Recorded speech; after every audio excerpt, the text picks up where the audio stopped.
Chapter 235. Although the old man's words were arrogant and mysterious, he was still logical. Then, since he mentioned the word this, Ingjuren did not care too much. He only asked one thing first. Did anyone come to the outside world recently? Lu Laodao and Yu Meng were both surprised when they heard the question. Then, they told him the truth that someone had been here.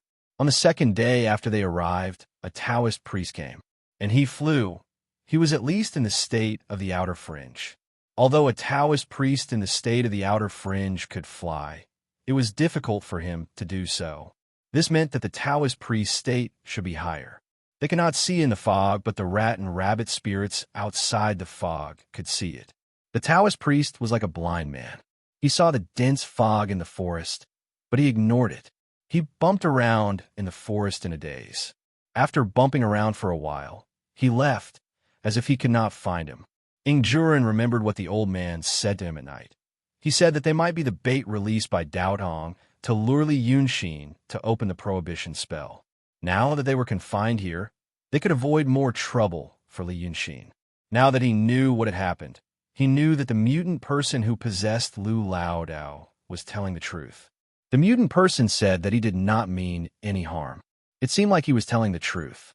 Whether it was intentional or not, he had helped Li Yunxin a little. Ingjuren looked into the house again. The body on the west side was gone, but the Ling Kongzi on the east side was still there. He pointed at the body of the Ling Kongzi and asked if they knew who it was. At this point, everyone could tell that something was wrong with him. But he still answered him. He said that he did not know when he was born in this house. No one knew who he was. Although he looked ferocious and scary, he did not harm anyone. Moreover, strange things often happened in this place, so he just let it be. Ingjuren let out a long sigh after listening to this.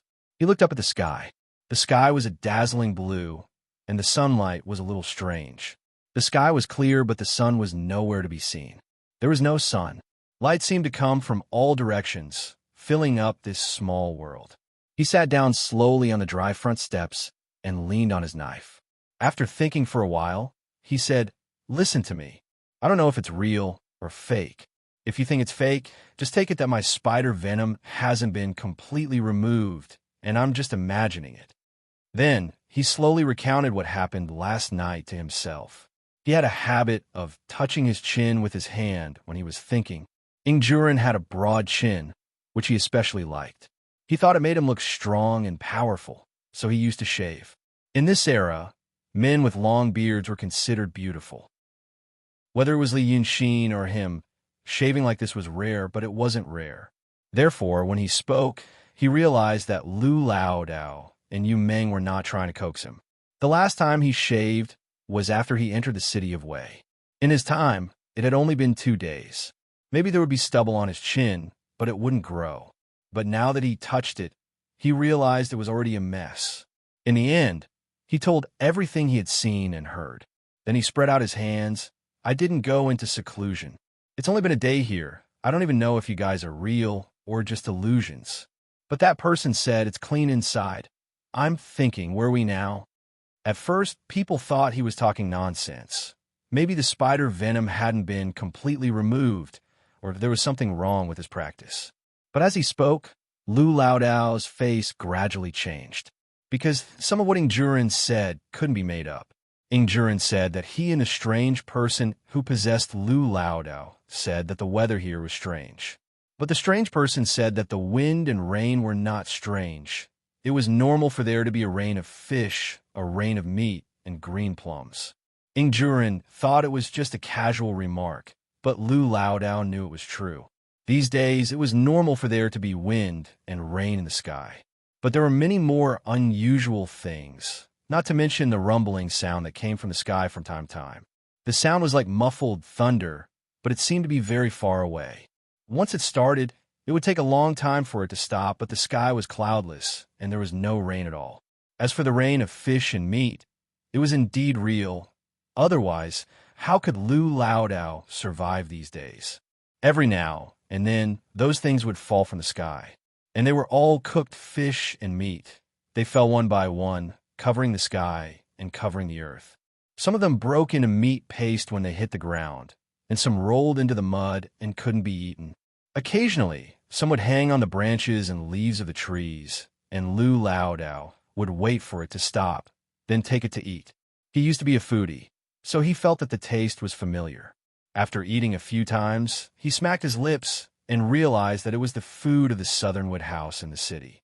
When he and Li Yunxin lived in the Dragon King Temple, incense was abundant, and they had plenty of money. Occasionally, they would ask the Southernwood house to send some noodles to eat, and he could still remember the taste. Because of Ing Juren's words, Lu Lao Dao recalled this memory. Then he thought of another thing. Fish and meat didn't fall every day, and occasionally there would be fruit. That fruit was none other than a sour green plum. He had eaten that thing for 2 days in a row, and now that he thought about it, he felt that his tongue was overflowing with saliva, and he could spit out water droplets when he opened his mouth. Green plum was Brother Xian's favorite. When he had nothing to do, he would occasionally take a green plum and slowly nibble on it. Lu Laodao looked at it and felt sour in his mouth, so he asked him why he ate it. Li Yunxin laughed and said that it wasn't something you could eat just because you wanted to. He was walking on the street when he bumped into someone selling this thing. It was sour and astringent, and no one asked for it, so he bought a whole basket. When he felt that there was no taste in his mouth, he would pick one and slowly chew on it. It always cheered him up and reminded him. He also bought this thing. Lu Laodao and Lu Gongzan carefully thought about Ing Juren's words, and his eyes became brighter and brighter. An idea was spinning in his mind, ready to come out. He couldn't care less about other people. He showed his ability and jumped onto the roof and stared at the blue sky. After a while, he lowered his head and asked Ing Juren in a loud voice, "Did the strange man in your dream say anything else?" Ing Juren thought for a while and felt that he had said all the important things. There was nothing important. It was just the words that the strange man said before he left.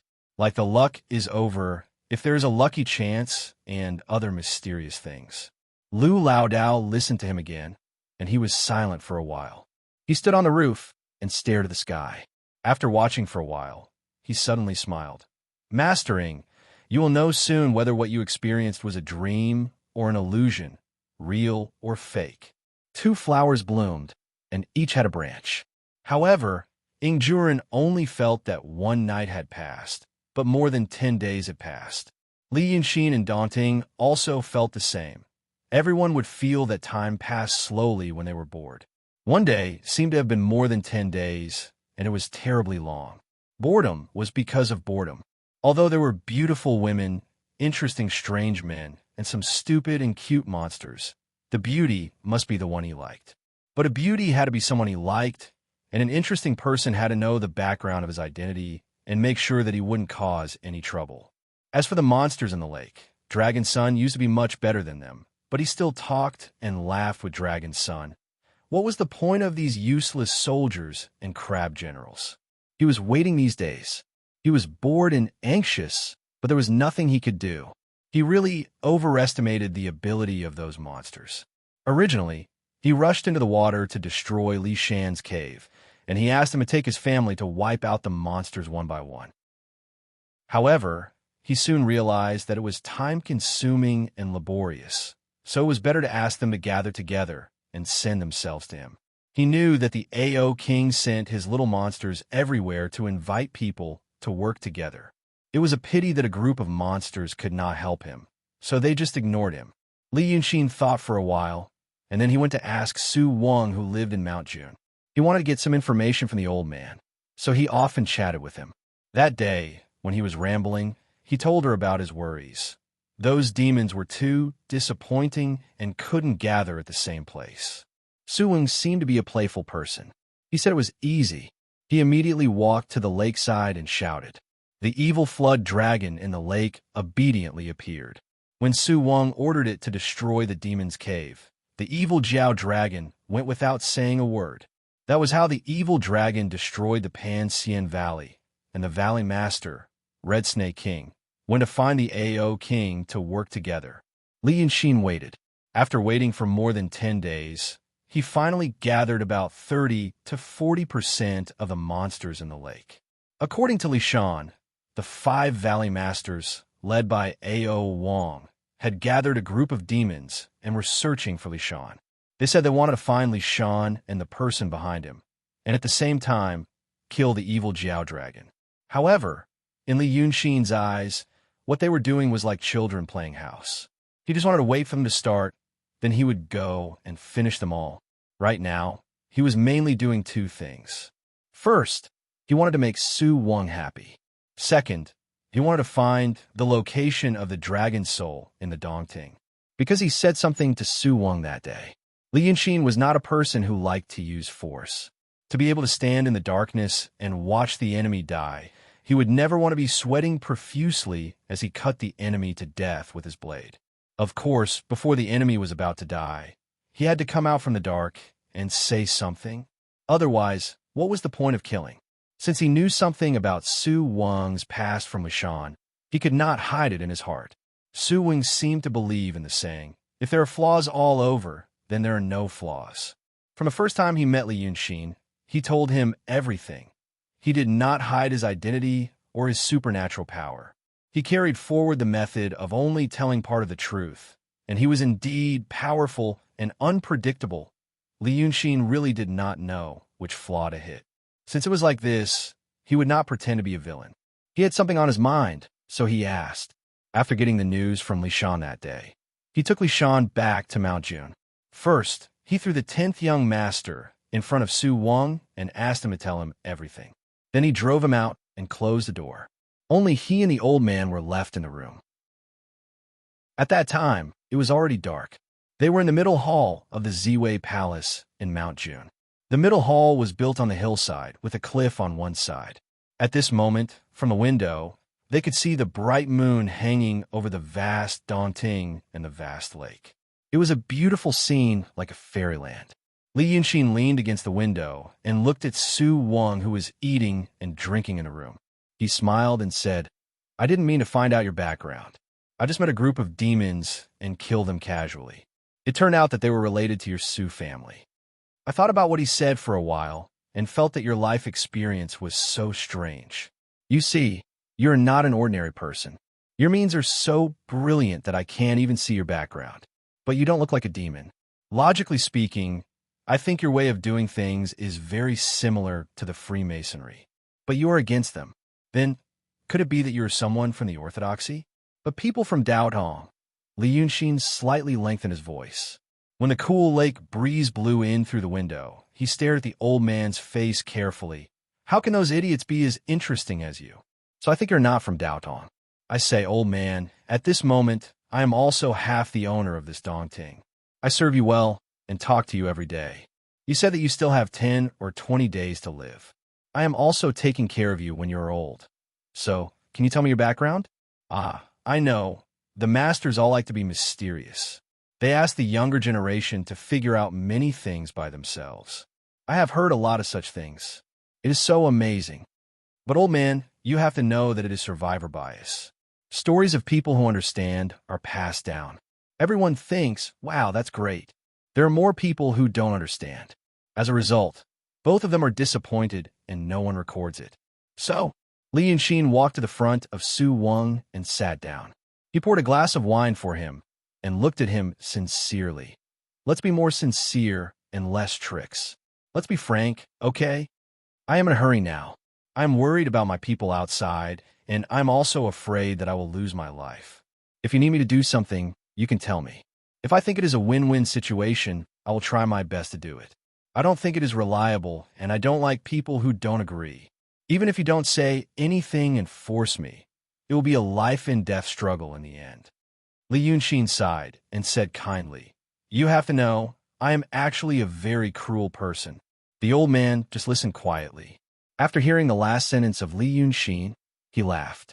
He picked up the wine on the table and drank it up. He put it down and smacked his lips. You are so impatient. He thought for a while and let out a long breath. Okay.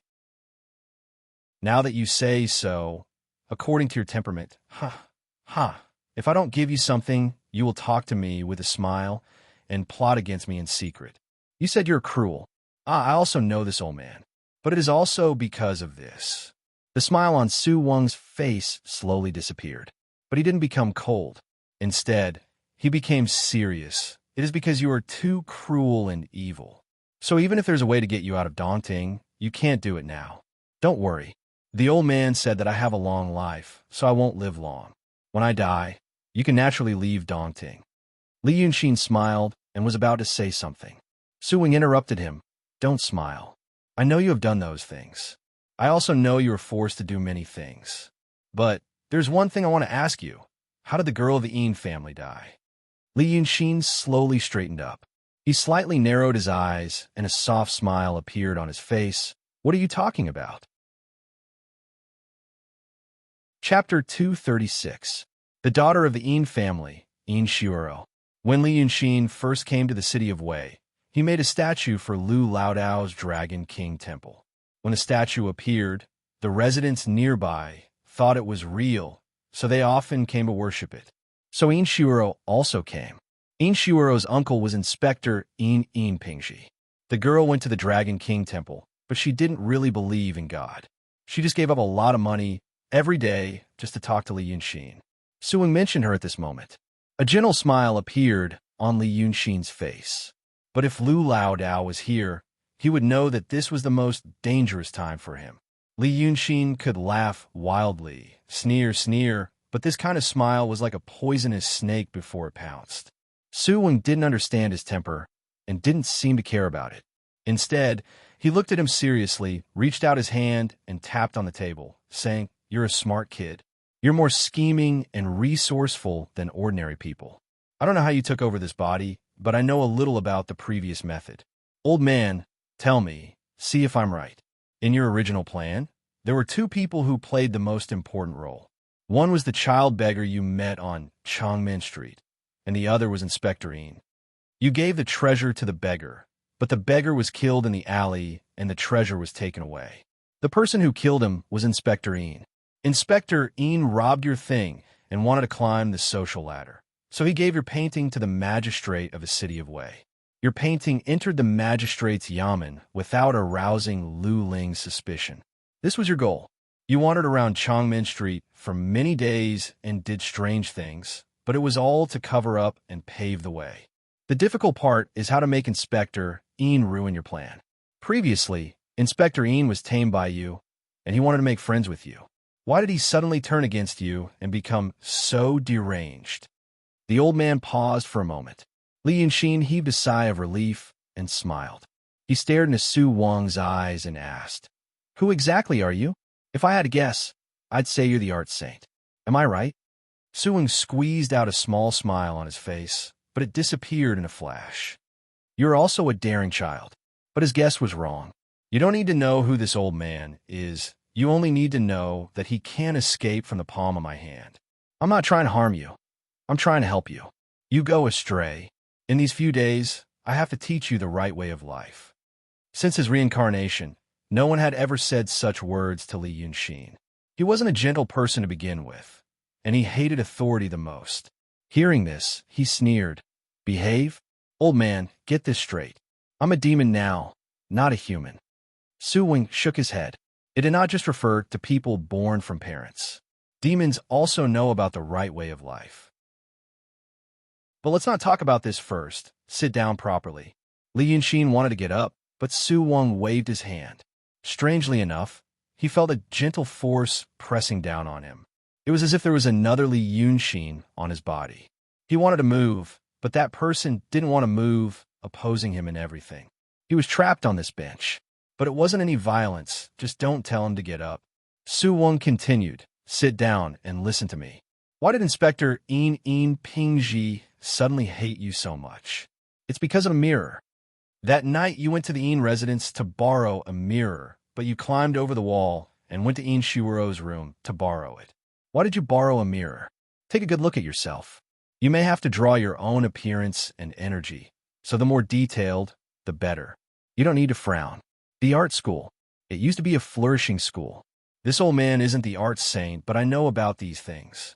If you have this and that kind of supernatural power, why did you use a mirror? It's fine if you wanted to borrow a mirror, but why did you go to the Yin residence? You clearly knew that the ninth young master was hovering in the sky above Weiqing City and might see you. but you still went. The old man shook his head and looked at Li Yunxin. You actually lured the 9th young master to the Yin residence and asked him to eat Yin Shiwero alive. The Yin residence's inspector, Yin, loved his niece very much and blamed it on you. That's why he turned against you, killed the beggar, and sent that important painting to the magistrate's yamen. Li Yunxin, don't you think so?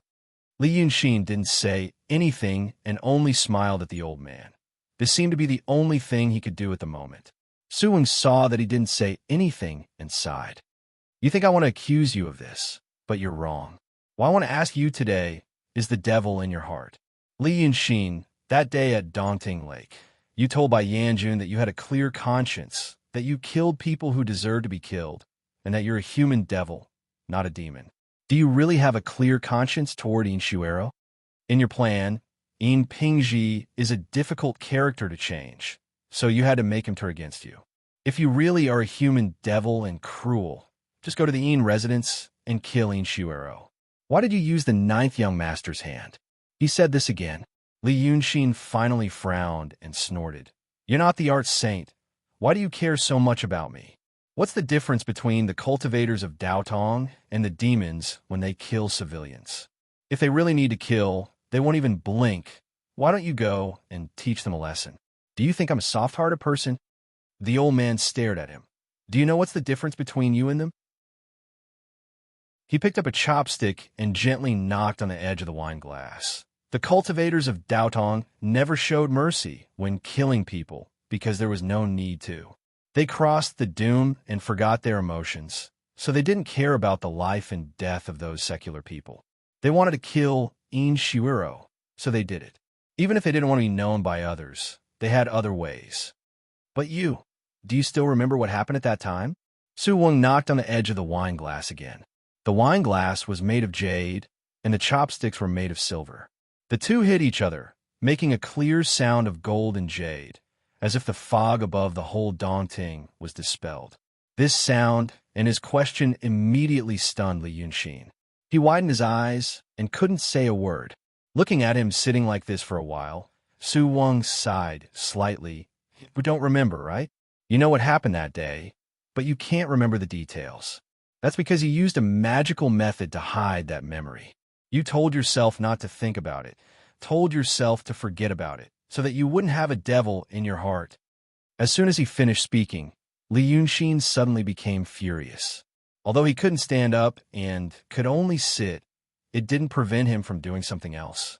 He saw Wei River Dragon King suddenly hit the table, and the table was smashed into powder. Even the bowls and cups on it were smashed into tiny pieces. He shouted, "Where did this old scoundrel come from? Why did you ruin my cultivation?" After he shouted this, he felt something sweet in his throat. A mouthful of golden dragon blood was spat out, which scattered into a golden light in the air. But his attack didn't hurt Su Weng at all. The old man also returned a palm strike without batting an eyelid. The fragments that were floating in the air immediately gathered back and became a table full of food and wine again. Do you know that you're digging your own grave? The old man shouted in a deep voice. You suppressed your devil in your heart and became a demon. Do you think that you don't need to go through a tribulation as a demon? If you want to stop at the mysterious realm, you can do whatever you want. But if you want to ask for love, sooner or later, you need to have a Tao heart and go through a tribulation. With your temperament, have you ever thought about what would happen to you once you reached the profound realm? But your cultivation stagnated, and you buried your inner demons and couldn't retreat? Li Yunxin abruptly stood up. The restriction on her body had disappeared without her noticing. He stood up, rolled up his sleeves, and looked like he was going to fight with Su Weng like a boorish man in the marketplace. But after thinking for a while, he seemed to know that he was no match for the old man, so he kicked the stool in front of him. The stool spun a few times in the room, broke through the paper window, and flew out of the room. Outside the room, Li Shan heard the noise and quickly ran in to ask, "What's the matter, my king?" Li Yunxin scolded, "Get lost." Li Shan immediately stopped talking and ran far away. Then, he kicked and punched around the room angrily. After a quarter of an hour, he finally stopped. He turned to glare at Su Weng and pointed at him. "Old bastard, are you the White King of Hell or or the Black King of Hell? Otherwise, how do you know these things? Suwon was still not angry. He sat in front of the table and just watched Li Yunxin go crazy. He looked at him for a while and said, "You guessed wrong too. What on earth do you want?" Li Yunxin looked at him angrily. "You want to reason with me? I know a lot of reasons, and I don't need you to tell me." The old man smiled slightly. "I know your cultivation is ruined now. You feel guilty for what you did, but you just suppressed it. Now I found out for you that your mind is restless, your thoughts are not clean, and your realm is not stable. But you have to know that there is no safer place than Dongting in the world at this moment. If you're not here now, will you have such a good chance to get rid of your devil in the future? You feel guilty for In Shuuro, so you still have feelings in your heart. But you claim to be ruthless. In fact, you don't understand feelings. You don't understand those feelings, so you just pretend that they don't exist. If you really encounter something like In Shuuro, you just can't be ruthless. You look down on the people of Daotong, but now you should know the cultivation method of Daotong that has been passed down for thousands of years has its own mystery. You should also know why human cultivators don't want to be In spirits. You are the perfect example. You have become an In spirit, but you still have a human heart. You can't even learn the ruthlessness of Daotong and the demons. Is there anyone in the world who is more embarrassed than you?" Li Yunxin's chest was moving up and down violently. He stared at Su Weng fiercely like an angry lion. After Su Weng finished speaking, he took a deep breath and calmed himself down. Okay. Even if what you said is reasonable. Even if you do it for me. I don't ask who you are. What do you want me to do? Go through doom like those people of Daotong? He suddenly pointed his hand to the west. "A group of bastards outside the inhibition of Dongting is guarding me. They think I can handle the inhibition, but I won't let them in. Do you want me to go through doom at this time? Then I will go through this doom and that doom, until I become like those bastards."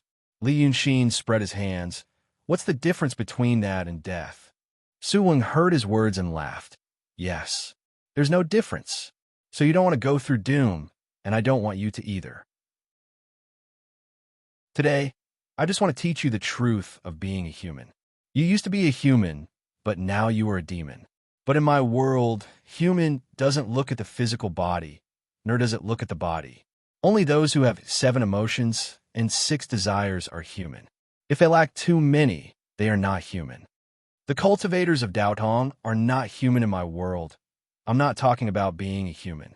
It's good that you're scheming, willing to use your brain, and can do things.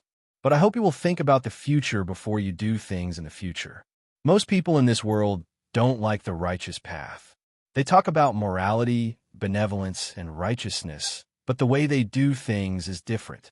In the secular world, I also know that if you are upright and pedantic, there will naturally be people who want to take advantage of you and step on you. You want to say that the heavenly Tao will be rewarded? In today's world, that's bullshit. The people of this world believe in the deities of the heavenly cave school and believe in the celestial beings of the heavenly court, but who knows what they are and what shady business they do. But in the world of cultivators, it's very different. The heavenly Tao doesn't exist in the secular world, but it exists in the world of cultivators. Su Weng said these words and stood up. He strolled to the window and gave his back to Li Yunxin, as if he wasn't the least bit worried that Li Yunxin would suddenly attack. For example, your matter. You're like the cultivators of Daotong and the demons. If you killed In Shuuro with a clear conscience, then it's fine. But you have a clear conscience. You have a guilty conscience, and the heavenly Tao is in your heart. Thus, the heavenly Tao can't forgive you. You have a heart demon. With your personality, if you really want to cultivate, you can't learn the way of the demons. And you also can't learn the way of the cultivators. You have to have your own way of doing things. If you have a guilty conscience, if you don't feel comfortable, then don't do it. You can let go of your restraints and indulge your nature, but only when you feel that you have a clear conscience will you do it. Only then will the heavenly Tao be clear. Only then will you have a chance to ask about love. After listening to him say so much, Li Yunxin's expression became even calmer.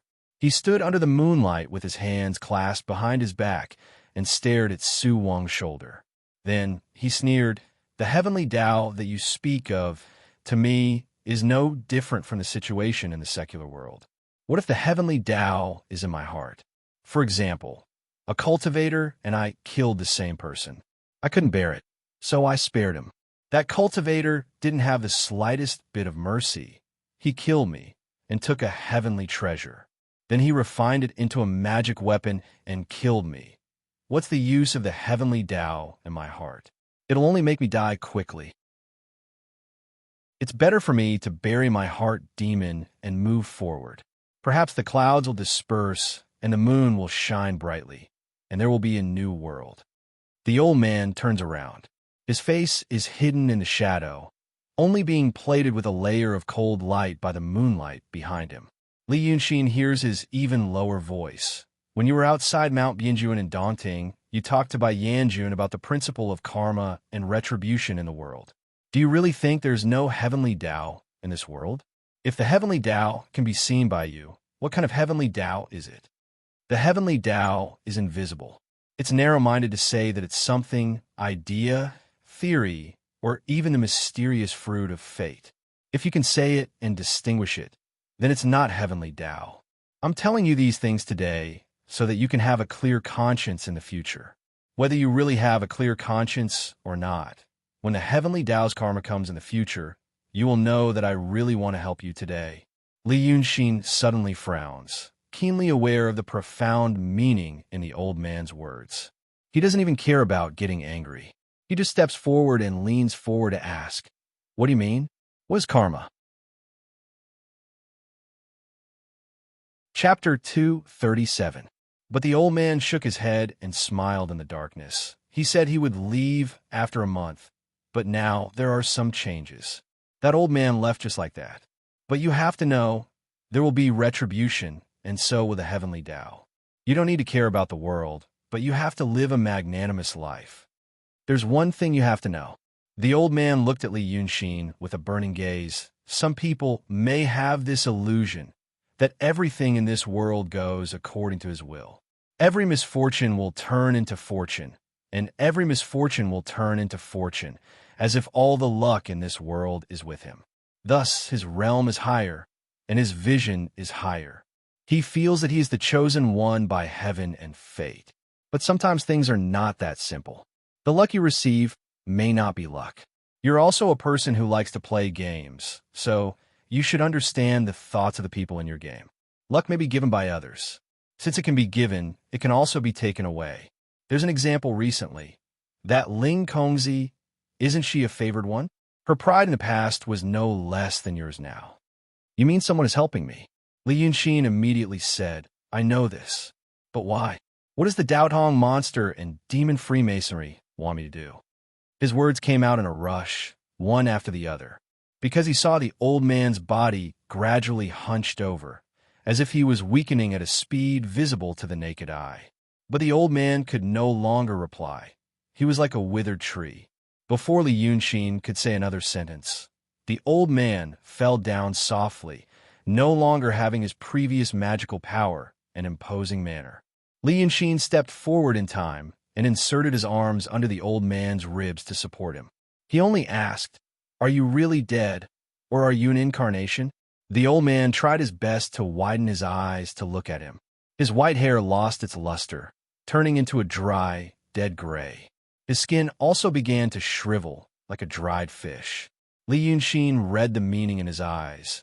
The two hypotheses he asked were not options. This old man was not really dead, nor was he an incarnation.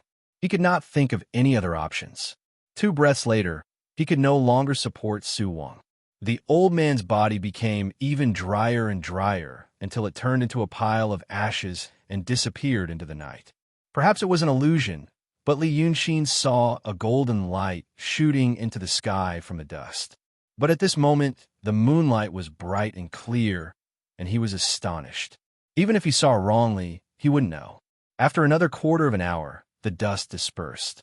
He was the only one left in the room, standing in the moonlight. When Su Wang was around, Li Yunxin appeared powerless and irritable. He was trapped by the old man and had no choice but to obediently listen to his instructions.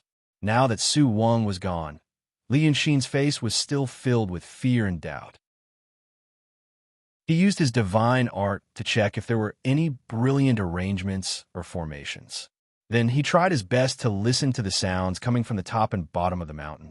After doing all this and confirming that the mysterious Su Wang had indeed disappeared, he heaved a sigh of relief. The fear and anxiety on his face disappeared. He became calm. He even curled his lips into a smile. The person who could understand his smile was not by his side at the moment. So, his smile was only for the moonlight to see. After a while, he turned around and sat at the table. He picked up the silver chopsticks and ate something. This crepe myrtle palace was built on top of the Lord Dongting Mountain. Although it was magnificent and quiet, it was far away from the secular world. This meant that there was either a huge logistics team to provide everything needed here, or they had to endure in the vast and spacious palace. Obviously, it was the latter situation. Li Yunshin didn't know how Red Lady had satisfied her cravings these days. When the Lord Dongting left, he seemed to have taken all his soldiers with him. Even the white and soft maids he saw before were gone. So the chef must have been gone too. These days, Su Wang's food was taken care of by himself. It wasn't that he wanted to roll up his sleeves and cook. He had a dragon palace. In the past, he and Lu Laodao loved to eat, and sometimes they would go out for a stroll. Li Yunshin didn't have a special concept of money in this world. He definitely didn't lack money when he was with his parents. Later, when they went to the Dragon King Temple, they had an income of incense. They didn't need to buy cosmetics or clothes. They didn't need to save money to buy land. So they ate it all. Whenever they felt it was delicious, they would order another meal to be prepared. He put all of it into his folding fan. The space in the fan would store food so that it wouldn't spoil. It would be the same as it was put in. Later, when he went to the abandoned palace to see the ghost General Diwu Boyu, he ate green plums from the fan. These days, he was eating the stock. The Southwood restaurant was not the best in the city of Wei, but it was the most popular. Su Wang also liked eating, and this was the last meal in his fan. He filled his stomach a little and felt that it was not the way to go on like this. He didn't know how long he had to stay here, but he couldn't eat the wind and drink the dew. Theoretically, it was possible, but most of the time, people didn't want to eat because they were hungry. He was already in a not-so-optimistic environment. If he didn't have other fun, he would be in a constant state of anxiety. This was the time when Li Yunshin sat silently at the table after Su Wang died, what he was worried about. He spent a quarter of an hour thinking about these things, as if what Su Wang said to him was just a passing cloud. Then, footsteps came from outside the door. Li Yunshin looked up and saw Red Madam with one hand on the door, looking at him with her eyes. He asked casually, "Have you eaten?" Red Madam walked in leisurely and glanced around the room. "There was a big commotion just now. I heard something. What you said was mysterious. Where did Su Wang go?" She didn't want to eat anything. Li Yunshin didn't invite her to take a seat. He thought for a while and said, "I don't know if he's dead or not, but it's good that he's gone. I feel uneasy with him here." After saying that, he continued eating and drinking. Red Madam stood at the side and looked at him quietly. There were no candles in the room. Only the sound of Li Yunshin eating and drinking could be heard. Red Madam stayed like this for a while, but Li Yunshin didn't seem to want to stop. Finally, she couldn't help but say, "I heard from you. Missing." After listening for a while, I roughly understood the situation. They said that you harmed her and lured Ninth Brother to attack. Is that true? Li Yunshin raised his head and looked at her. He thought for a while and stopped eating. "Do you also care about this kind of thing?" Red Madam twisted the front of her clothes with both hands, revealing the demeanor of a little girl. She said stubbornly, "I just want to know." Li Yunshin sat quietly for a while and said with a smile, "It's fake. I just deliberately left a flaw so that people who think they are smart will think that it's my inner demon. You see, I also deceived him, which means I will also deceive others." After listening to his words, Red Madam was stunned for a long time. After a while, she said, that, if you deliberately left a flaw, why did you tell me?" Li Yunshin smiled and didn't say anything. Red Madam looked at him as if she wanted to distinguish the truth from the lie from the expression on his face. But who had the ability to read Li Yunxin's mind from her face? She finally gave up and said faintly, "You said it so lightly, I don't know if what you said is true or false. Your attitude, if others saw it, I'm afraid they will think the same way. But if you think about it from another point of view, maybe you said it because you think others won't believe it." Li Yunxin stood up and walked to the window. He let out a light breath. "It doesn't matter whether I believe it or not. In the end, it's my own business. Something like a clear conscience. Anyone can say it. It just depends on how they do it." As he spoke, his voice gradually became lower, as if his own words had aroused his own thoughts and feelings. But soon he raised his head again. "Tomorrow I have 2 things to do. First, the palace is very cold, and there is no one to serve me. Coincidentally, there are some people in the lake who are tired of living, so I will go catch them and see if I can find a good cook. What kind of dishes do you like?" Red Madam didn't know if he was joking or serious, so she didn't know how to answer. Li Yunxin said again, "But it's hard to say. Those things like blood and flesh. It's not easy to make a fire under the water. Who knows what kind of strange taste they will have. Then, there's another thing. This Su Wing told me before that he had a way to open the restriction, but he disappeared. I think people like him don't like to brag. Maybe there will be a big change in the next 2 days. If the situation turns bad and blood flows like a river, I hope you will be mentally prepared." Red Madam wanted to say something, but stopped. Li Yunxin immediately waved his hand and interrupted her. "Don't mention your business. It's too troublesome to chase you out of the lake." He didn't know which of his words had touched Red Madam's heartstrings. The beautiful woman's bright eyes suddenly became misty, and she once again called out, "Li Lang." Seeing her like this, Li Yunxin finally sighed. "I don't understand why a demon like you has such a temperament. Now, if anyone saw this scene, they would definitely scold me, a scumbag. They would say that you are deeply in love with me, but I don't care, I'm really bad. But today I'm a bit emotional, so let's talk about this matter. Sit down." Li Yunxin pointed at the low stool next to the table. Red Madam blinked her eyes and sat down. Li Yunxin sighed. "In the past, your father and I were enemies.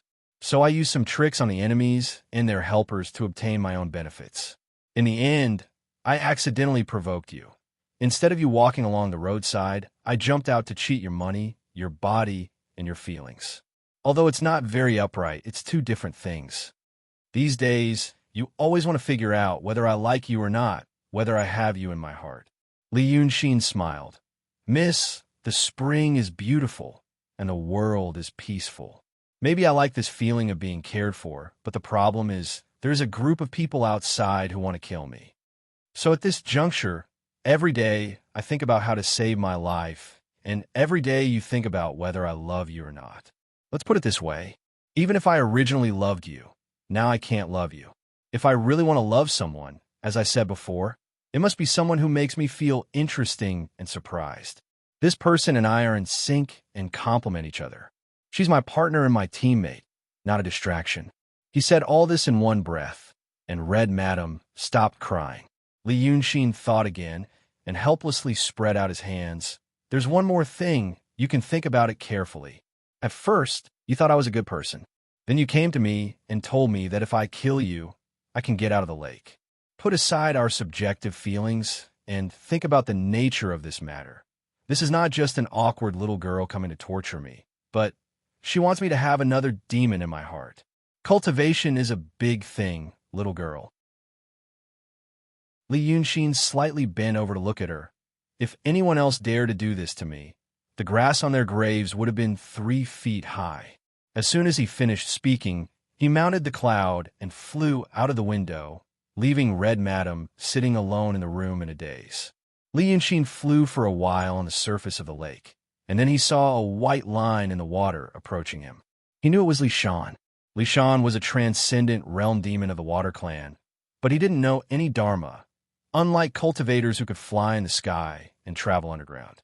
But his speed in the water was extremely fast, almost as fast as him flying on the clouds.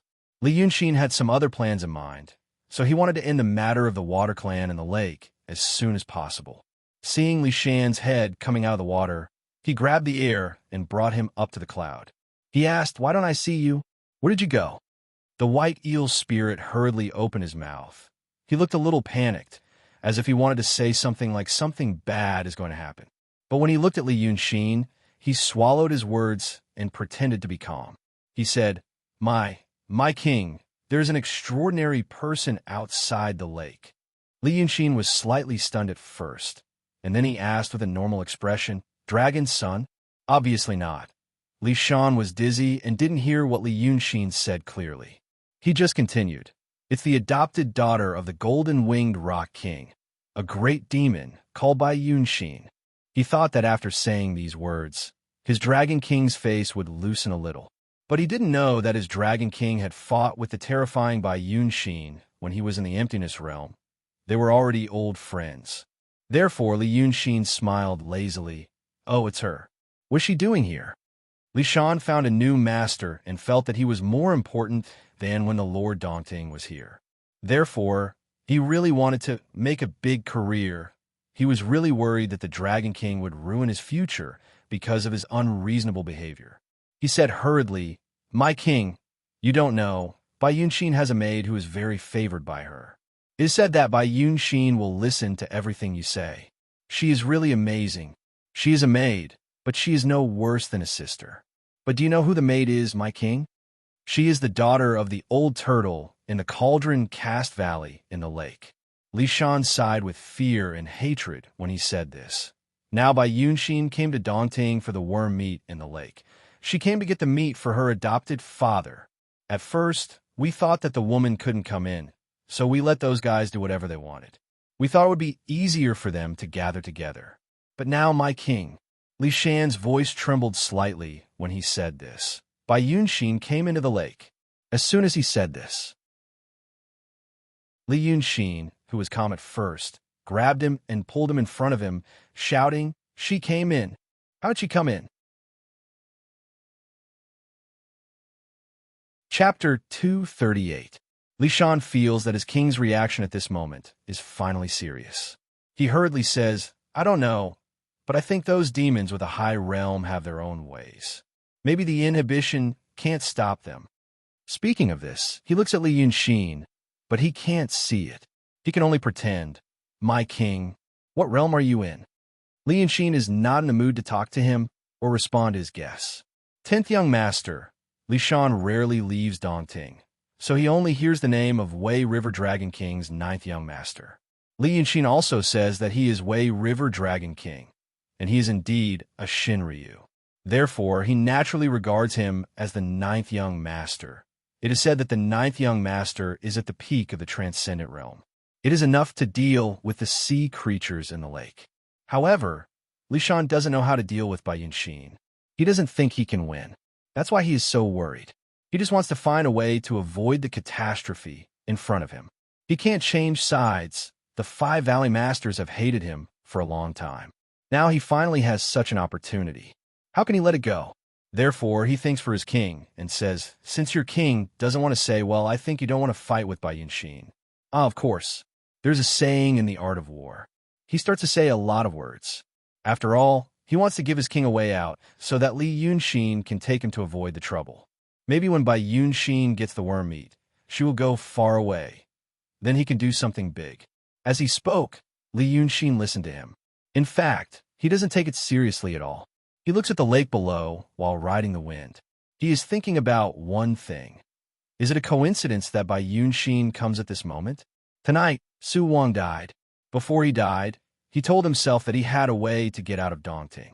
Then Bai Yunxin broke in. What Li Shan said about those with higher realms will have their own ways was complete bullshit. Bai Yunxin was in the true state, and so was he. He even knew the Taoist magic of the school of painting. Speaking only of technique and not strength, he was much better than that scary little beauty. He had racked his brains, but could not come up with an easy way to escape. This meant that there must be a key point that he did not understand, and it had little to do with his realm and strength. Besides, there was a precedent. When the Lord Dongting activated the seal, even Kuan Wu Zi, who was at the mystical realm, could not enter. Then, the Lord Dongting ran away. This meant that both Lord Dongting and Bai Yunxin had a solution. The method that Su Weng told him about to get out of this predicament might be related to Bai Yunxin. As he thought of this, Li Shan had also reached the crux of the matter. I discovered it by chance. It was a very secluded place. Let's lie low for the time being. Once the limelight dies down, that Bai Yunxin won't stay for long. Li Yunxin smiled and said, "That's right. She probably won't stay for long. I still have some things to do with her. It's better to sort them out as soon as possible." Li Shan spoke enthusiastically and replied, "Your Majesty is wise, your Majesty is wise." "Ah," he answered casually, but he did not expect that Li Yunxin would not hide, but go to find Bai Yunxin. He was instantly dumbfounded. Li Yunxin did not care about his reaction. He threw him down the cloud and said, "Since you are afraid, then hide well." Then he rode the cloud and went straight to the place where the monsters of the lake gathered, according to Li Shan. He flew in the night for an hour and finally saw lights in the distance. The lights were on a small island, deep in the hinterland of Dongting Lake. Usually there was no one there, but now it was very lively. Speaking of which, the sea monsters in the lake did not like fire and smoke. They also liked to live in the water when they transformed into human forms. This time, it was probably because of Bai Yunxin that he had just come ashore and caused such a scene. When Li Yunxin was 1 mile away from the island, he saw dense sea monsters in the water. They had not transformed into human forms, but they were very fat. They must be the uncivilized relatives of the lake monsters, and they all had a lifespan of about 100 years. As he moved forward, he saw small demons peeking at him from under the waves. After watching for a while, they dived down, probably to report. But he came from a sky and rode on the cloud. Who could not see him? When he approached the shore of the island, he was surrounded by the yellow light of the fire on the island, as if he was wrapped in a mass of topaz. At this time, he saw clearly how those lake monsters lit the fire and made the fire shine for 1 or 2 miles. They actually set the entire forest on the island on fire. The fire soared into the sky, but it was blocked by a water wall on the shore. The water wall blocked the fire and heat, and a large white beach was circled as a square. The square was covered with all kinds of gold, silver, and jewelry, and on the table was a throne made of coral and rocks. A woman in white was sitting on the throne with one hand supporting her cheek. She seemed to be thinking about something. Under the throne, the demons were dancing wildly. No matter how strange they looked, all the demons that could come ashore were gathered together. They did not dare to get close to the woman, and only looked at her from afar. Some of them were praising, some were begging, some were whispering to each other, and some were fighting over small things. There were at least a few hundred of them, like a pot of boiling turbid water. When Li Yunxin got closer on her cloud, the fiendish demons all raised their heads. Most of them did not know who Li Yunxin was, but they should have heard about him. A big demon came to the lake. Because they had the support of Bai Yunxin under the instigation of the Lake Valley Master and the Stream Master, they made a ruckus at him. Some of them bared their teeth like wild beasts, and some of them said some dirty things. But they did not understand human language, and their words did not make any sense. Li Yunxin did not care if they wanted to provoke him, so that he could find trouble with Bai Yunxin. He could not remember the last time he used this kind of simple and primitive plot. He just landed on the platform in front of the throne, stared at the woman, and let out a long breath. It was indeed Bai Yunxin, because when he landed, he saw that there was a black donkey behind the throne. The first time Li Yunxin saw her, she was riding this donkey. He did not know that it was a divine creature, but it was really just an ordinary donkey. Bai Yunxin had a young maid beside her. Li Yunxin remembered the scene where this maid ate the head of a Kinzo cultivator outside the Mrs. Sanhua temple. Li Shan said this maid was the daughter of the Toad King in the lake. But now, because she was by Bai Yunxin's side, her level of cultivation seemed to be even higher than her father's. Being able to instantly kill a cultivator of Sword Sect who was on full alert was not something any demon could do. He was relieved. He was afraid that Li Shan had misheard the news. So he smiled, took a few steps forward, and stopped 5 steps away from Bai Yunxin. At this moment, the lake demons had surrounded them. The 5 valley masters were in front, and the dozens of stream masters were behind. Even further back were the little demons that had taken human form. They clamored endlessly, jumping high into the air, wishing to watch a good show. Ao Wang pointed at Li Yunxin and said to Bai Yunxin, "My king, you see, it is him. He came to my lake and made a mess. He said he wanted to take over Dongting. I sent someone to ask him, where is Dongting? It is the fishing ground of the golden-winged Rock King. How can he take over Dongting?" Who knew that this arrogant person said, "Dao, Dao." The first part of his speech was very smooth. He was really eloquent. But when it came to the second part, he stuttered. His eyes rolled around, but he just couldn't think of what to say. The Red Snake King was so anxious that he kept coughing, but it didn't work. He pulled Ao Wang aside and spoke on his behalf. He said, "What is the heart of White Cloud? Even if she comes, she will never return. She will be skinned, her feathers will be plucked to make a fan, and her legs will be used as drumsticks." Ao Wang hurriedly pulled her away, afraid that Bai Yunxin would vent her anger on him.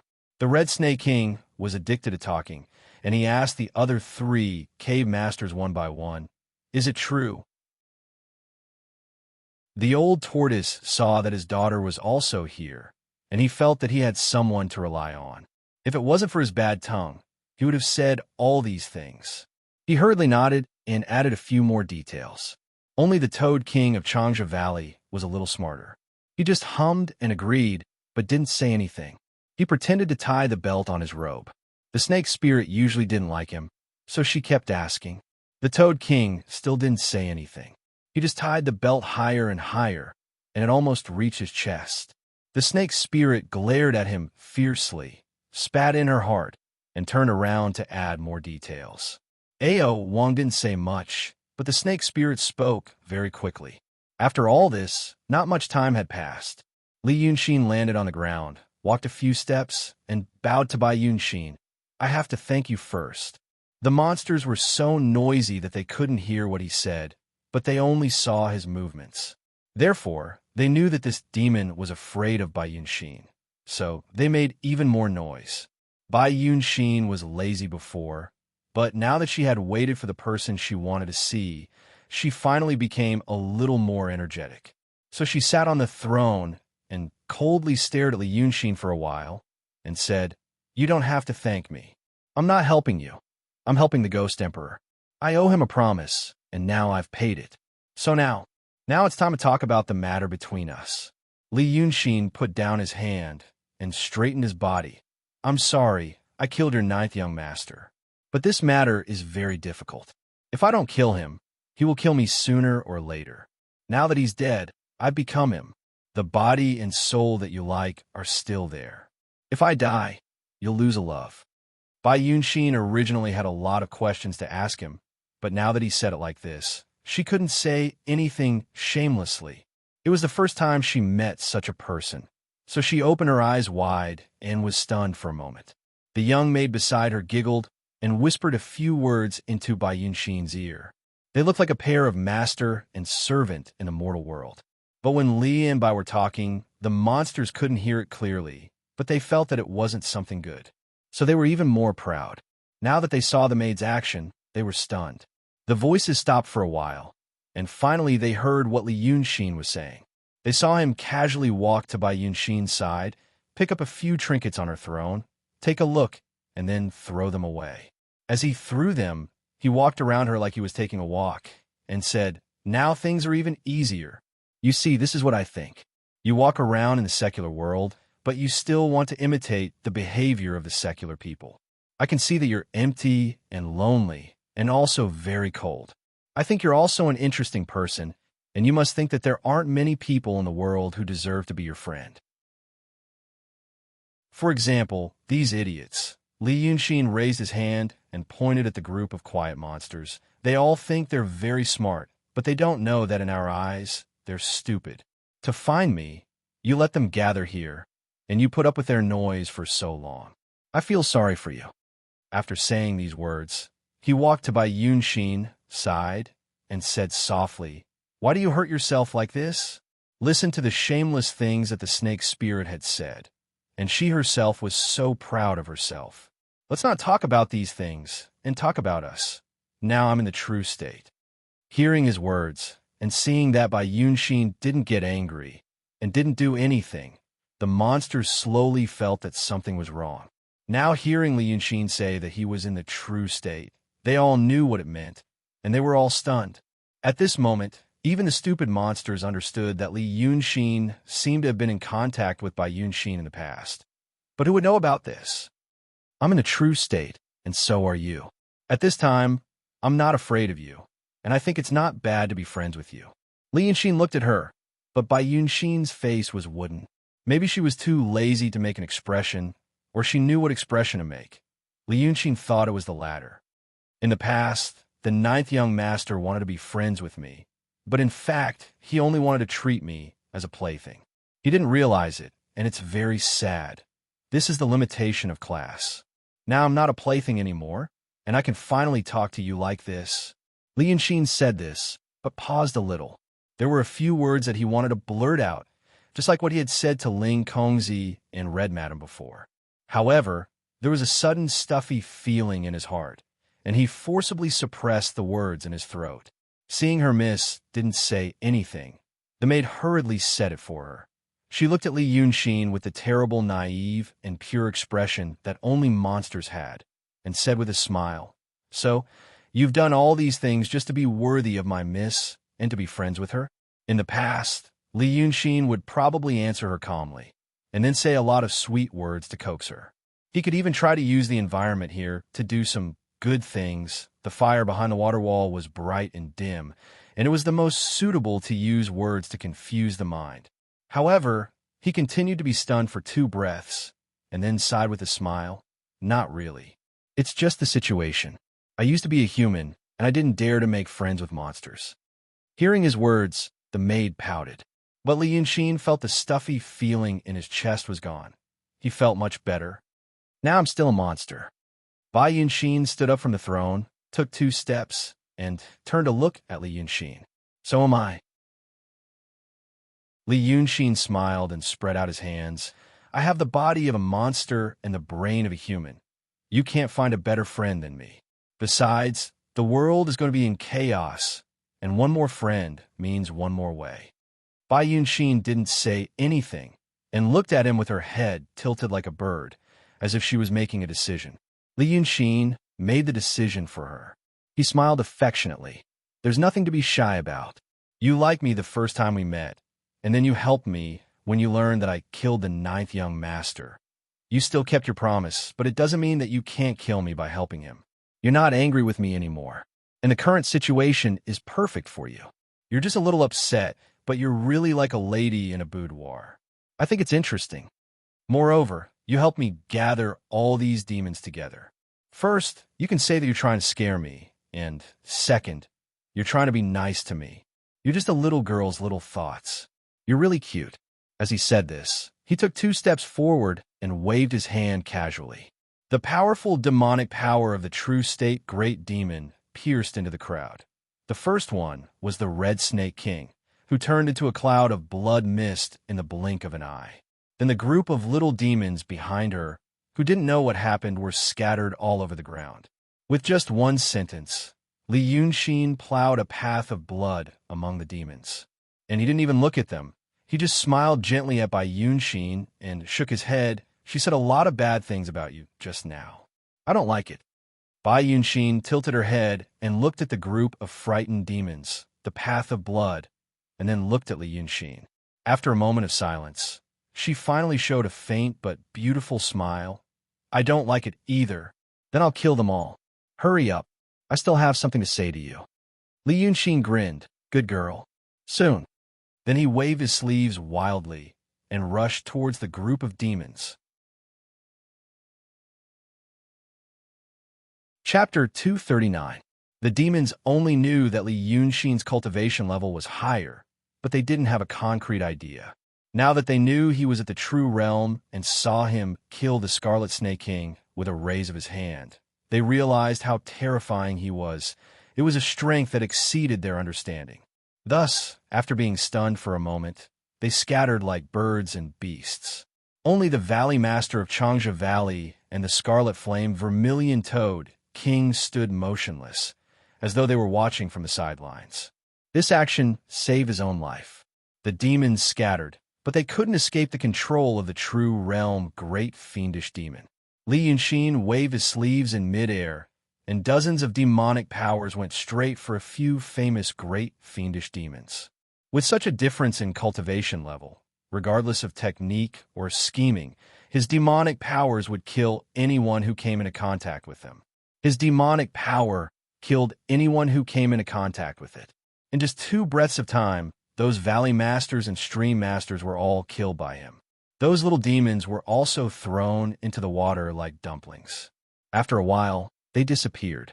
15 minutes ago, the island was still bright and bustling. It was still bright now. But these 2 words had to be said separately. The fire was bright, and the ground was covered in rotten flesh.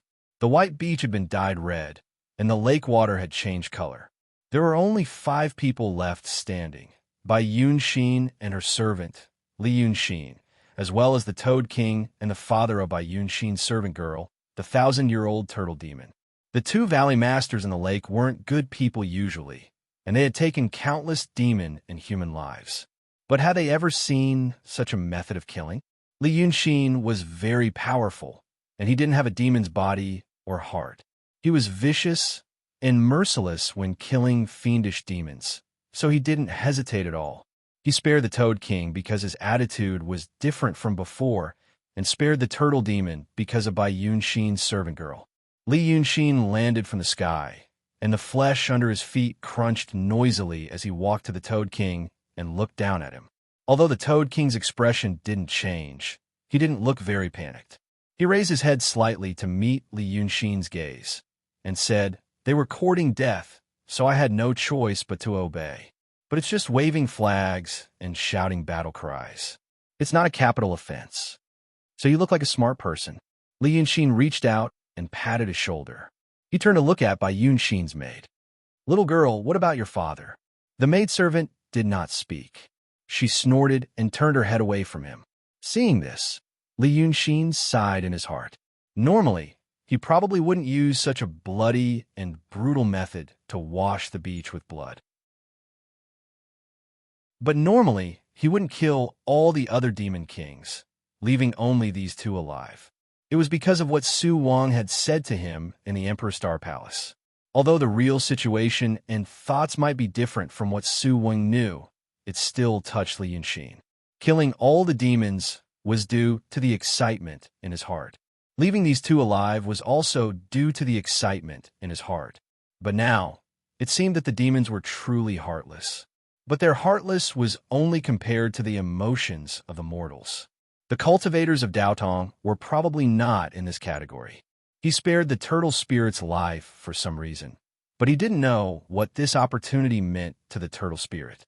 The maidservant ignored the old thing, and the turtle spirit was not angry like a human. On the contrary, he had a look of relief on his face as he glanced at Li Yunxin from side to side. His eyes were full of flattery and worry, but appeared on his wrinkled face. Li Yunxin looked at him and felt annoyed for no reason. He shouted, "Come out!" As soon as he said that, a demon suddenly came out of the blood-like lake. It was Li Shan, who was left behind by Li Yunxin. This demon fell into the water but didn't leave. He followed behind Li Yunxin to this island. Although he didn't show himself, he didn't run away. For a demon, this was considered a great display of loyalty and courage. Li Yunxin didn't care how this demon looked or what he was thinking. He just said, "Since you 3 are old friends, you can teach them well. All the small things in this lake can be dealt with at the same time. I just want a docile daunting. Think about the blood sea today if there is any trouble." Li Shan saw that his king didn't blame him, so he was very happy. He said yes repeatedly. Then he raised a pair of invisible eyes and fiercely shouted at the 2 demons to go to the lake. There were only 3 people left on the red beach, 3 demons. Before, Bai Yunxin had been sitting on the throne and watching Li Yunxin do things and talk. Now she finally spoke, but her voice was different from before. She became more human. Before, Bai Yunxin was like a volcano that would erupt at any time. You listened to her and watched her do things like ordinary people. But in the next moment, She might show her fangs and raise her hand to kill you. But now her voice sounded calmer and softer, as if the waves and anger in her heart had been calmed down a lot. It also seemed that she had lost interest in many things and just looked at the world lazily. They are not simple.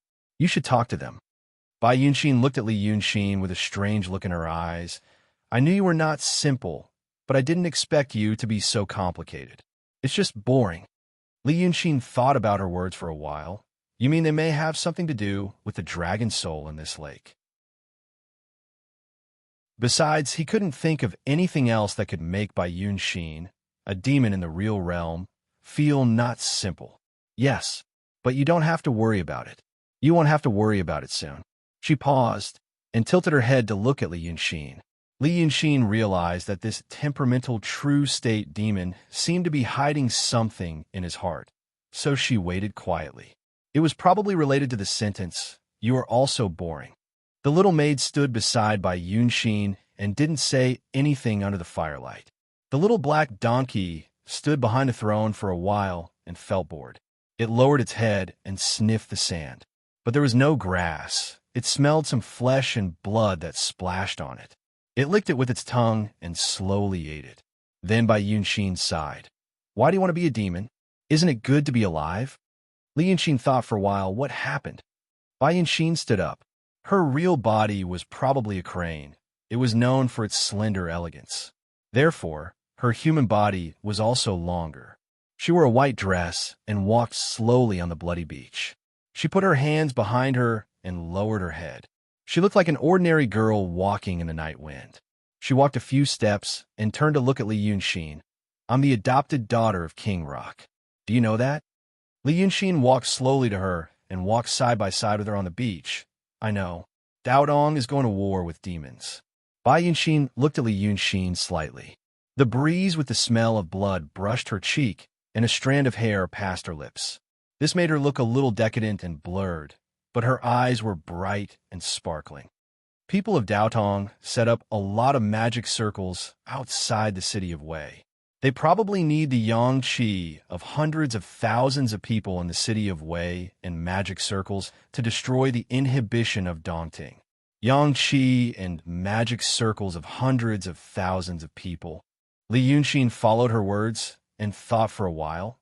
It's equivalent to a full blow from a cultivator in the state of Guangxing in mystery. It's still a bit difficult to destroy the inhibition of Dongting with this kind of power. Bai Yunxin still didn't answer him directly.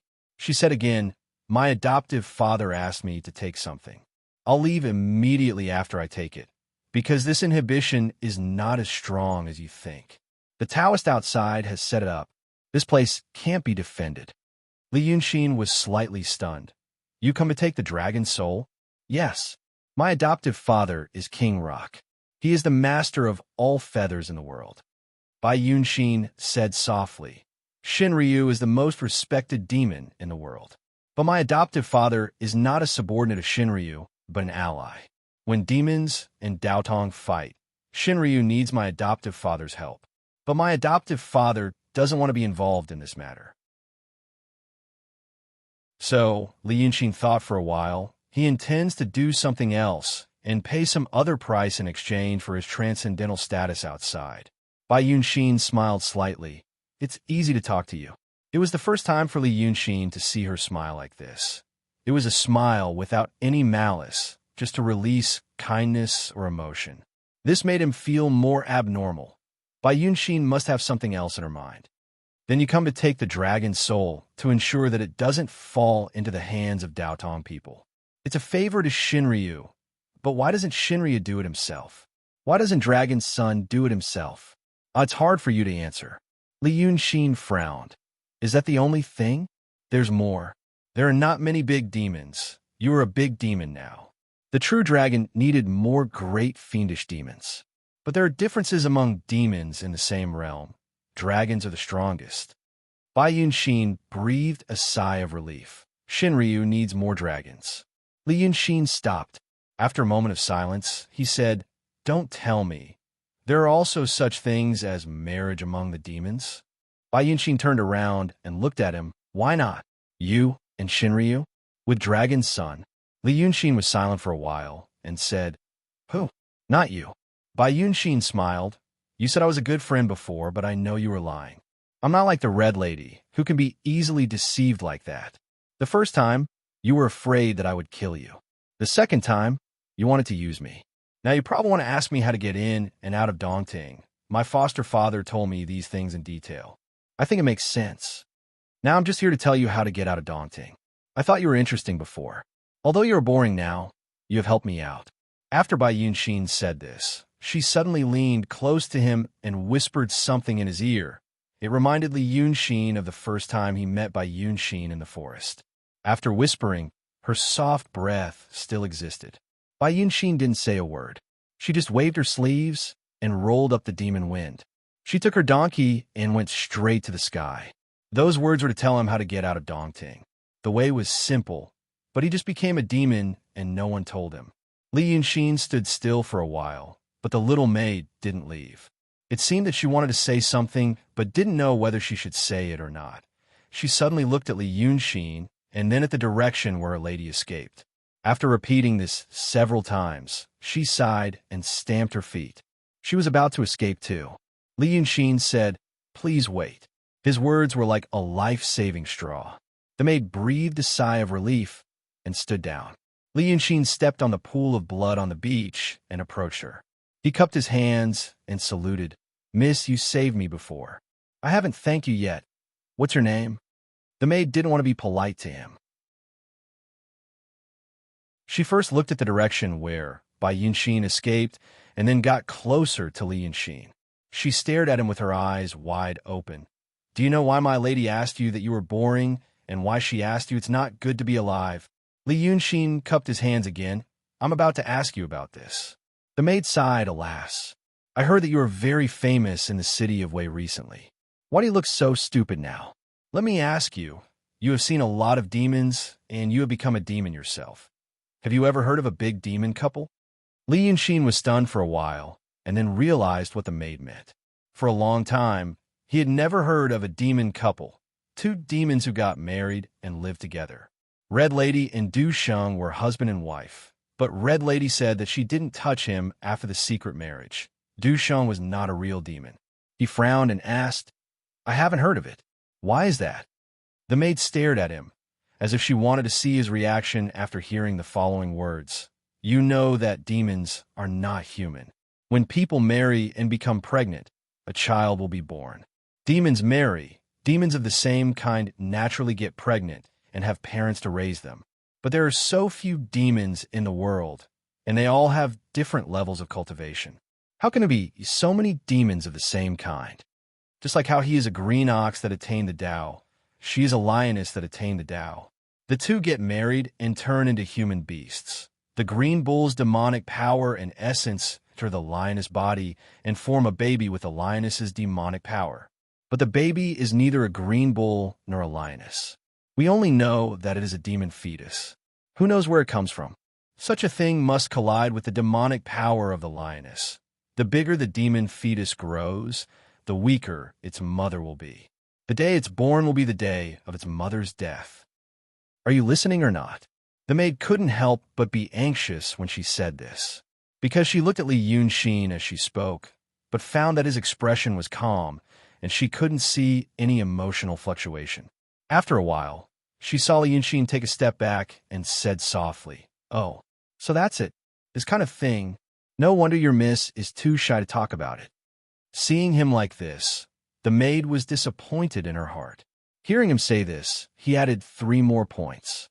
In the end, he revealed his true nature as a demon and became angry. She suddenly raised her eyebrows. "Li Yunxin, you're really something." She didn't know what to say after saying this. After a long time, she said, "Do you think my miss wants to say it but doesn't want to say it?" "Bah, she doesn't want to say it. I thought you were a human and had a conscience, so I told you." Li Yunxin laughed. "Conscience? How can a demon have a conscience?"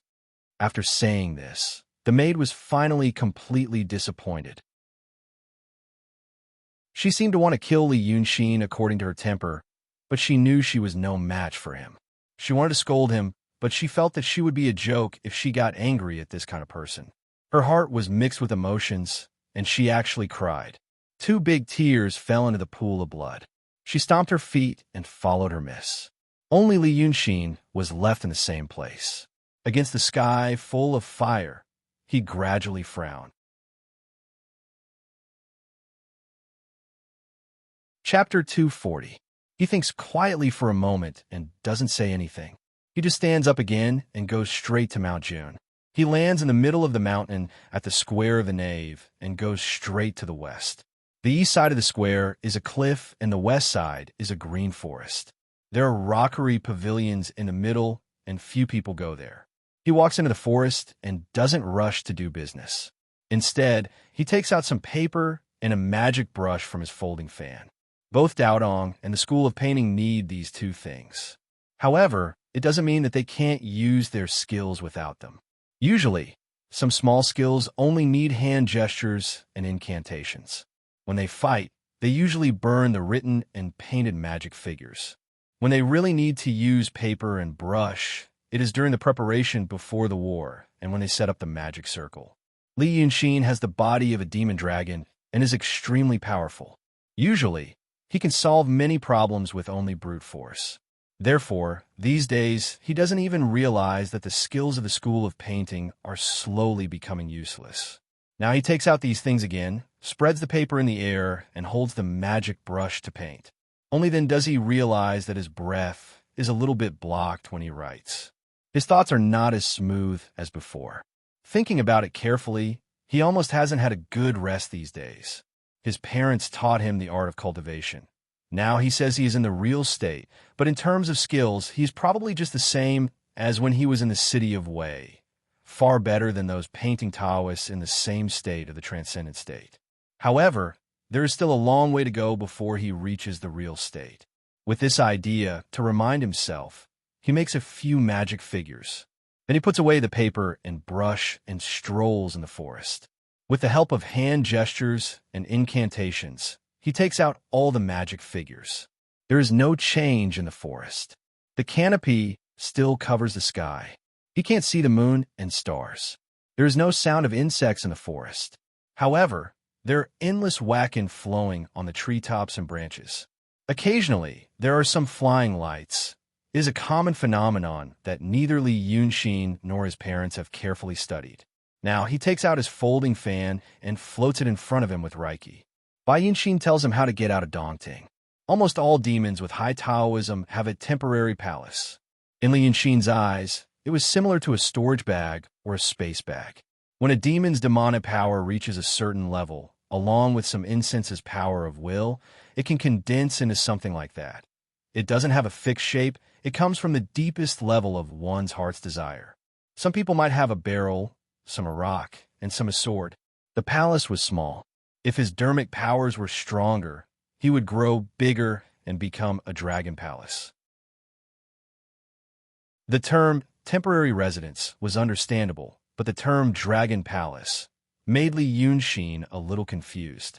Since all the demons in the world might have such a thing, why was it crowned with the word dragon? It was probably related to Shinryu in some way. Now that the dragon palace was completed, people could enter. Lord Dongting's Red Flower City was like this, and so was Li Yunxin's folding fan. However, there was still a crucial point. The dragon palace was like a house. Master entered the dragon palace through the front door. The house had a back door. The dragon palace also had a back door. But the back door had to be opened by himself. And the method of opening the back door sounded even more unusual to Li Yunxin. When he was first told about this, he already felt like it was a strange system created by someone. But now, this feeling was even stronger. You have to enter your own dragon palace, choose a location, and open the back door. From then on, no matter where you are, as long as you enter the dragon palace and leave through the back door, you will return to the location you chose before. But this method couldn't be used often. According to Bai Yunxin, that was the place where the spiritual power of the dragon palace leaked out. If it was used frequently, it might cause the dragon palace to collapse, which wasn't worth it. The matter was clear and distinct from the point of view of the rules. But the problem was, as a demon's method, it wasn't very mystical. This made Li Yunxin think of some low-level and crude setting. Without any reason or explanation, it's just like that, with some restrictions. This, together with some small details before, often made him feel an unknown fear from the bottom of his heart. There might be some secret hidden in this strange world. But based on what he knew now, those secrets probably weren't gentle and beautiful. He wasn't afraid of facing danger, but he was afraid of not knowing where the danger might be, which made him feel uneasy. So he tried to suppress this little bit of uneasiness in his heart. The next moment, he disappeared from the forest. He appeared in his dragon palace. Just like the last time he came here, this place was full of mist. In the past, there were some scattered objects and food inside. But a few days ago, they were used up to deal with Suwong. Li Yunxin didn't like this feeling. A lot of things could be hidden in the mist, which made him feel like he was being watched. It wasn't a good sign that the situation was out of his control, so he tried his best to avoid it. The last time he came here, this dragon palace was still full of white mist. He couldn't tell up from down, left from right, and there were no boundaries. But when he entered this time, he was taken aback. Something was here. A small world appeared in the mist, like a dense forest. The trees in the forest were towering, verdant, and verdant. The forest was decorated with all kinds of flowers and plants, and colorful butterflies were flying. The dragon palace was very quiet. He could even hear the melodious chirping of birds. Li Yunxin looked at the world from a strange perspective. He was like a creator looking down from the sky. So he could see an open space in the forest, and on the open space, there was a courtyard with 2 entrances. The courtyard looked very dilapidated, with weeds growing between the courtyard and the gaps between the tiles. It looked familiar. Li Yunxin quickly realized that he had indeed seen that courtyard and been to that courtyard. Wasn't that the courtyard that Su Wing showed him, where Lu Laodao, Shi Queasy, and Sanhua were trapped? It was actually in his dragon palace. This surprise made him subconsciously walk toward the courtyard. With this thought, the scenery quickly zoomed in. The next moment, he was already standing outside the courtyard. When he looked up at the sky, he found that there was no sun in the sky, but the sun was shining brightly. Everywhere he looked, there was mist, probably the kind of mist in his dragon palace. He raised his hand to touch the door in front of him, and immediately felt the texture of the rotten wood and the scratching of the paint on the door. Li Yunxin took a deep breath and pushed the door open. With a squeak, he saw the courtyard full of weeds and 2 people standing in the courtyard. Black Knife and Jurin stared at him as if he had seen a ghost. Lu Laodao noticed Black Knife's gaze and slowly turned his face to look at him. He was about to speak. As for the people in the courtyard, Lu Laodao just realized that there might be something wrong here. Black Knife had just woken up from a hallucination that lasted more than 10 days. He once again remembered what the fake Lu Laodao had said. Chapter 241. Before the old man who once lived with Li Yunxin in the Dragon King Temple in City of Wei spoke, Li Yunxin had already walked through the door. Just like when he was in City of Wei, he pushed open the door and came back from the street at dusk. He did certain things and met certain people. Lu Laodao did not know what he was planning, but he did not ask. He only told him how much sesame oil money was spent today and which old woman came to ask if he had a sweetheart. A smile appeared on his face as he walked into the courtyard.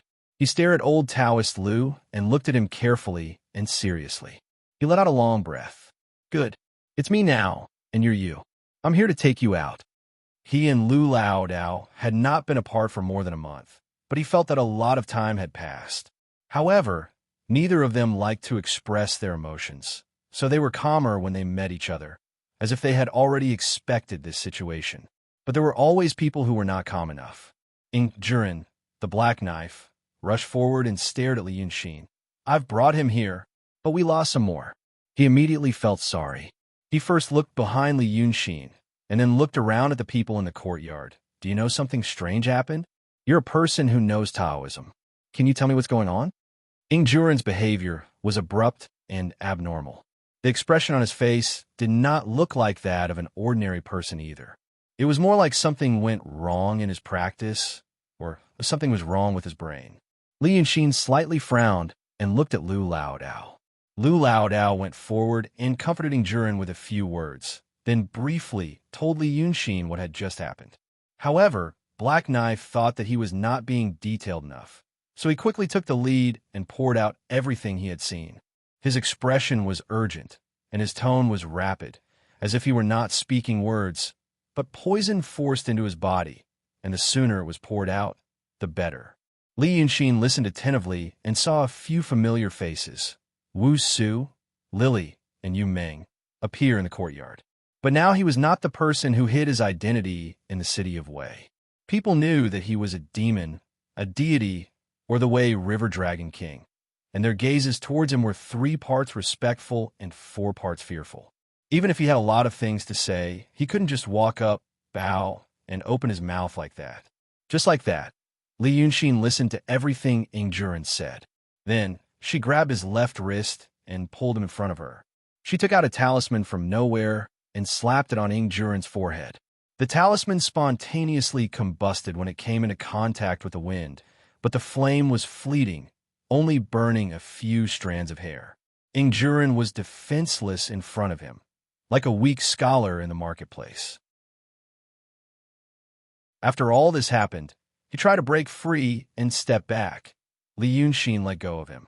Then he said, "Someone planted something in your spiritual consciousness so that you could pass it to me. Now, I've helped you remove it, otherwise you would go crazy. Think again, the appearance of the old man. Is it like this?" He raised his hand and drew in the air, and a lifelike figure appeared in the air. Ingjuren had no time to be amazed by this magical ability. He just stared at it and said, "Yes." Li Yunxin was silent for a while, then nodded slightly. Su Wang. After a while, he said, "What a great ability." Su Wang sent these people into his dragon palace, and even opened a back door for his dragon palace. Lu Laodao, Sanhua, and even Ingjuren came in through the back door. This kind of thing was like opening the door at night and coming home to find that the house was full of beautiful gifts, and at the same time, the back door was opened. The gifts were not lost, and there was even a surprise. But for a normal person, there was only surprise without joy. In Li Yunxin's eyes, this kind of thing was like a demonstration. After all, a demon's temporary imperial residence, the Dragon Palace, was the most secretive place. Logically, no one should be able to break in. Lu Laodao realized that something was wrong. So he came closer and asked in a low voice, "What's wrong?" Li Yunxin thought again, then said, "The door was broken into." At this moment, he had already walked into the courtyard, and the door was open behind him. The people in the courtyard didn't know what he meant by the door was broken into, but after hearing Ingjuren's words, they all thought that Black Saber's cultivation had gone awry, and he had fallen into chi deviation or was hallucinating. But now, seeing Li Yunxin's attitude, they knew that what Black Knife said might be true. For a moment, they were a little anxious, not knowing what other unimaginable things would happen in this unimaginable world. But there was no more unimaginable things. After saying this, Li Yunxin turned around and walked out through the door again. Then he stood outside the door and waved at them, saying softly, "Come out." The people did not know why or where he was going. But Lu Laodao was the first to step out of the door. When they were in the courtyard, the sky was bright. Although they did not know where the sunlight came from, it was at least a sunny day. But now, as soon as they stepped out of this dilapidated courtyard, it was pitch black in front of them. Lu Laodao subconsciously grabbed Brother Xian's sleeve, and it took him a while to adapt to the darkness. After a while, he found that the world was not completely dark. He was in a forest, and there were light spots like fireflies flowing on the leaves. He felt the moist wind, and there was a slight fishy smell in the wind. Li Yunxin smiled and said, "It's Mount June. There's a restriction formation blocking it, so it's safe." When he said this, Madame Gong slowly walked out, but Li Yunxin still said to Lu Laodao, "There's another person on Mount June, Red Lady. Maybe Bai Yunxin will also come. Red Lady, you've heard me talk about her. In a moment, you go down the stairs to the front hall at the corner of the mountain. But there's nothing in there. You guys think of a way. Don't eat the fish and do whatever you want." He was telling them something. Hearing this, Lu Lao Dao was a little flustered, but he didn't let go of his sleeve. "Brother Xian, what about you?" When they walked out and looked back, they could no longer see the courtyard in the world. There was nothing in the forest. In fact, they walked out of Li Yunxin's folding fan. At this moment, Li Yunxin also looked at the folding fan in his hand, and then looked up at the west side of the forest. The west side was close to the square in front of the Ziwei Palace. He saw someone standing in the forest. That should be Red Lady. The princess in the lake didn't seem to care too much about the arrival of these people, but of course, she didn't welcome them either. He and Red Lady looked at each other for a while in the dark forest, and then he turned to Lu Lao Dao and said, "I'll go out and have a look. I'll be back soon." He said this a little loudly, so the person in the west should have heard him. So that person slowly walked away. Then Li Yunxin waved the folding fan in his hand. He disappeared in a thin air. Chapter 242. He only says go out and have a look. Others probably think he's going to the lake or outside Mount Jun. But when he shows up again, he is already in another forest. More than 10 days ago, Ingjuren and Yu Meng were thrown into the fog here and entered his dragon palace. The rat and the rabbit only think it is an inhibition, so they wander outside. They don't know that if they also went in, they can reunite now. Someone opened the back door of his dragon palace here. That person is Su Wang. What a great ability. Li Yunxin sighs again in such a deep night. Since a long time ago, Bai Yanjun has expressed something similar to him. Some people are helping him. But that kind of help was not entirely out of unwarranted kindness. They are more like giving a person or some people some conditions and convenience to see how far they can go. Suing also shows the same idea. But they're all different. Li Yunxin doesn't know what kind of connection can bring them together, let alone what their purpose is. All he can do is to make use of those things to survive and strengthen himself as much as possible, hoping from a possible chess piece to a decision-maker who can see the whole situation. A few days ago, he was trapped in Dongting and didn't know how to solve the dangerous situation in front of him. Even if he had thousands of plans, it would be in vain if he couldn't break the inhibition. Now he finally gets out of trouble. The fog that used to linger here has disappeared. Li Yunxin gently tiptoes and floats on the branch like a shadow. He points on the branch again and jumps up between the branches and leaves. Finally, he stands on the dense forest. He steps on a green leaf. The green leaf shakes with the wind, and he also shakes with the wind. Looking to the south, it is a boundless wild forest. The forest in the dark is quietly dormant on the Weishui plain like a gloomy ocean. Small sounds in the forest interweave into its deep and loud breathing. Nobody knows how many secrets are hidden in the shadow. He looks to the north again and sees the city of Wei. He has only been trapped in Dongting for more than 20 days, but it feels like a whole year. Even the city of Wei, just looking at him, made him feel like a stranger. In fact, they were indeed strangers. The city of Wei in the past, the city of Wei at night, although there were lights that represented civilization, it was far from comparable to the world he came from. But now, the whole city of Wei was splendid and splendid. The city was so bright that even Li Yunxin's face, which was dozens of miles away from it, turned slightly red. The city of Wei was burning. Li Yunxin stood at the top of a tall tree and stared at the city he had lived in for a few months. Then, he silently jumped down from the tree. A ball of mist appeared under the tree, and Li Yunxin was hidden in it. At the same time, he reappears in the woods on the west side of the middle hall of Ziwei Palace inside the inhibition of Dongting. He casually picked up his folding fan from somewhere. At this time, the people he had just rescued had just walked into the square in front of the nave. He had to take care of these secular people. So the candle in the room was lit. Lu Lao Dao, Mrs. Sanhua, Shirquizi, who was in a coma, Yu Meng, Wu Su, Lily, and Ingjuren. They were standing or sitting, but none of them showed special interest in the nave, probably because they were restless. Li Yunxin sat on a table in the hall. Originally, this table was a retro gift and was used as a table. But now he was not in the mood to sit on his knees behind the table obediently. For a person who had not knelt according to that rule since he was a teenager, That posture was indeed a kind of punishment. The hall was wide and deep.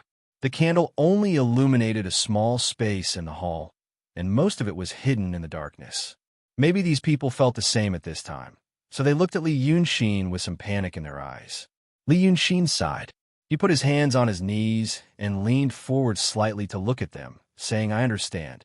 The situation is not very optimistic, and you're not happy." He looked at Lu Laodao and Sanhua, nodding first. "Thank you for your hard work. Previously, you did a good job. I could only survive because of you. Now the chief and pheasant can't be found. If they are alive or dead, I will definitely give you an explanation." Then he looked at Ingjurin. "I didn't expect you to really come, but I didn't expect so many things to happen, and the city of Wei is finished. Without the city of Wei, are you interested in becoming pirates?" Ingjurin did not know whether they were serious or joking, and did not know how to reply. He had seen Li Yunxin's ability, and now that he came to such a place, he felt that it was as magnificent as a royal palace, although he had never seen a royal palace. So he was anxious and did not know what they meant by the city of Wei is finished. Then he saw Li Yunxin and cupped his hands to Yu Meng. "Master Yu, we are fated to meet. I have news. Just now I saw the city of Wei was set on fire." Yu Meng and Wu Suli were stunned. Then they heard Li Yunxin say, "It's not a fire. It's set on fire. You know, even the city walls are on fire. Probably the stinky Taoists of Daodong are setting up some array and also sacrificing the city of Wei.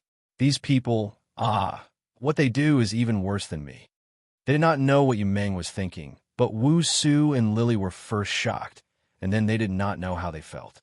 Although it was impossible for a super big family like the Yu family to live in the city of Wei, and there would be branches in other countries and cities.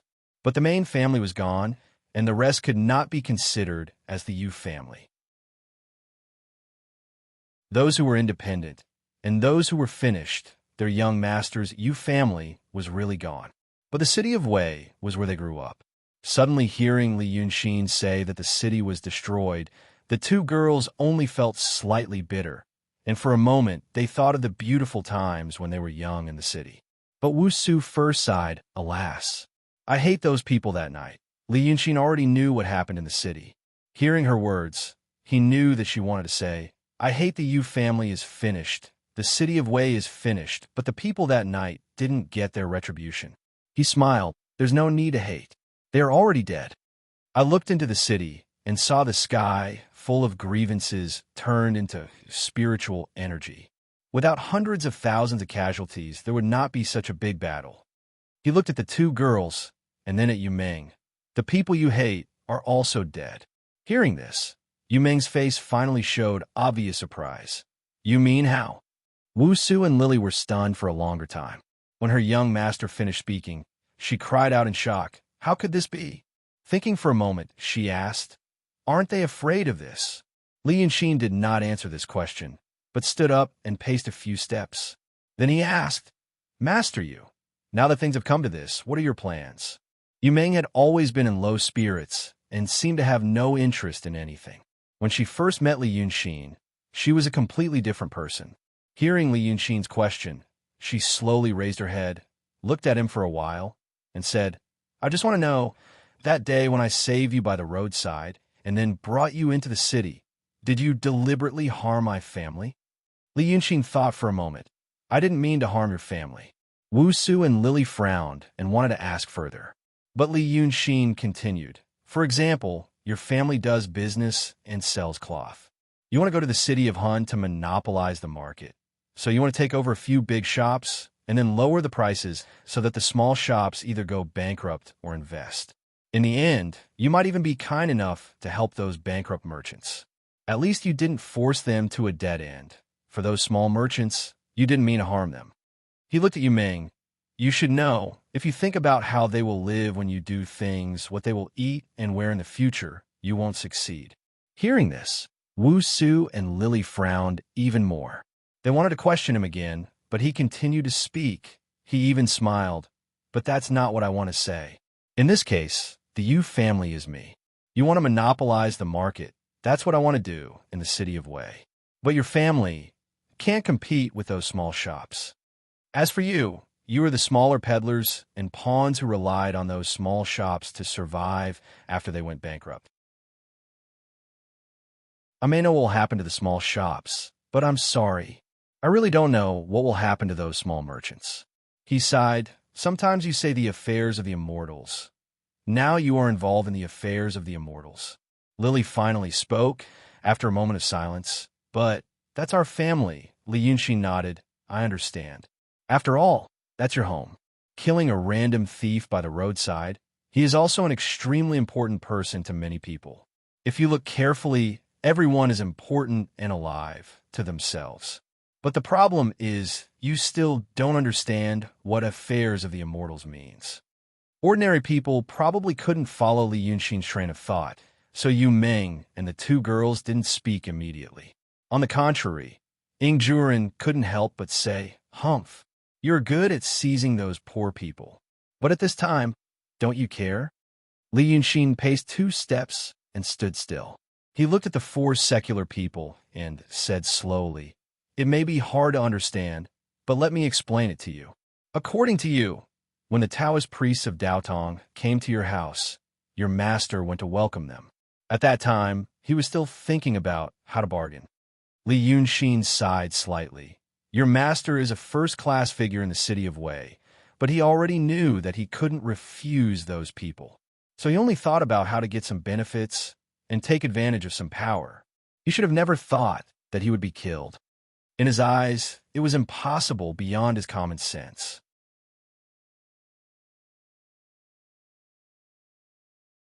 Chapter 243. Then your family had that kind of thing happen. You all started to feel that it was unbelievable. At that time, did you ever think of going to the capital to find some noblemen to help you? Li Yunxin looked at Yu Meng and shook his head. I don't think so. Because they knew the noblemen in the capital probably couldn't help. They were immortals. But you still didn't expect that they didn't even care about the people in the city of Weiqing. Just like what you want to ask. How could they not care? How could they do that? But these questions are very unreasonable. Li Yunxin was silent for a while.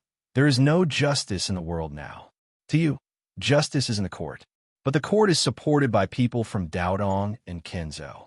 Now the immortals don't care about justice. What can the court do? So you see, something happened in the city of Weiqing. The magistrate of the Zhao family ran away. The court didn't send anyone to help. Because they knew it was Daotong and Kenzhou's business, they didn't dare to interfere. Now that the city is destroyed, they also don't dare to interfere because Daotong and Kenzhou want to protect the people. And now, so many people of the world were being sacrificed. This must be for the sake of protecting the people of the world. This kind of thing, Li Yunxin shook his head slightly. The more people die, the more righteous it is. Because in your hearts, the authority of the emperor will not do evil. And in the hearts of the emperors, the highest authority of Daotong will not do evil. Whether they are willing or not, once evil is committed, the perpetrator will be the victim. Do you understand what I'm saying? Wu Su and Lily didn't quite understand the meaning of Li Yunxin's words and didn't know what to say. Ingjuren felt he understood a little, but the truth and logic was so scary that he felt hopeless and didn't know what to say. Only Yu Meng seemed to understand. He looked at Li Yunxin and pondered for a long time before asking, In that case, if we help you in the future, we will be doing something of the greatest importance. His words made Li Yunxin smile. It was a smile that came from the bottom of his heart, a smile that came when he saw a smart person. It's the biggest thing. Li Yunxin let out a sigh of relief. It's the biggest thing in the world of immortals. I'm considered an immortal now. Now, they were going against Daotong. In this world, you will not find a more brilliant, more powerful opponent. There is no justice or justice in this world for your family's matters. If you work for me in the future, you will be going against the justice and justice of the world. If you don't have it, you could try to rob it like this. If I can't get it, there's nothing. Only if we can snatch it will we have an explanation. But what is more important is that this is more frightening than anything else. Because all your grievances, sufferings, injustices, and bullying, you can't find anything to rely on. You don't even have anything to rely on. Because you're going against the laws of this world. Yu Meng listened to Li Yunxin in a daze. After listening, he pondered for a while, as if he was making a serious decision. Then he said, "People like us are at our wits' end. My father was killed by Dao Tong. In the future, we will be in danger wherever we go. We won't be able to live a peaceful life anymore." Then he looked at Ingjurin. "This Black Blade hero, I guess you didn't live a happy life in the past. As the saying goes, seeking wealth comes from taking risks. If I want to follow you, I won't be surprised. But you are such a powerful person. It's not impossible for you to live a happy life by hiding your identity. Why do you want to do such a dangerous thing?" Ingjurin snorted in a low voice and raised his eyebrows. But he didn't refute Yu Meng's words. No one in the world could refute the evaluation of a Yu family of living a happy life.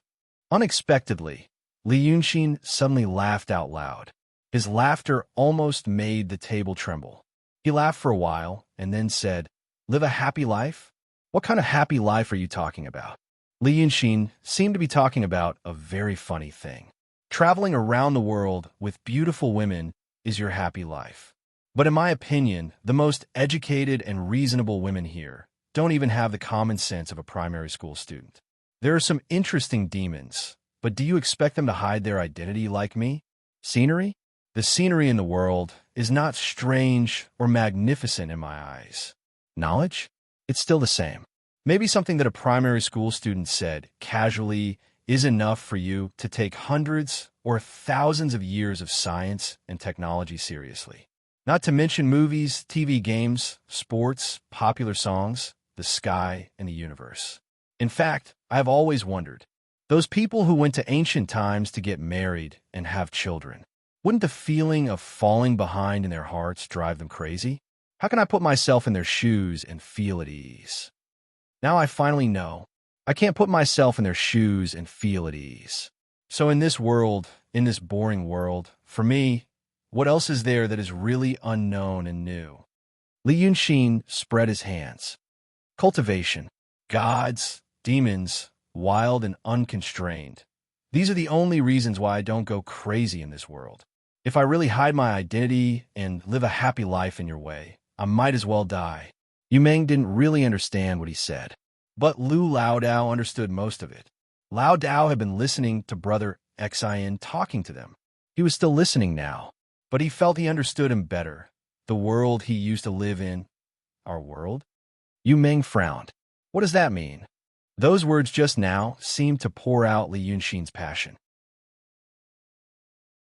At this moment, he became uninterested again, so he just smiled. It's like you have lived at home for more than 10 years, and now you suddenly have to go to the countryside to spend the rest of your life. Would you like that? Yu Meng thought for a while. If I can get my revenge, do you know the life in the countryside? Li Yunxin laughed. It's the life in the countryside, not the life of a country gentleman. You only light the oil lamp during festivals. You work at sunrise and rest at sunset. You don't have 3 meals a day, and you only have 1 set of clothes every year.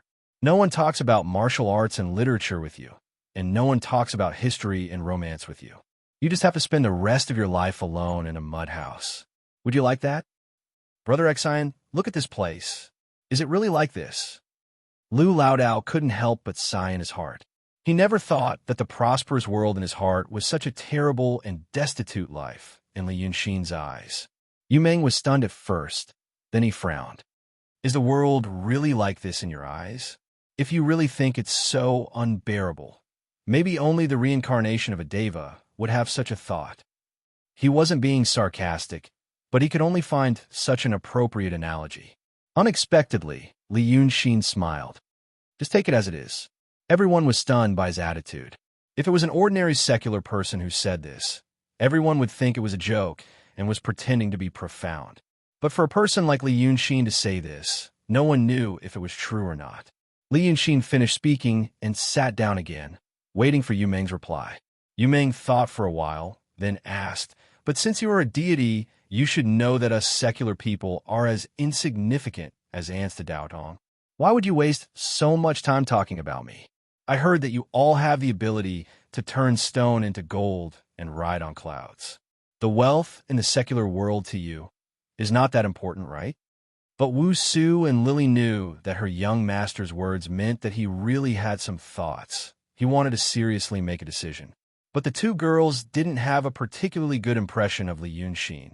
His appearance made them a little more vigilant, because he was even more beautiful than their young master. Most people think so. Li Yunxin nodded. The people of Daodong don't care about you, secular people. After all, they are elites, and their vision is limited by history and times. But here, I know that the power of the people is the strongest. It's hard to explain, and you won't understand even if I explain. But you only need to know that to the demons, you will become more and more useful in the coming era. Yu Ming didn't understand what he said, but he understood his attitude. This time, he didn't ask any questions, but fell into deep thought. After waiting for a while, Yu Ming raised his head and looked at Li Yunxin seriously. I understand your attitude, but I can't completely trust you. But I can tell you one thing. The Yu family hasn't been destroyed. Families like us will make some preparations in advance to prevent the worst from happening. Yu Ming said. The Yu family does too. Li Yunxin smiled. I understand. Did your father tell you about this before? Yu Ming paused. Not yet. As a rule, I did not know of such things until the day I had a son. But I heard about it when I was a child. I was just 4 days old. Wu Su and Lily widened their eyes in surprise. Ingjuren also turned to look at young Master Yu in surprise. But Li Yunxin didn't change his expression. He only said, "It sounds like you're reincarnated by a deity." Yu Ming looked at Li Yunxin. Even if it's true, I can't remember what happened in my previous life. Maybe I'm just smarter than normal children. Normal children won't be possessed by a deity. Li Yunxin carefully looked at Yu Ming, as if he wanted to see through him with his eyes. Then he casually waved his hand. Reincarnating and gaining intelligence early is more than you can imagine. It's just that you don't know. Let's not talk about these things, then what? Then I want to leave this place and use all the manpower and resources. Yu Ming said in a deep voice. It might take a long time, but it's also a good time to walk around and think about whether I should help you or not. Okay. Li Yunxin agreed without hesitation. Then he thought for a while. Just a casual question. You're different from before. Is it because you were pretending before, or because you suddenly gained intelligence recently? One thing, Yu Ming said stiffly. Li Yunxin smiled. Then please, I want to talk to my people about something private.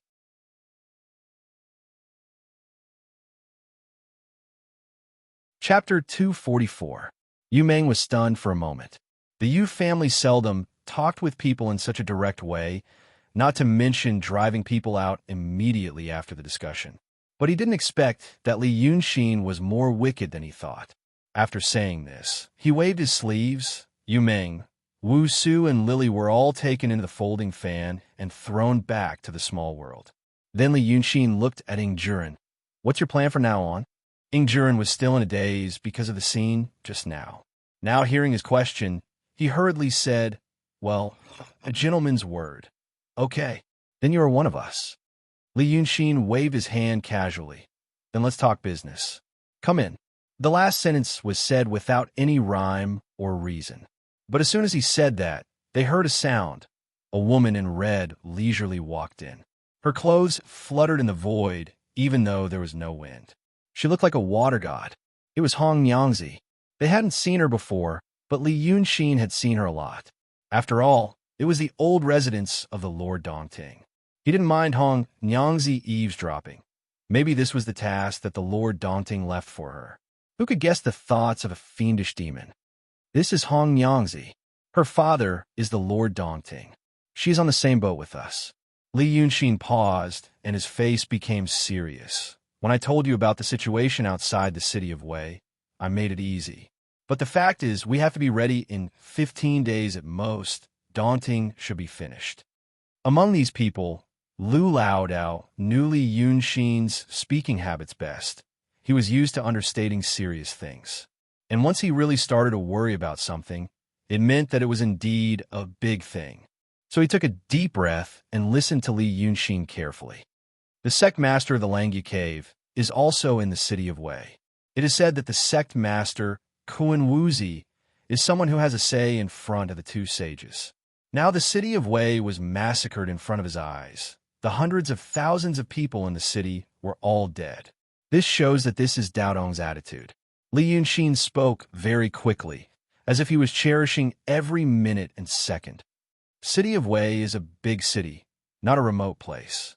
The massacre here shows that Dao Dong cares about the things in Dongting very much. I took a look at the tactical matrix outside the city of Wei for a while. Together with the mirror-like small magic circle outside the city you mentioned before. According to the operation of Reiki, it should be very powerful and can break the inhibition of Dongting with one blow. I previously speculated that Dao Dong wanted to use the dragon soul to declare war on the fiendish demons. It seemed that he had really made up his mind. I must have been marked there.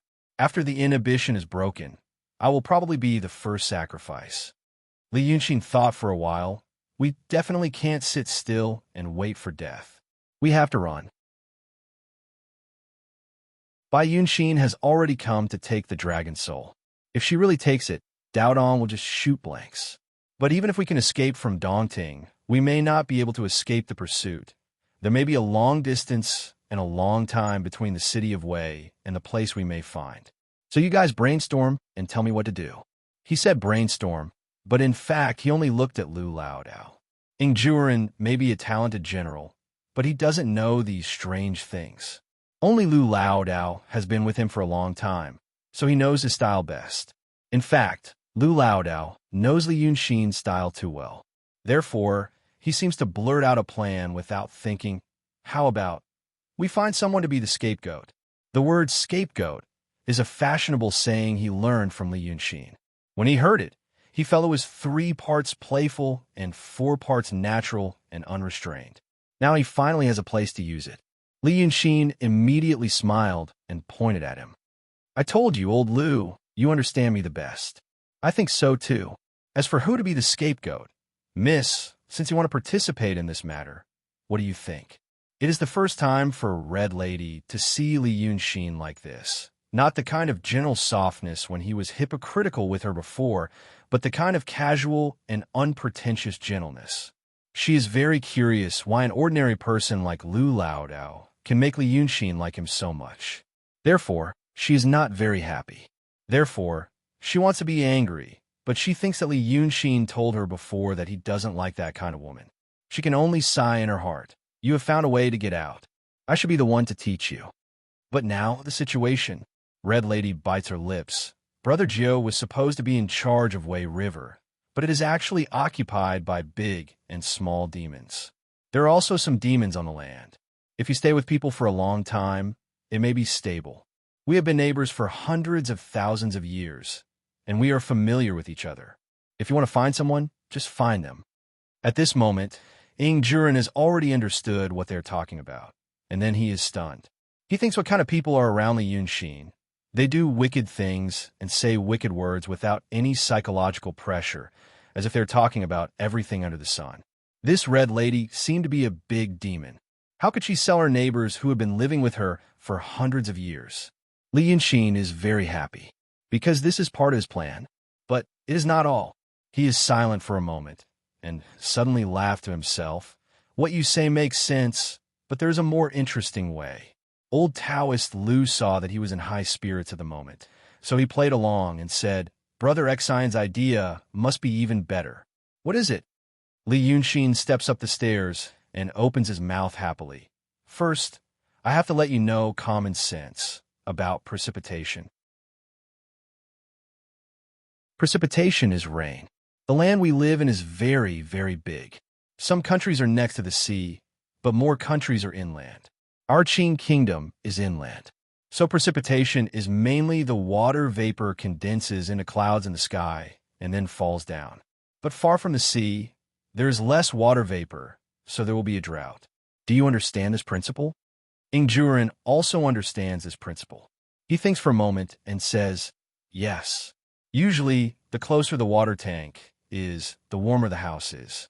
But this kind of thing like rain is not Dragon King. That is the problem I want to talk about. Li Yunxin says with a smile, and even stands up again to walk a few steps, as if he likes his new idea very much. Logically speaking, With so many places inland, there should be a drought a long time ago. But look around the city of Wei. There used to be paddy fields.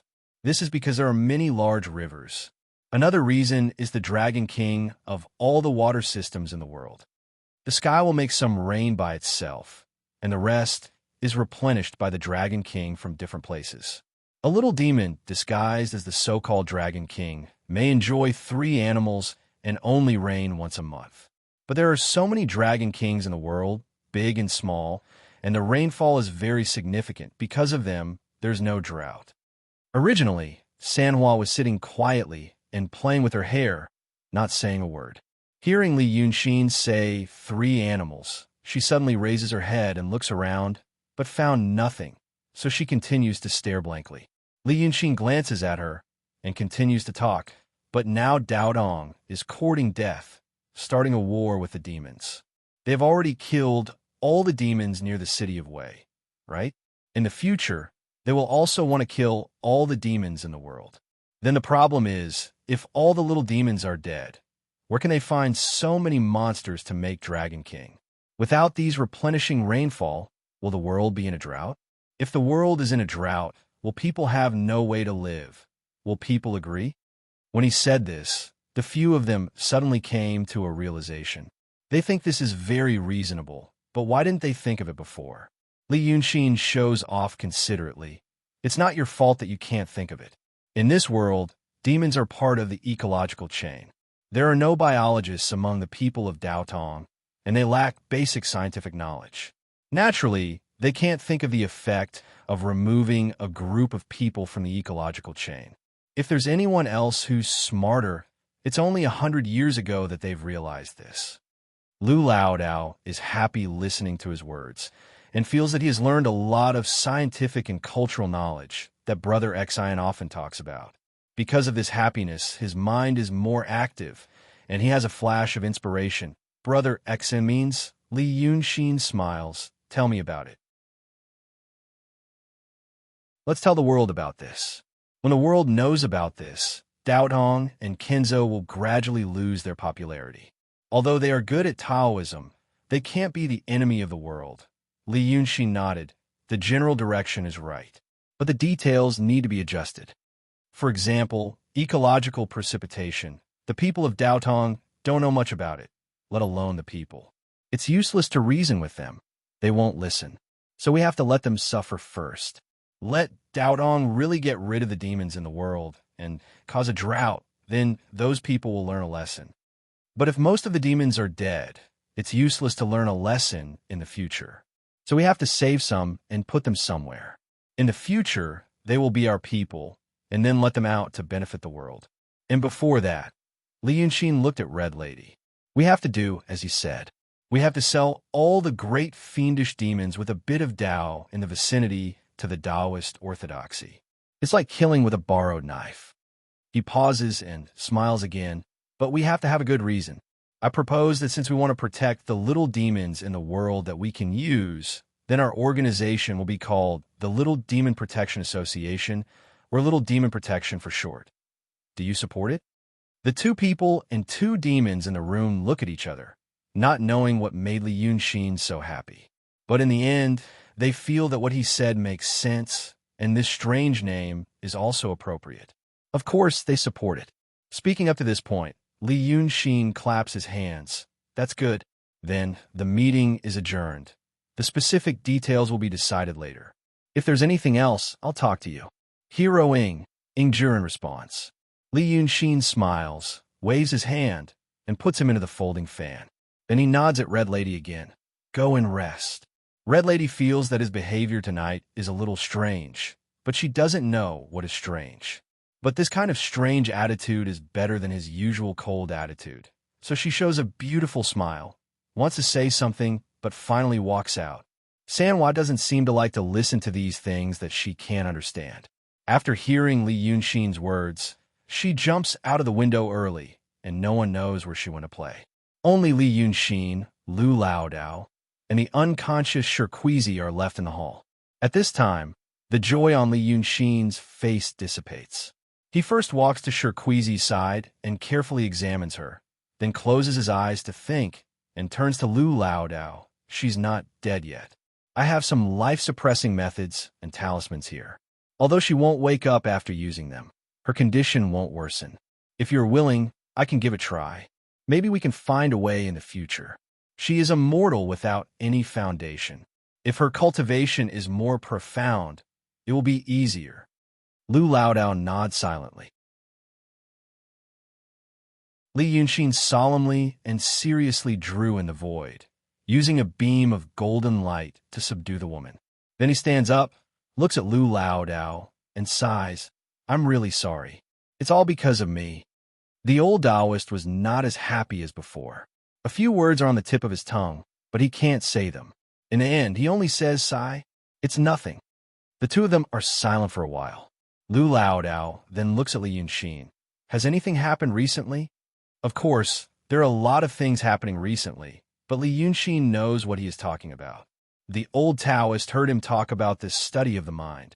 Although it was only a short month, he already had some understanding. He feels that Li Yunxin's mood is a little strange, not the brother Xian of the past. Li Yunxin is slightly startled, then smiles gently. "You have sharp eyes. There are some things, but it's my own internal cause. It has nothing to do with others. It's probably enough for me to fight in my heart. At most, I hypnotize myself." These words are said lightly, but Lu Laodao knows that things may not be so simple. However, he also knows that brother Xian doesn't want to talk about this topic anymore, so he doesn't say it. It's something else. There were a lot of people just now. I can't say. Li Yunxin stretches out his hand and takes out a talisman. Immediately, an invisible force envelopes the two of them. He waits for a while and then says, "The young master of the Yu family. I don't think he is an ordinary person. So it's good that he is leaving. I am not in the mood to solve the mystery now." Our side, Sanhua. He looks at Lu Laodao. "You know how I met her?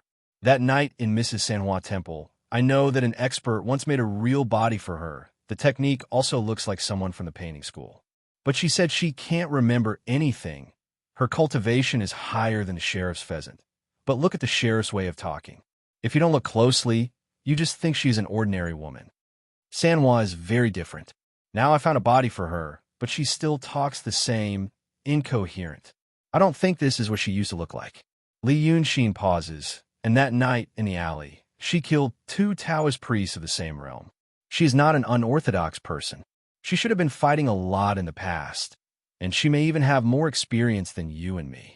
But when I ask her again, she still says she can't remember. Lu Laodao is surprised. After thinking for a while, he says, "Brother Xian said, but I think she doesn't have bad intentions." "I don't think so either. I don't mean what you think." Li Yunxin squints his eyes and looks out of the window, but I don't feel at ease.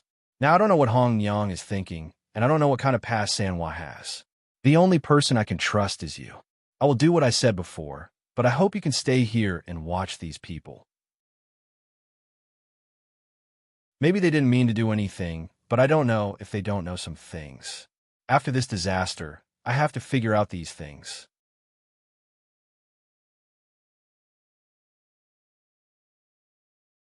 Chapter 245. Lu Laodao knows that brother Xian asked him to do this. He nods solemnly, but adds, "I think there will be no problem." Sanhua and the 4 monsters went through the last stage in the city of Wei with them. At that time, even Lu Laodao doesn't know if Li Yunxin can get through Yunzi, but the 5 monsters never doubt him. Because of this, Lu Laodao doesn't want to see Li Yunxin's worry come true. He knows that brother Xian likes to guess people's minds with the most evil intentions, so he tries to do the same. But in the end, he still hopes that there will be more beautiful things in this world.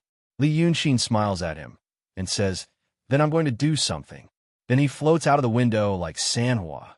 At this time, the sky in the east is turning white.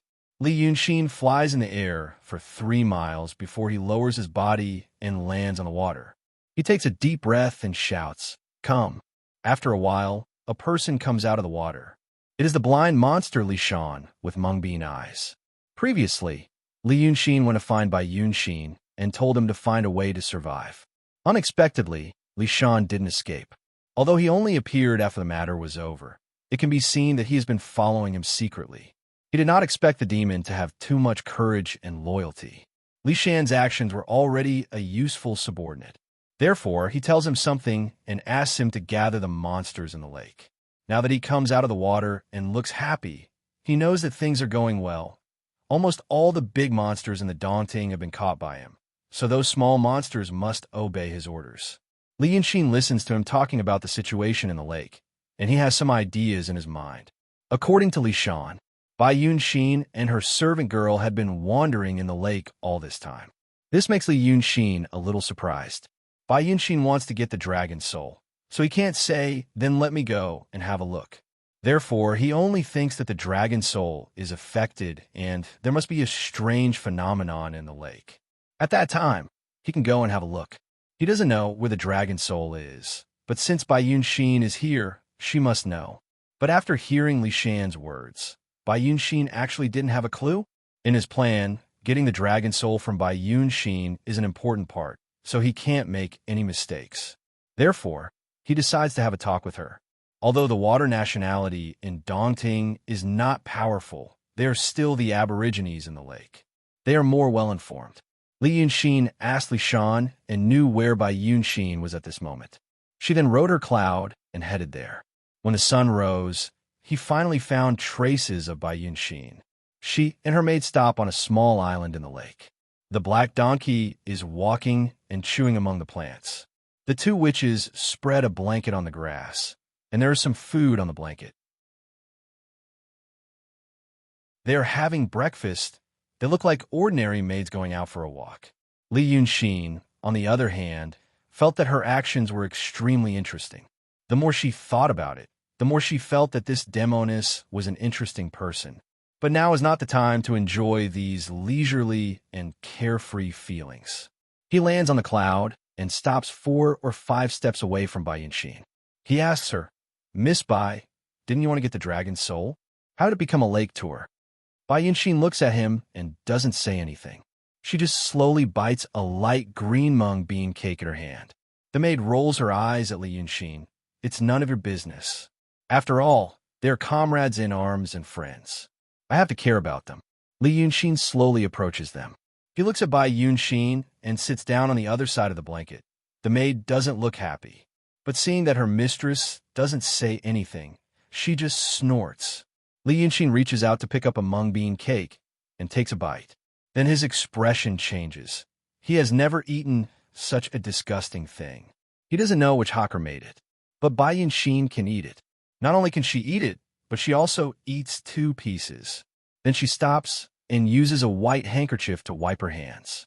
She asks the maid, "Where did you buy this?" The maid thinks for a while. "It should be in Ping City." "Miss, do you remember? That day was the sacrifice festival. We went to the evening market and saw a girl selling this. You said you haven't tried it before, so you bought a lot." Bai Yunshin thinks for a while. "Oh, this is disgusting. Next time we go back, find that girl for me." Then she looks at Li Yunshin. "What are you doing? Do you want the dragon soul too?" Li Yunshin smiles. "I don't want the dragon soul, but I need your cooperation for something. Also, I have some questions I want to ask you. I've been hiding them for a long time." Bai Yunshin frowns and thinks for a while. "What do you want to ask?" "About the ghost emperor." Li Yunshin says that Emperor Zhao Wu of the Yi dynasty. He was immortal when he was alive. How did you owe him a favor? I can't figure it out. It's very uncomfortable to keep in my heart. The maid suddenly covers her mouth and laughs softly. She originally looked at Li Yunshin with a slightly anxious gaze, but now it's gloating. Bai Yunshin's expression was calm. "You want to know about this?" Li Yunshin looks at the sky. "Anyway, I have nothing to do for now. Why don't we chat and deepen our friendship? Once this knot in my heart is solved, I can tell you something else. It's not good that I don't know anything about you and then find out that you're involved with Dao Tong." Bai Yunshin straightens and looks at Li Yunshin. "This matter. It's interesting." Speaking of this, she smiles. After smiling for a while, her expression calms down. Li Yunshin feels that she's trying to remember something, so he waits for a while. Then he hears Bai Yunshin say calmly, "It should be hundreds of years ago. The last emperor of the Yi dynasty, Lu Jingyang, was a beautiful man when he was young. In such a world, Being an emperor is a first-class position. Because of the existence of Daotong and Kinzhou, Daotong wants the world to be peaceful and stable and the population to grow. Thus, they don't want to see the change of dynasties. Due to this reason, there were practically no successful peasant uprisings in the past thousands of years of history. Rebellions that had just begun to take shape would be wiped out by the soldiers. Once the forces of the rebellion grew slightly larger, it would be difficult for a country to suppress them with its power alone. Either the orthodoxies or the sword sects would take action, or the neighboring countries would help. The peace between countries is also like this. Wantonly attacking without permission is to become the enemy of the Xianmen in the world. Thus, the emperors know that their throne is secure forever. They know that the neighboring countries won't easily start a war. They also know that if they make the people in their country have no way to live and starve for thousands of miles, they will be replaced. Under such circumstances, both the emperor and the people are relatively safe. Thus, the last emperor of the Yi dynasty, Lu Xingyang, doesn't know what kind of fate he will face when he is young.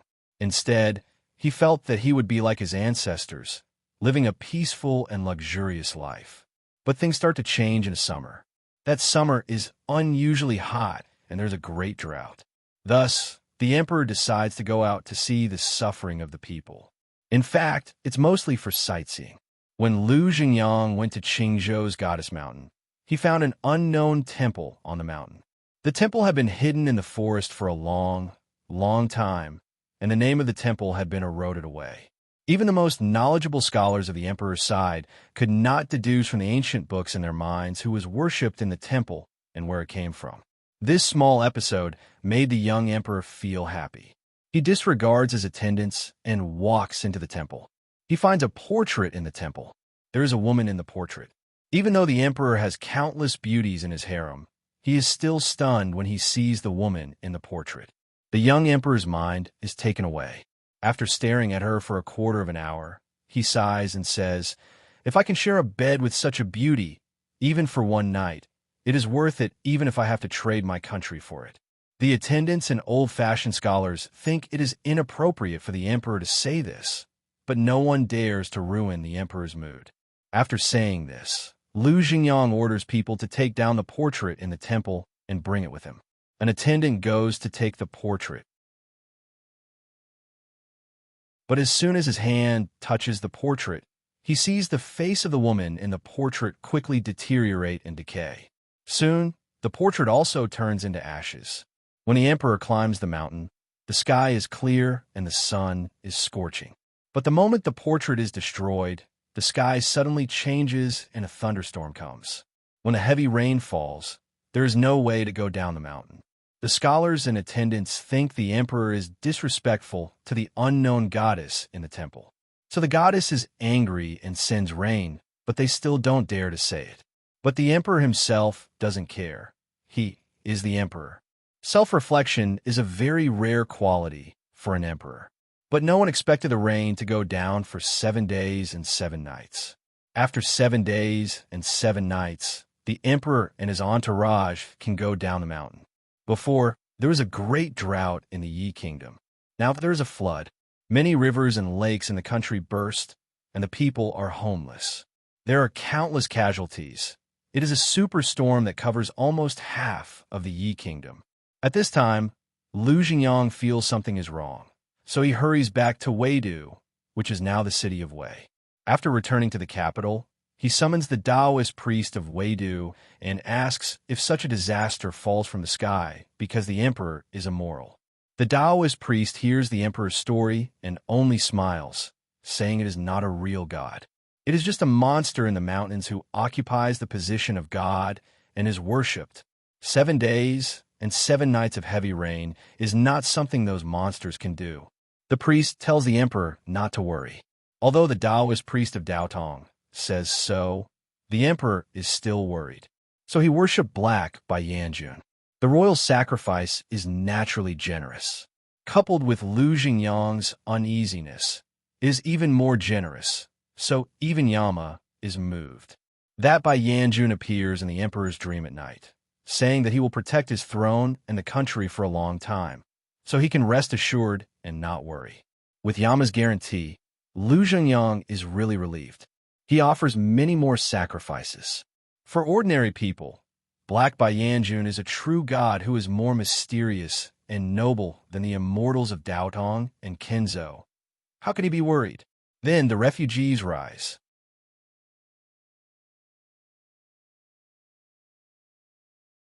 Chapter 246.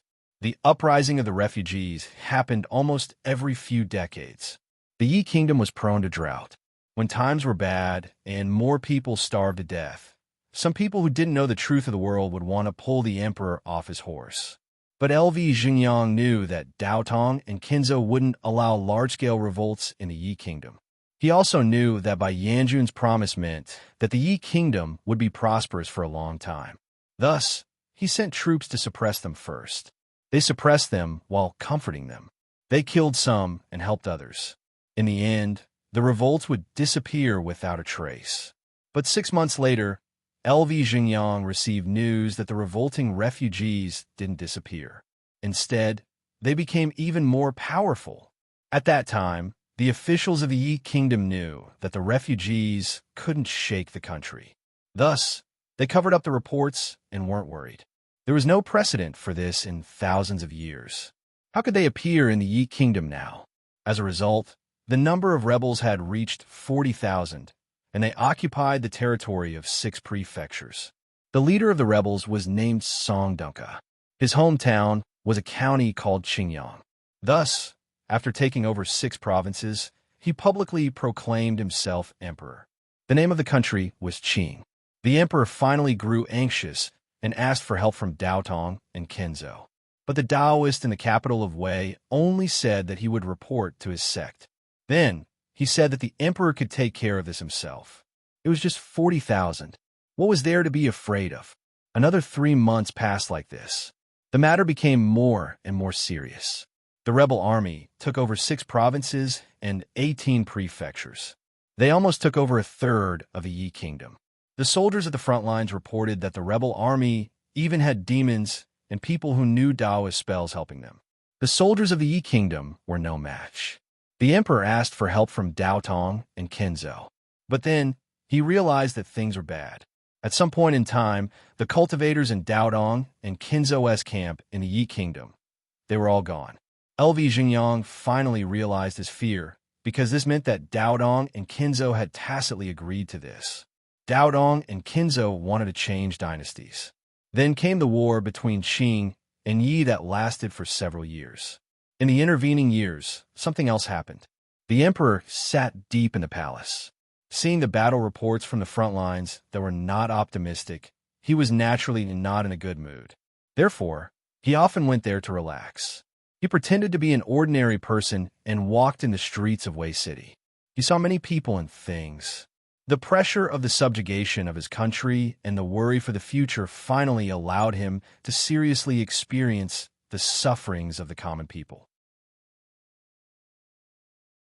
He knew how the common people live their days, years, and lives cautiously. This gave him a unique temperament.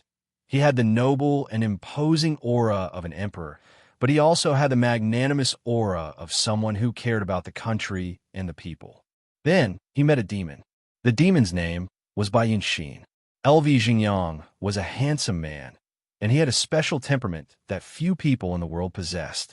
On the other hand, Bai Yanxin and her maidservant had always been wandering around the world, and they loved all kinds of interesting and novel things. She quickly liked the last emperor of Yi Dynasty. Although a demon's liking was different from a human's liking, no one knew if Bai Yanxin treated him as a special plaything. But the demoness finally knew his identity and troubles. She realized that she had encountered an interesting matter that was hard to come by in 1,000 years. LV Xingyang also knew that this woman was not a human, but a powerful demon. He asked Bai Yanxin if she could help him protect his kingdom. Once the world was settled, he would worship her with the incense of the entire Yi Kingdom. The change of a dynasty was hard to come by in 1,000 years, so it was very interesting. Bai Yanxin happily agreed, and then this Bai Yanxin also disappeared. What happened next was recorded in detail in the history books. The Yi kingdom was destroyed, Wei City was broken, the city was massacred, and Emperor Yi died in the purple gold palace. Li Yunxin also knew that what happened before was probably not made up. After killing Yunzi, Bai Yanjun once told him why he was helping the Ghost Emperor. According to what Bai Yanjun said, he owed the Ghost Emperor LV Zhengyang a favor. Now, Bai Yunxin's words and Bai Yanjun's words confirmed each other. Bai Yunxin said these words for a long time. Her tone was calm and a little jumpy. It could be seen that when she recalled the time she spent with Emperor Yi, she felt it was a happy memory. When she stopped, it was already noon. But the three demons were in the lake. They didn't feel hot. Instead, they felt cool. Li Yunxin narrowed his eyes and thought. He couldn't help but ask, does it have anything to do with the portrait in the ruined temple on Qingzhou's Goddess Mountain? Bai Yunxin thought, I don't know. Li Yunxin nodded. He thought about it and asked again, so you're saying that the reason you helped me and the Ghost Emperor stop the people from the sword sect was because you owed Lu Zhengyang a favor? Then the question is, you promised to help LV Zhengyang. Why did you disappear?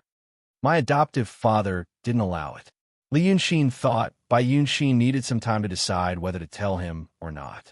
He didn't expect that she would say it without hesitation. I didn't know the reason at that time. I only heard LV Zhengyang's words and thought it was the rebellion of the refugees. But after I promised him, I realized it was the general trend of the world. Those people wanted to change the dynasty. But my adoptive father didn't say why. Li Yunxin understood that those people Bai Yunxin mentioned referred to Daotong and Kenzo. This and the destruction of the Yi dynasty hundreds of years ago made him frown. He felt something was wrong. It was not that he was paranoid, but the old capital of the Yi dynasty was in the city of Wei. The Dragon Soul was in the Dongting near the city of Wei. The Lord Dongting was also in the Dongting. Bai Yunxin also came to the Dongting. Recently, everything happened near the city of Wei. So many people and things happened in such a small area. Li Yunxin felt that these seemingly unrelated things that happened in different periods and forces actually all revolved around one thing or one reason. Now he knew more and more, but he was also more and more confused. Every time he felt that he was about to reach the answer to the riddle, he would find that the so-called answer to the riddle was actually just a factor of that matter just before the blink of an eye. The last emperor of the Yi dynasty, LV Zhengyang, disrespected the portrait on the Goddess Mountain. Then it rained heavily in the blink of an eye. The refugees revolted, and he was abandoned by Daotong and Kenzo. There must be something fishy about it. Now Li Yunxin was the Dragon King. He knew what the rain was all about. Dragons could all reign, but their abilities were different. For example, he was a dragon's son in the realm of truth, and he cultivated Taoism. He gathered so many grievances in the city of Wei to make a storm. It was not hard, but it was not easy either. With his Taoism, he could make a light rain covering the entire city of Wei and Dongting. He could also make a moderate rain with a smaller coverage. If he made a storm, it could only cover the city of Wei. He thought it was impossible for him to make a superstorm that lasted for 7 days and 7 nights. He didn't know who could do it. He didn't belong to this world before. He used to see the weather cloud picture, a big earth covered with white clouds. The big ones were as big as a continent, and the small ones were as big as several provinces. Therefore, it was hard for him to imagine that no matter how powerful a demon was, could he make a super heavy rain covering almost half of a country and lasting for several days. There were dragon kings dressed up as demons everywhere in the world. But most of those dragon kings were of the water nationality, and they were born with the ability to make clouds and rain. However, it was also limited. A dragon king in a small river might be able to produce a large area of light rain every month if he exerted all his strength. Fortunately, there were many demons, and the quantity could offset the quality. Taoist priests could also pray for rain, but if they prayed for rain, it was pure hooliganism. Taoist priests themselves couldn't make clouds and rain. In Li Yunxin's view, this was easy to understand. Rain clouds that were usually very low, when you looked up, you would feel that they were on the roof of your house, and you could touch them by raising your hand. In fact, they were 1 or 2 kilometers high. Those Taoist priests of wills and emptiness realm who lived in Jianghu couldn't even fly, let alone affect the condensation of water vapor in such a high sky, especially on a super large scale. But the local water nationality demons could. It was easy to distinguish when demons made rain. The clouds were thin and low, and most of them were 100 or 200 meters high. It wouldn't last long, and the rain wouldn't be very heavy. Therefore, Taoist priests burned magic figures and called those water nationality demons who were born with the ability to make rain. Since this kind of demon could become the dragon king of an area, it meant that he was content with his lot. They wanted incense for cultivation and human worship. Taoist priests represented Dao Tong, and they practiced the divine mind method. They had an advantage in fighting, and they had a huge force behind them. Here, they wanted to call for wind and rain. If the demon really didn't cooperate, they would use magic figures and flying swords to kill it, and then they would say that it was this demon who caused trouble here in the past, which was why there was a drought. Where could they go to argue? Therefore, Li Yunxin saw demons making rain as hard labor, and Taoist priests making rain as hooliganism. Therefore, he was thinking that LV Xingyang touched the portrait in the Goddess Mountain Temple, and then it rained for 7 days and 7 nights. Was this man-made or just a coincidence? If it was a coincidence, then why? Dao Dong suddenly wanted to get rid of the Yi dynasty and build a new Qing dynasty. Thinking like this, he quickly grasped the key point. If they didn't like the LV family as the emperor, they could just replace the LV family. This sounded ridiculous in his world, but no one dared to say it here. The emperors of this world were more like professional managers under Dao Tong and Kenzo. If the immortals with supreme power didn't like this manager, then they could just tell him to get out and replace him with someone else. Why do they have to make the people angry and start a war? It should be known that Dao Tong and Kenzo hoped for peace and prosperity in the world and for the people to reproduce. But the war hundreds of years ago, everyone in the Qing kingdom now knew how tragic it was. 9 out of 10 rooms in the prefecture were empty. From the uprising of the refugees to the destruction of Weidu, the population was almost halved. This was half of the population of a country.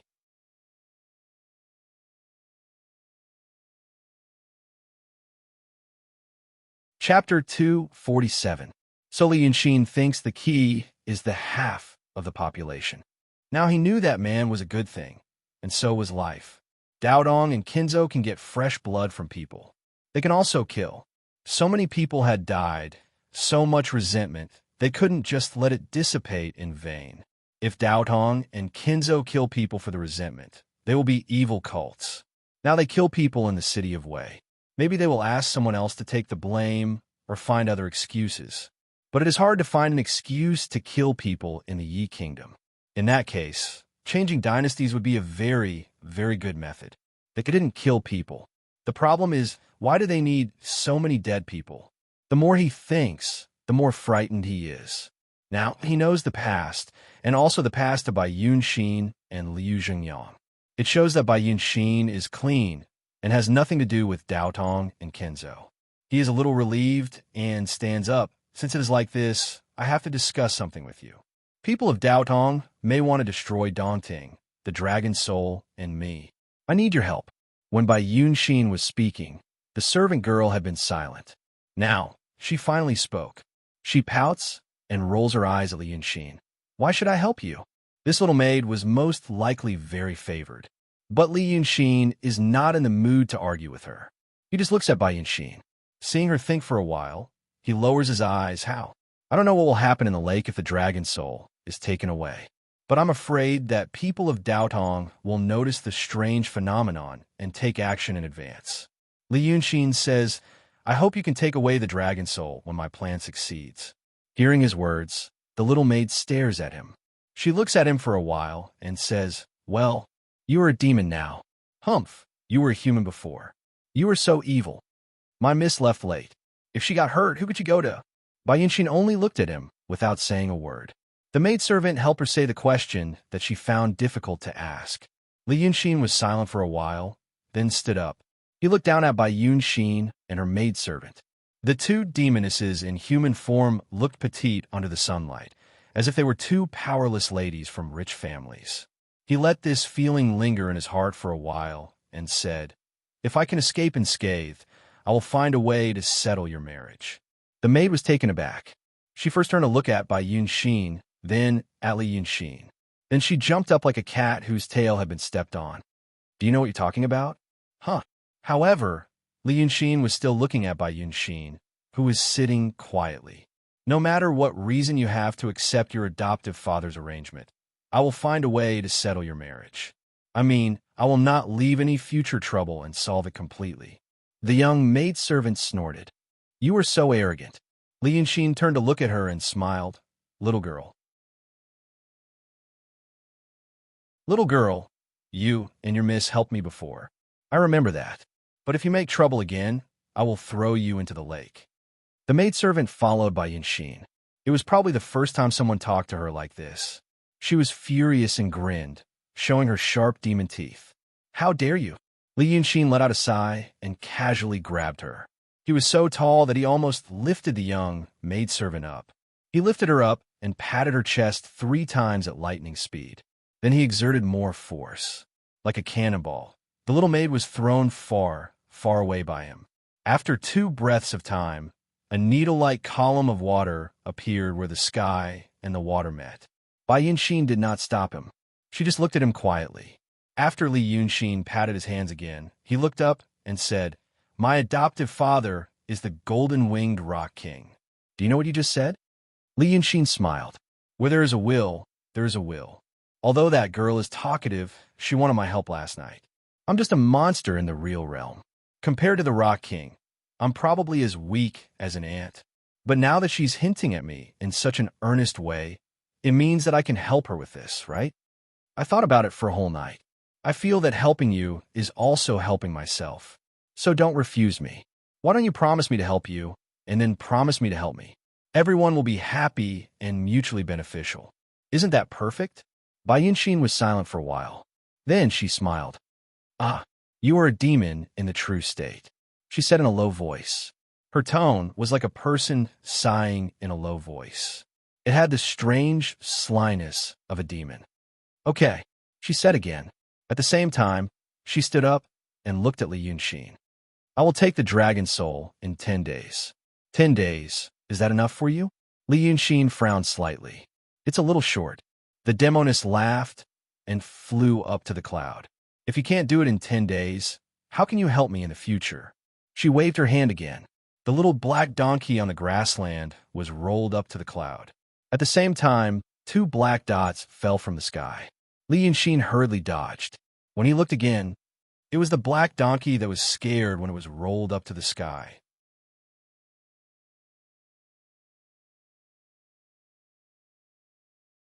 Chapter 248. Because of the fire, Weicheng became dry. Weicheng used to be Weicheng. Weicheng was not a lone city. There were roads leading to all directions. It was also the economic and cultural center of the river region, with a lot of goods passing through it every day.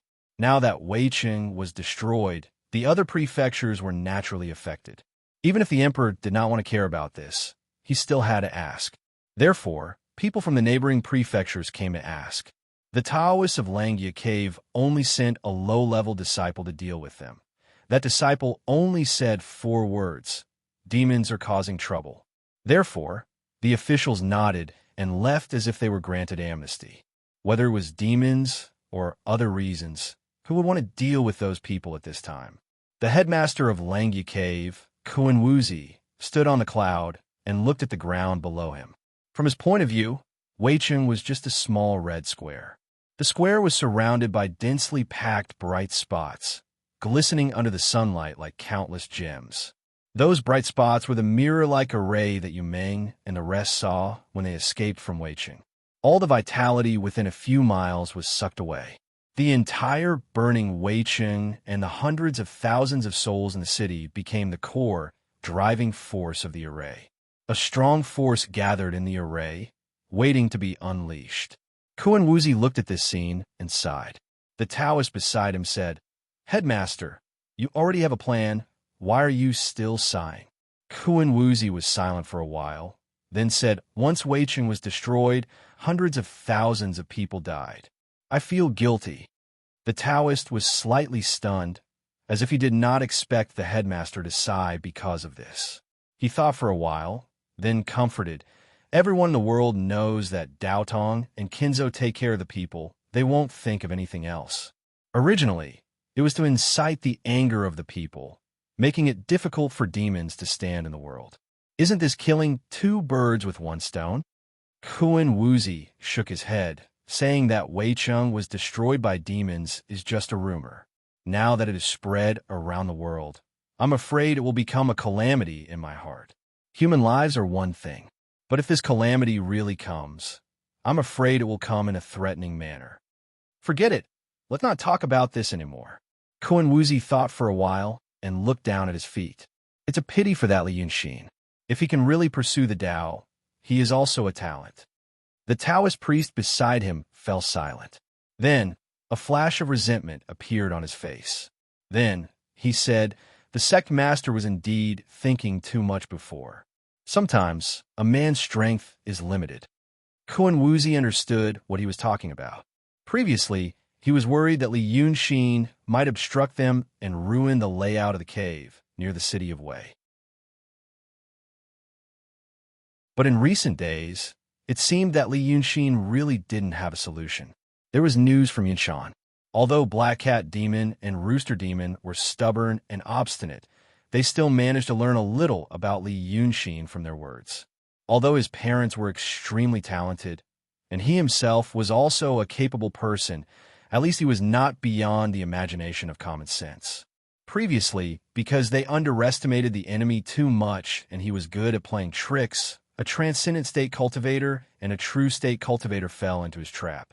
But his good luck could only go so far. Yes. Kuan Wuzi thought for a while and sighed. Previously, I thought that he might have a way to unlock the Dongting inhibition. But now, I think I overestimated him. He might be able to escape, but for the overall situation, he's like a breeze blowing on the mountain. It won't affect the overall situation. The Taoist priest beside him continued. Right now, our target is the demon, not just him alone. Hey, I suppose a man like him must have been so proud and conceited that he would never have thought that one day, he would have been destroyed in passing by us. I would have liked to see his eyes before he died, and what they would have been like. Kuan Wuzi glanced at him. He knew that the cultivator beside him was going through the trial of losing his mind. Therefore, he would not hide the most mean and vicious emotions in his heart.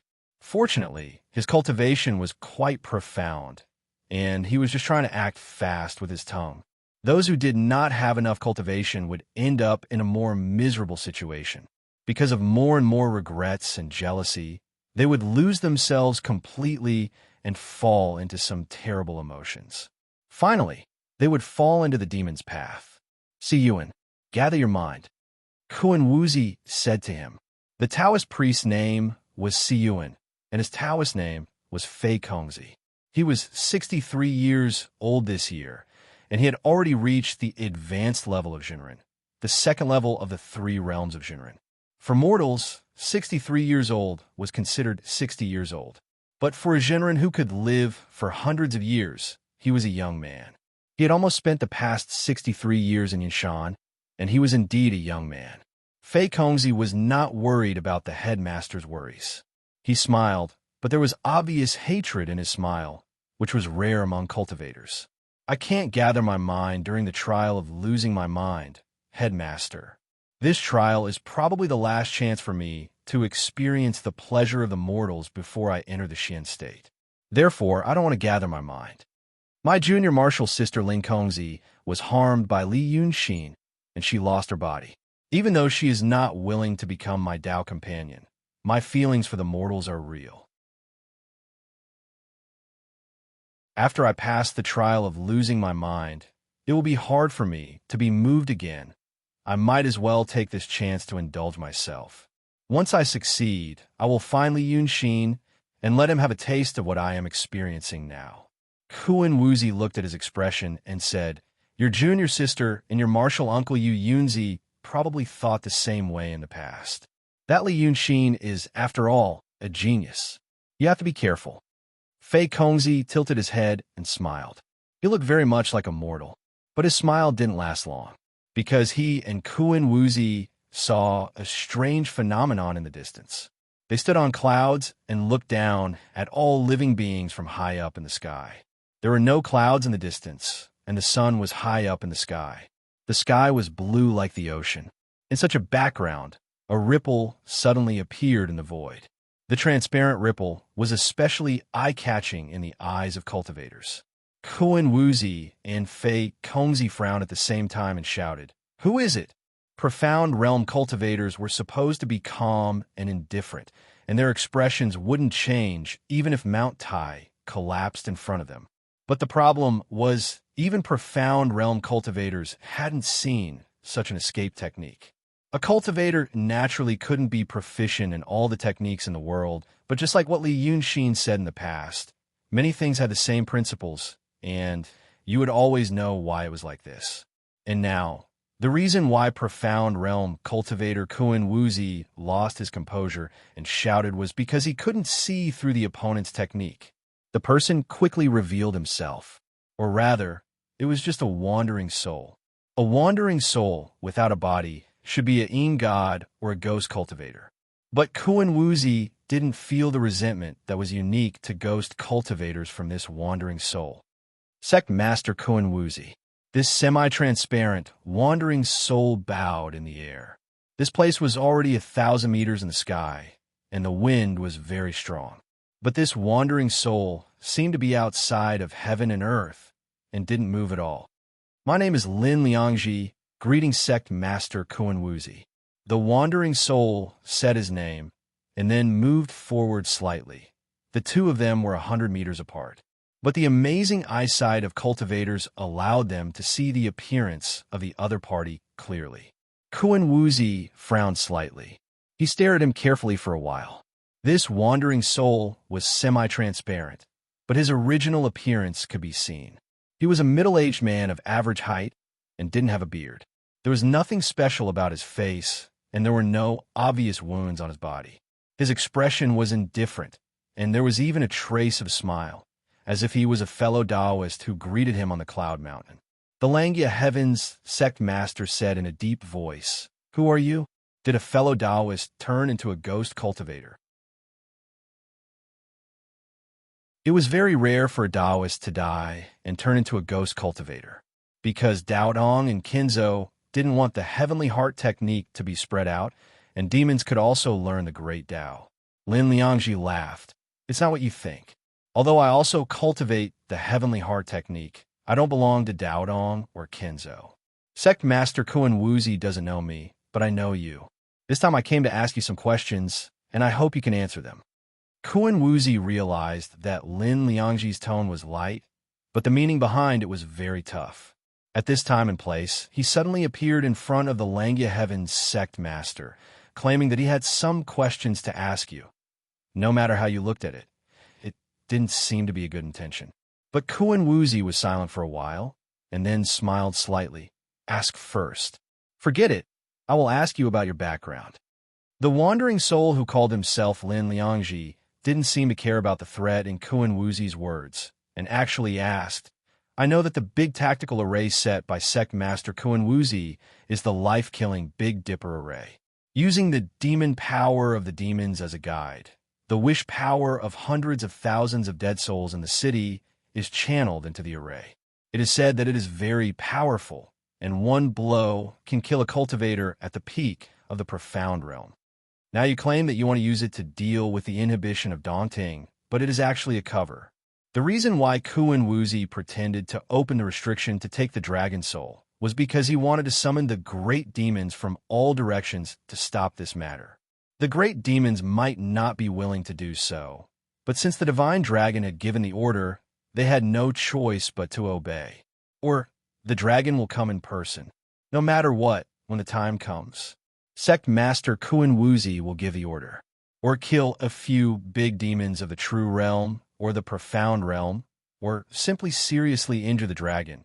It will be a good deal with no loss. Am I right?" Kuan Wuzi thought for a while, raised his hand, stroked his beard, and nodded slightly, yes. But since you know so much, I'm afraid you can't leave today. Lin Liangji hurriedly smiled and waved his hand. Don't worry, Sect Master. I still have something to say. It's just that you want to destroy Dongting, the demons, and even Shinryu. Have you thought about the translucent jade slip? As far as I know, the translucent jade slip is with Li Yunxin. I'm afraid you want to destroy that treasure too. Kuan Wuzi was stunned, but then he snorted, I don't know what you're talking about. Lin Liang showed a tolerant smile. You are just pretending. My junior fellow apprentice Qing, Liang, used to be a close friend of Taoist Yunzi, the head of the Suyuan Temple in Dongting. I have also reminded him several times in the city of Wei. Unfortunately, he was headstrong and finally died in the hands of Li Yunxin. Taoist Yunzi also knows about the translucent jade slip. How can Sect Master Kuan Wuzi not know about it? That day, you talked with Li Yunxin for a long time in Yunzhong, and he also told you about it. Now you want to destroy the translucent jade slip. Aren't you afraid that the two saints will hate you and kill you? Kuan Wuzi's eyes locked on the wandering soul who called himself Lin Liang. He stared at him for a long time, and then said in a deep voice, You are well informed. You seem to have nothing to fear. If you are Li Yunxin's Sect Master, you are mistaken. Lin Liang smiled and shook his head. I am not Li Yunxin's friend. On the contrary, I might be his enemy. I just really want a translucent jade slip. Of course, it would be best if I could kill him. Sect Master, you don't have to worry about which force I am from. We have many people in Daotong, and even in your Langi Cave Heaven. It's just that you haven't discovered them yet. I don't have any ill intentions. I just want to know that since you have reached this stage, can you cooperate with us? Wait until we capture Li Yunxin and get his translucent jade slip. Then you can do your own things. In Kuan Wuzi's eyes, this person's request was really arrogant. But it was this kind of arrogance that forced him to treat it seriously. Unless he was a madman, no one would dare to be so arrogant in front of a mysterious realm sect master. Kuan Wuzi frowned. Cooperation like this? If we really cooperate like you said, and you go to capture Li Yunxin first, it will delay our plan to exterminate the demons. What should we do? Lin Liang didn't mind and smiled. What Sect Master wants to do is to start a war with the demons in the world. Compared to what we want to do, this kind of thing is just a cloud. Kuan Wuzi was so angry that he laughed. Starting a war with the demons involves the people of the world and the fate of humanity. Are you talking about a cloud? He was waiting for Lin Liang to say something that could help him speculate. But the other party suddenly became silent. It was as if his good temper and patience had been used up, and he didn't want to say anything more. Lin Liang's expression became calm, and his smile disappeared. He looked at Kuan Wuzi. Sect Master, you talk too much nonsense. I only want to reply, to agree or to disagree. Such rude words caused Kuan Wuzi to lose his patience. He decided to capture this person first. No matter why he was so arrogant, Daotong had enough power and capital to wake him up. Kuan Wuzi sneered. You overestimate yourself. Then his sleeves suddenly fluttered, and he was about to take out a talisman. At this moment, he heard Lin Liang say calmly, Kill him. Kuan Wuzi was surprised for a moment, because the other party's words seemed to be directed at someone else. This meant that the other party had set up an ambush here. He immediately released his divine sense and scanned the surroundings. But there were only him, Fai Yunzi, and Lin Liang in the sky within a radius of 100 miles. There was no ambush. The other party was bluffing, but at the next moment, Kuan Wuzi's body suddenly exploded in the sky. Even his flesh and blood turned into ashes in an instant, leaving no trace behind. This was because when he released his divine sense, the life and death Big Dipper formation that was formed by the 335 appraisal formations around Weiqing City suddenly shot out a ray of light that was as thin as a hair. This ray of light was so thin that it was hard to distinguish in the dark. But it hit Kuan Wuzi's body. The indescribably strong body of a cultivator of the mysterious realm instantly turned into ashes. Kuan Wuzi, the head of the Langya cave, died.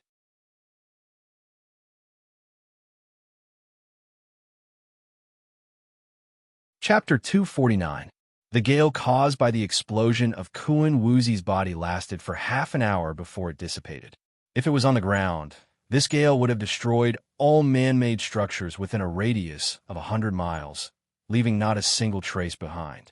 However, at this moment, they were thousands of meters high in the sky. Only two people were affected by the gale, Fei Yunzi and Lin Liangji. But the two of them didn't seem to be afraid of the gale. They even talked in the gale. Lin Liangji frowned. He didn't seem to be happy that he killed Kuan Wuzi so easily. Did you catch him? Fei Yunzi was silent for a while. His eyes were absent-minded, as if his soul was wandering the world, looking for something. After 3 breaths, his eyes lit up again, and he became alive again. No, it's troublesome. He frowned and sighed. The mysterious realm is indeed unfathomable. Fei Yunzi was of the same generation as Yunzi and was regarded by Kuan Wuzi as the candidate for the next Heavenly Grotto sect master. At this moment, he was talking to the mysterious Lin Liangji, as if he was talking to an old friend. Lin Liangji thought for a while, but his body was destroyed by the life-killing Big Dipper formation. His soul was also injured, right? Yes, but we didn't expect him to be able to escape. Now, it's hard to say whether he has any protective magic treasure or not. Just now, when his body was destroyed, I sensed a trace of his soul heading east. Fei Yunzi squinted his eyes and looked east. He sighed. Forget it. A trace of his soul. It won't be a bad thing to become a ghost cultivator without any consciousness.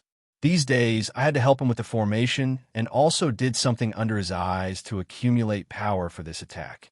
Mistakes are inevitable. Lin Liangji accepted his explanation. The two of them didn't speak anymore. They stayed in the air for a long time, until the gale in the sky gradually dissipated. Lin Liangji floated forward and stood a few meters away from Fei Yunzi. Then he solemnly cupped his hands and bowed to Fei Yunzi. He said then, "Junior martial brother Fu Liangji, you have been in Daotong for 46 years. Now, you have finally succeeded. You have worked hard. Congratulations." Fei Yunzi, who was called Lucky Liangzi by Lin Liangzi, was silent for a while before a mocking smile appeared on his face.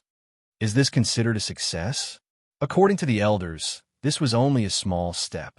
But he raised his head and let out a long breath. You've worked hard indeed. Next step, I still want Junior Martial Brother to continue lurking in Daotong, Lin Liangji said, but not as a Fei Yunzi, but as a Kuan Wuzi. Fei Yunzi was slightly startled. Kuan Wuzi? He is in the profound realm. He frowned. I possess Fei Yunzi and helped him cultivate from the emptiness realm to the true realm. Now that I'm the son of Kuan Wu, I can say that I'm restraining my power, and I can avoid revealing any flaws during the battle. But this physical body, don't you know that the physical body of someone who has mastered the mystical realm is already very difficult to destroy? Just now, the life and death grand formation's attack had consumed the yang qi of 100,000 people. How can I disguise myself as the son of Kuan Wu with this body? Lin Liangji smiled and tossed something out. This thing looked very small, as big as a fingernail. But when it was in front of Fei Yunzi, it had become as big as a person. And this was indeed a person. It was the son of Kuan Wu. In other words, it was a person who looked exactly the same as the son of Kuan Wu. One of the elders offered his body. Lin Liangji said with a tone of admiration, awe, and emotion, in terms of strength, it's even stronger than the body of Kuan Wuzi. You can use this body, disguise as the son of Kuan Wu, and continue to stay at the Dongting. When we catch Li Yunxin, we will act according to Kuan Wuzi's plan. Kill as many demons as they come. It's best. Lin Liangji laughed, asked Daodong, Kinzo, and demons to kill them all. Fei Yunzi stared at the body in front of him for a long time, and then sighed helplessly. After this breath, the body of Fei Yunzi suddenly lost its vitality and fell from the sky. Lin Liangji raised his hand and smashed it in the air. Kuan Wu Zi came back to life. He coughed a few times, moved his hands and feet, and sighed again, alas. When will it end? After thinking for a while, he said, Fu Liangji, Fu Liangji. It's been a long time since someone called me that. I almost forgot my own name. Now when I think about our Taoist name again, I always feel weird. Lin Liangji frowned and looked at him, saying warily, The elders have their own reasons. Junior brother, your words. I don't like it. Don't let the people and things in Daodong blind your heart. Now that the world's catastrophe is coming, junior brother, don't stand on the wrong side.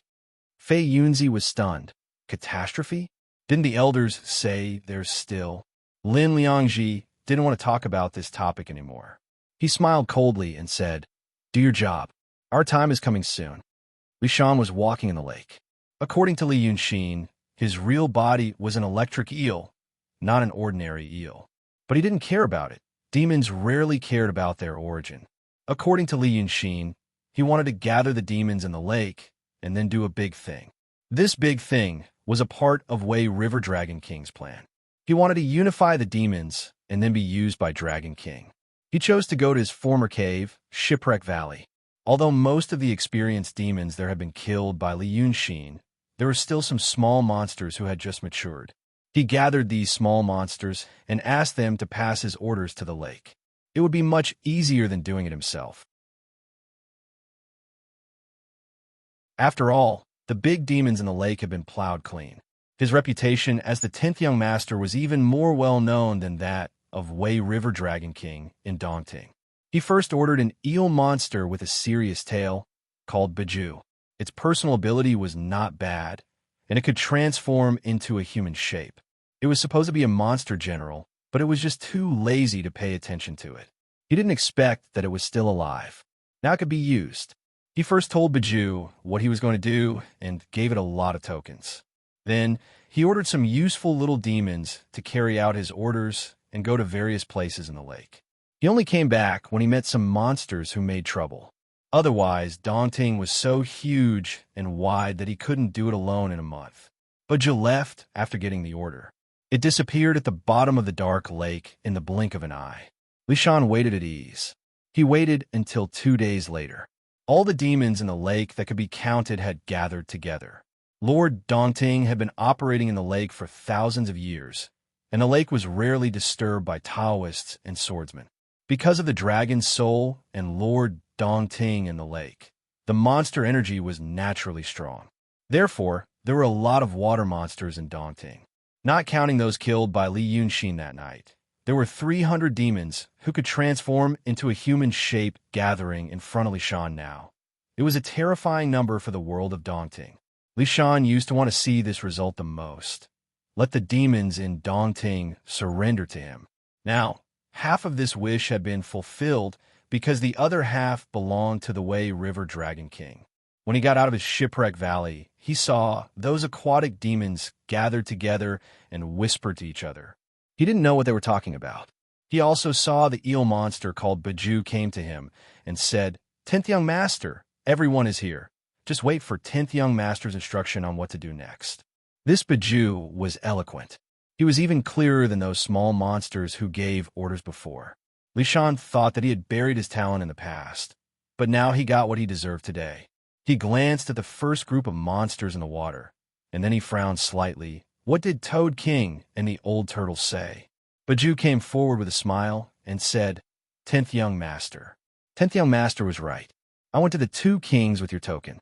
Although they didn't stop me, they only thought that the demons under them were not yours. They told us to look elsewhere. Li Shan sneered. I had expected this. Forget it. Just tell them to keep their heads down. Unexpectedly, the little monster Biju didn't finish his words. He continued with a smile. Young master, you have a good foresight. But I thought that there were many demons under the 2 kings, and most of them were brave and fierce. If they couldn't be used by me, wouldn't it delay your important matter? So I killed the 2 kings. Now the demons under them are also here. Li Shan didn't understand for a while, and he was stunned for a while. Then he used the electric light to check the demons carefully. 200 or 300 demons were densely covered the bottom of the water. It was very difficult to find a few people. However, Lishan had also dealt with Toad King and Turtle King. He knew that the demons under them were all wearing hard armor. So he found them soon. Sure enough, the demons under them were also there. He was stunned for a while and turned to look at Bijou. She sized him up from head to toe. "What did you just say? You killed the 2 kings?" Bijou laughed. "That's right." Then he stretched out his hand and took out 2 heads from behind him. They were the heads of the 2 kings. But this naked creature had a scaly face and a rather flat nose. His facial features barely resembled a human's, but his mouth was wide and some sharp teeth were exposed. He wore a worn-out waterproof suit and carried a bag on his back. He held an iron oar in his hand. He didn't know where he found it. Such a little monster killed the 2 kings. Even if he, the 10th young master, personally took action, he couldn't guarantee that he could kill the 2 kings within 2 days without any injuries. Lishan was a demon, so he wasn't as smart as a human. But no matter how slow-witted he was still a big demon. At this moment, he realized that something was wrong. Then, small electric lights appeared around him. "Who are you?" He couldn't have such a guy under him. With such tyrannical strength, it was enough for him to become a demon king. But Bijou was still laughing. "10th young master, what are you talking about? I've been following you for more than 200 years, but now I don't know you? Oh, no wonder. I didn't want to show my ability before the time was right. But now the good time has come. I want to advise the king not to miss the opportunity." Lishan was more and more frightened when he listened to him. He quietly raised his monster power and was on guard, asking, "What opportunity? What opportunity?" Bijou laughed. "Of course it's a good opportunity to catch Li Yunxin. That way River Dragon King Li Yunxin ruined our plan. Now he is in Dongting. If we catch him, it will be a great achievement." Li Shan's eyes widened. Although he couldn't see anything with his eyes. "Who are you? If you don't tell me, don't blame me for being rude." Bijou sighed with a smile. "10th young master, 200 years ago, you received our benefits and practiced the way of the will of heaven so that you can have today's achievement. Now you don't know us. I will let you know that we are members of the Freemasonry Association. I have raised you for 200 years. Now you should know how to repay our kindness, right?" When Lishan heard this, he was really stunned. The secret of 200 years ago. How did this little monster know? What he said was actually true. He was shocked for a moment and stood still. He just asked subconsciously, "How to repay our kindness?" Bijou laughed. "10th young master, you can repay it yourself." Lishan didn't figure out what the eel monster meant. The eel monster had already swung the mixed iron oar in his hand. Lishan was blind. He only relied on the electric light on his body to perceive things. Normally, this moment should be more timely than watching. But who could expect Lishan, a monster in the transcendent state, couldn't keep up with the speed of this little monster? With a bang, Lishan's head exploded. There was a loud bang at the bottom of the lake. Before the demons could figure out what was going on, the whole shipwreck valley turned red. After a long time, a demon suddenly appeared on the surface of the lake. It was Lishan's appearance. This Lishan stopped in midair for a moment, then shouted toward the water, "Listen to me. My demon General Bijou didn't listen to my orders. I have killed him on the spot. If you don't obey, you will be like Bijou." Another wave surged in the water. 200 to 300 monsters, some on top of the waves, some under the water, all responded. Lishan laughed out loud 3 times and led the demons to the direction of Mount June. The monsters moved majestically, as if they weren't afraid of the evil dragon in the lake. They left a wide and long trail on the water, as if a huge ship had passed by. Originally, the birds were frightened and the aquatic animals fled. But another person came out of the water. As soon as this person came out of the water, she immediately spat and subconsciously wanted to comb her fur. But she was in human form, so she couldn't lick herself even if she turned around. Only then did he toss and turn on the water for a while, before he found a solitary reef protruding out of the water to land on. First, she shook her head to get rid of the water on her body. then stared at the direction of the monsters for a while. Then, an indescribable expression appeared on Sanhua's face. Even if Li Yunxin was here, he probably couldn't figure out what she was thinking. She first looked into the distance, then slowly moved her eyes to the sky. Little trouble, she whispered to herself. No one knew who she was talking about. A little trouble. Ah, they're all the same.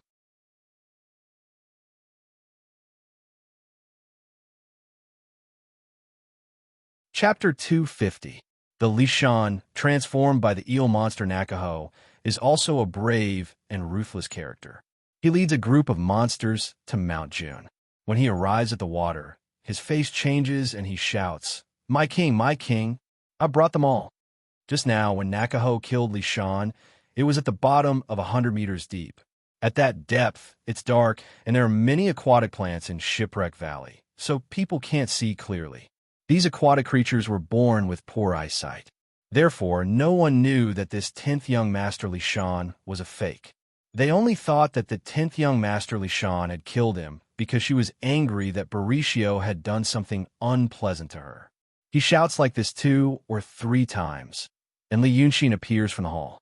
First, he looks at these demons. They have all transformed into human beings, but they don't look like human beings. Then he looks at Lishan. The look on his face is much more lively than before. At this moment, he is looking at Li Yunxin with a complacent face, as if he is asking for credit. He thinks for a moment and says straightforwardly, I summoned you here because I have something to do. And now, Daodong outside the lake. Speaking of this, he suddenly realizes that it's unnecessary. These demons are not smart. It's already clever if they can say it clearly. If he tells them a lot of things about the life and death of the Daotong demons, they will probably be more confused. He doesn't explain those things, but just says, well, let's cut the crap. You have to go out of the lake with me later. Out of the lake, go into the Wei River. Visit the Monster Kings near Dongting along the way and tell them that Wei River Dragon King has something to discuss with them. He asks them to go to the Biding Village Wilderness Forest by the lake. After saying this, he looks at those water monsters again, but they are still standing there in a daze. He doesn't know if they understand him or not. But Lishan approaches and whispers, my king, I'm afraid that these idiots are not good enough to do this kind of thing. Li Yunxin looks at him again and laughs. It's because they are stupid enough to do this. You've seen the likes of the Roving King and the Serpent King. In the beginning, they wanted to deal with me and sent messengers to inform me. They have been in the lake for hundreds of years, but they still suspect each other and don't care about me. How can I expect those demons outside the cave to unite? We just need to send a message to them so that the people of Daotong will think that we are contacting the demon kings from all over the world to fight to the death with them. In this way, they will help me. Lishan stood there in a daze for a while, as if thinking about the meaning behind Li Yunxin's words. After a while, he said, what do you want me to do for the king? Li Yunxin glanced at him. You seem to be very studious today. Lishan hurriedly said, I just want to share the burden of the king so that I can have a good future in the future. Li Yunxin smiled. That's the right way to think. Then, I'll also let you know, the Taoist priests of Daodong captured the small demons nearby. I heard that they used them to create a formation. However, they were probably afraid of trouble, so they did not attack the nearby great fiendish demons. We're the great fiendish demons around here. They're just some guys who want to occupy the magpie's nest. Li Yunxin snorted angrily. I am the Wei River Dragon King. The entire Wei River should be under my control. However, those things have occupied my territory. They don't even care about the Shinryu-S Firebird. In the past, I was too lazy to care about them. But now, once the Taoist priests of Daotong notice that they are colluding with each other, they will definitely not sit back and do nothing. Now that the war between the demons and Daotong is imminent, what do you think they will do? Of course, they will kill those restless demon kings. In this way, I will use the means of those Taoist priests to clear all the demon kings nearby. In the future, who will dare to compete with me near Dongting? When I get through this tribulation, I will be the Wei River Dragon King in name and in reality. Listening to Li Yunxin's words, Lishan immediately claps his hands. Your Majesty, you are really smart. Your means are brilliant. But the people of Daodong are going to destroy Dongting. In the future, they may stay here and refuse to leave. Even if you get the Wei River, I am afraid that you will not be able to control it in the future. Hearing his words, Li Yunxin smiles mysteriously. After thinking for a while, he seems to have made a decision. He squints at Li Shan and says, "You are worried about this. Well, I will also tell you about it, so that you can do things for me dutifully. Don't have some stupid ideas. Do you know that I used to be a human?" Li Shan is stunned and says, "Your Majesty, what do you mean?" Li Yunxin laughed. "As long as you know, I am a demon now, but I used to be a human. Those Taoist priests of Daotong. How many people are there in total?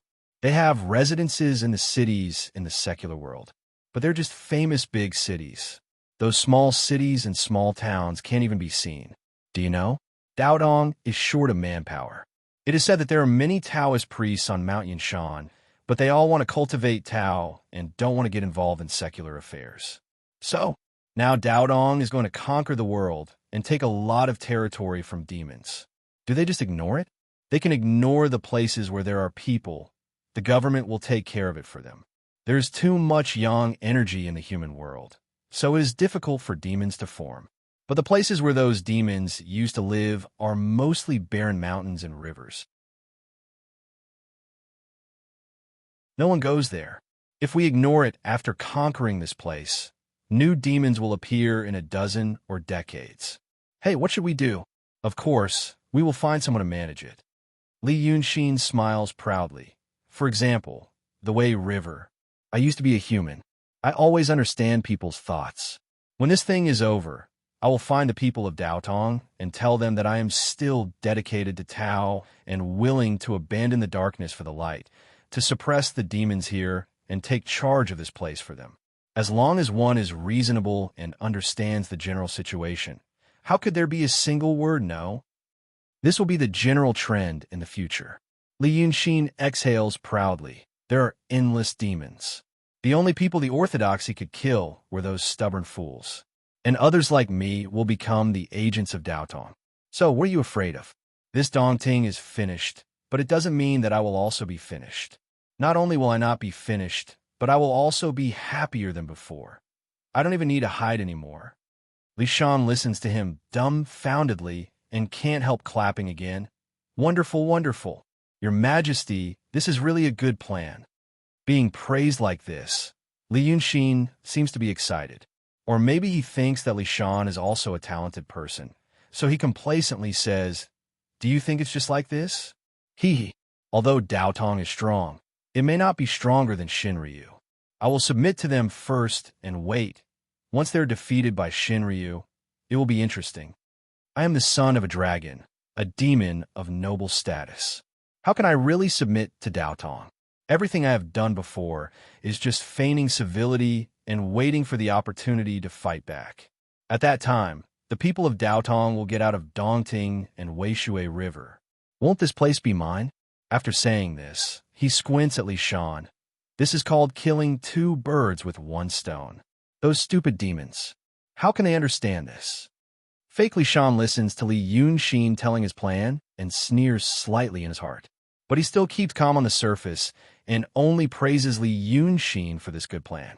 Li Yunxin shows off for a while and seems to feel that he has won Li Shan's heart. He doesn't say anything more. First, he tells Li Shan to convey his meaning to the monsters, and then he uses his holy spell to take them out of the inhibition of Dongting. This, too, was a troublesome matter. His dragon palace is a very secret place. He is not as bold as Lord Dongting, who opens up his dragon palace as a new world and puts all the shrimps and crabs in it. Therefore, he has to use his holy spell to block the senses of those demons first. Then he takes them into the dragon palace and sends them out of the inhibition. Just like that, more than 4 hours passed. Demons in Dongting rarely go out of Dongting before, because they're all water monsters. This means that although they are in human form, they are still the happiest in the water. Moreover, some demons have natural holy spells, and they can only use the wind and waves. Now that they had come to the wilderness forest on land, many ignorant fiendish demons were complaining incessantly. Thanks to Li Shan running back and forth, they don't scatter. Fortunately, Dongting is next to Weishui River. It is a big lake formed by the Weishui Bay. These demons walk through the forest soon and come to the bank of Weishui River. They jump into the water hurriedly. During this period, some demons get excited and want to be distracted in the forest. Li Shan doesn't need to be ordered by Li Yunxin. He immediately kills them. Li Yunxin sees that he is smart and decisive, so he is relieved after the demons enter Weishui River. He only tells Li Shan to hide and wait by the water. He goes back to Dongting first because he has something to do. Li Shan nods and agrees in a hurry. So, he is the only one left in the forest by Weishui River. The place where the demons enter the water is on the other side of the Sanhiku. There used to be no one here. Looking south, you can see Nanshan Mountain in the distance. The hottest time of the day has just passed, and the leaves of the plants are all withered. The steaming heat has not dissipated in the forest. The sun penetrates the sparse branches and leaves on the edge of the forest, sprinkling light spots on the ground. Such an environment is not comfortable for a low-level water monster. It is even a kind of torture. However, Li Shan raises his head and stares at the sun in the sky for a long time. He takes a deep breath of the air in the forest, which is full of the fragrance of plants. Then he lets out a satisfied "huh." Then he slowly lies on the grass, which is slightly warm because of the heat. He stretches out his hands and feet and lies on the ground. After half an hour, Li Shan sits up again. First, he took out a talisman from his bosom, and then he burned it. The ashes dissipate, and he waits peacefully. After waiting for half an hour, a stream of light appears in the sky. The stream of light goes straight to the forest. It hovers over Li Shan's head for a while and finally seems to find someone. So it falls down. It is Kunwazi. But naturally, it is a fake like Li Shan.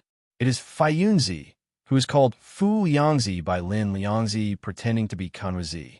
In the eyes of people who don't know, this scene is naturally very strange. The master of Langyi Cave of Daotong is standing on the grass. He looks down at a strange lake monster, and the lake monster is also sitting and looking up at him. The two of them look at each other for a while. Li Shan suddenly laughed and said, "You are doing very well. When we separated decades ago, you and I were both in the transcendent state. Now, I am just at the peak of the transcendent state. Senior apprentice brother, you are already, He suddenly sat up and stared at Kunwazi carefully for a while. His expression changed, and he said, "Your body, what happened to it? Did you take over Kunwazi's body? How did you do it?" Kunwazi sighed and said, "It really is you. Sai, I haven't seen you for many years. I almost forgot that your Taoist name is Tan Liangzi. This body of mine wasn't possessed. It was an elder who gave up his own body and gave it to me. You don't have to be too surprised. But now you sigh." He looked at the eel monster that he called Tan Liangzi with a look of pity. After a while, he sighed and said, "You used to be a person who loved beauty, but now you're trapped in this body. It is really hard on you." Li Shan smiled and said, "Body? Body is just a small matter. What I dislike the most is the rotten smell in the lake. In that place, I don't see the sun.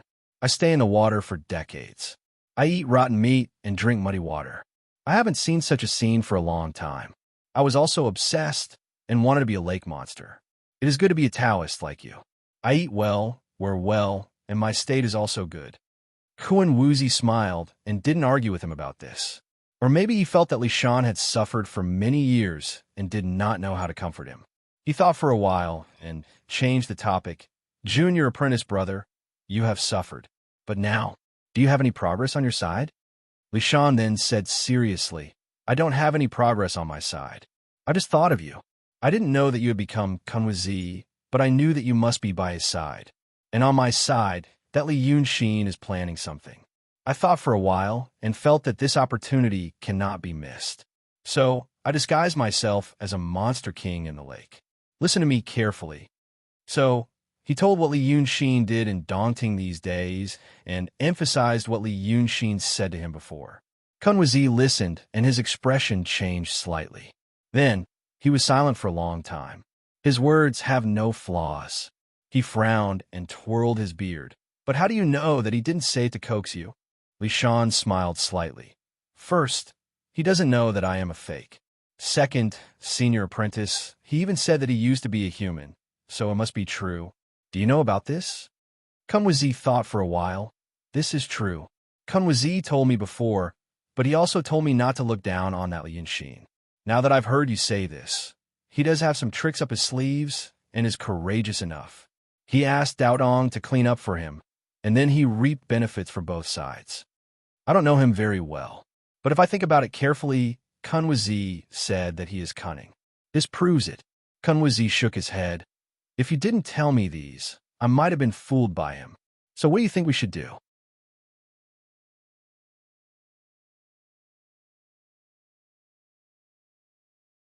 Chapter 251. Li Shan thought for a while and smiled. Li Yunshin wants to use Dao Tong and the demons for his own benefit. So why don't we go with the flow? The Elder Guild wants to kill him. So why don't we capture him? Senior brother, do you remember the order you gave us? It said that Li Yunshin is a dangerous person and we have to kill him on the spot. However, there is one thing that I don't understand, and I think you don't understand either. Kuan Wuzi frowned. What is it? Li Shan didn't answer him immediately. Instead, he picked up a red flower on a tree branch and sniffed it. This action could be done by a beauty or a genius, but now Li Shan did it. One must know that Li Shan's face was originally quite comical. Now, he looked even more comical. However, Kuan Wuzi's expression changed slightly, which turned into one of pity. He silently watched as Li Shan sniffed the flower and crushed it into red mud in his hand. He then continued, "Why did the Elder Council give the order to kill Li Yunshin? In the past, Li Yunshin had the clear jade scroll on him, and we didn't hesitate to use one of our connections in Daotong to kill his parents just to get that scroll. But now, we don't even want the scroll, and just want to kill him quickly. Senior brother, you should know what kind of existence the elders of the Elders Council are. People like them. Why would they be afraid of a small Li Yunshin? What did he do in Weicheng?" Kuan Wuzi frowned because of his words. After thinking for a while, he raised his head and said, "Senior brother Lin Liangji told me before. He killed someone in Weicheng. That person was a son-in-law of the Yu family. He made the black medicine. As for the black medicine, senior brother Lin Liangji didn't have any evidence. He just guessed that Li Yunshin passed it to him. Now that I think about it, it should be one of Li Yunshin's hidden chess pieces. He suspected our existence and placed it on the table. In the end, we fell into his trap. If there's a reason, it should be because of this." Kuan Wuzi thought about it carefully and frowned. But for something like the black medicine, I really don't know why the elders would place such importance on it. Similarly, the pill cauldron sect of the prime clear lineage also has a similar dermic formulation. It's called gunpowder. It's made into pellets and supplemented with spiritual qi to injure people. In reality, its power isn't that great. Li Shan nodded. I'm also puzzled. However, there was still a difference between the two of them. Senior martial brother, think about it. Dao Dong's heavenly heart technique is a secret technique that cannot be passed down. It had been a few thousand years, but who had ever heard of a rogue Taoist learning that technique? The methods of the Pill Cauldron sect of the prime clear lineage should have been passed down in the Pill Cauldron sect for generations, like an ancestral memorial tablet, not daring to change it easily. However, when Li Yunshin taught the black medicine technique to the Yu clan's son-in-law, it might have spread among the common people. Li Shan looked at Kuan Wuzi. This is probably the difference. But even though this was the difference, I still didn't understand the deeper meaning behind it. The elders possessed remarkable abilities, so why would they be afraid of this? So, I wanted to capture Li Yunshin alive and interrogate him about the crux of the matter. Kuan Wuzi was slightly stunned. Then, he frowned and shouted at him in a deep voice. "Junior martial brother, are you crazy? Do you want to disobey the elders' decree?" Li Shan was silent for a while, then a smile appeared on his face. "It's like this, senior martial brother. I want to disobey the elders' decree. But who knows? Now, senior martial brother, you know. But if you don't say it, We'll capture Li Yunxin, interrogate him about the things we want to know, then kill him. The elders won't know. Could it be that senior marshal brother won't keep the secret for me? Kuan Wuzi was stunned by his question again. After a long time, he said in a low voice, "This isn't my problem. Junior marshal brother, why are you doing this? You know how the elders look when they're angry." Li Shan maintained a smile on his face and stared at Kuan Wuzi for a while. Then, his smile slowly disappeared. He clasped his hands behind his back and paced a few steps on the grass in the forest. Then, he turned around and said, "Why? Senior marshal brother, have you been living well for the past few decades and forgotten about the past?" Kuan Wuzi was stunned and didn't speak. Li Shan walked towards him expressionlessly. Finally, he stood face to face with Kuan Wuzi. Their chests were pressed together. They were so close that they could feel each other's breath coming out of their noses and mouths. Kuan Wuzi was in a stalemate with him for a while. He turned his face slightly, intending to avoid it. However, Li Shan raised his hands and held onto Kuan Wuzi's face, not letting him turn his head. If others were to see this scene, it would be hard to describe. A Taoist in his 50s was cupped by a funny-looking water monster. They really didn't know how to describe it. Kuan Wuzi frowned. However, he seemed to feel that such an expression wasn't appropriate and relaxed his brows. However, he still didn't know how to face Li Shan. He could only say, "Junior marshal brother, what are you doing? What are you doing? Someone found out." "How would anyone find out here?" Li Shan stared at Kuan Wuzi's face expressionlessly. "Even this won't happen." After saying that, he used the wide and big mouth on his face to kiss Kuan Wuzi's mouth. At this moment, Kuan Wuzi finally couldn't take it anymore. He pushed Li Shan away and said anxiously and angrily, "Junior marshal brother." His body was even stronger than the body of a cultivator who had reached the peak of the mystical realm. It was also newly obtained, and he couldn't control it as he wished. Thus, he used 20% of his strength in a moment of desperation. This eel demon was only at the peak of the transcendent realm. How could he withstand such strength? He was immediately pushed a dozen steps away and crashed into a huge tree behind him. The tree that needed 3 people to wrap their arms around shook from the impact, and a large amount of leaves fell down. Li Shan spat out a mouthful of blood. He had actually been seriously injured by Kuan Wuzi. Only then did Kuan Wuzi realize that something was wrong. He screamed and quickly rushed over to check on Li Shan's injuries. However, he heard Li Shan scream, "Don't come over!" The leader of the Langia Heavenly Cave obediently stopped 3 to 4 steps away from Li Shan and didn't move forward anymore. However, looking at him now, he didn't even have the demeanor of a leader. He stood there with his hands and feet trembling like a student who had done something wrong. He only knew how to say, with a trembling voice, "Junior marshal brother. Junior marshal brother. I didn't mean it." Li Shan spat out another mouthful of blood.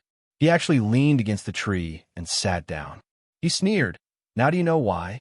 Then he screamed again, "Look at what I look like now. Do you still remember what I looked like in the past? Do you still remember whether I was a man or a woman?" When these 3 sentences came out, Kuan Wuzi's face became even paler. "I wanted to kiss you just now, and you also felt disgusted." Li Shan laughed crazily. "Didn't you like this the most in the past? At that time, I was Yu Chanzi of the Soaring Heaven Sword sect, and you were my senior marshal brother. You said that my beauty was unparalleled in the world. You said that you wanted to be with me forever. What about in the past? Do you still remember in the past? I was originally from the Qin Nation and was born a woman. It was you who saw me, liked me, and brought me to the Freemasonry. Until now, senior marshal brother, do you still remember what I looked like at that time? Don't you?" Li Shan stood up with the support of the tree. "You only remember that I'm Tan Liangzhu. What did you see me say just now? Haven't seen you for many years. You almost forgot my Taoist name. What about the words you said in the past? You had a great life in a Langia grotto heaven and fell in love with that Ling Kongzi. You actually forgot my Taoist name." He wanted to continue, but he spat out another mouthful of blood and stopped talking. Kuan Wuzi's face became more and more bitter.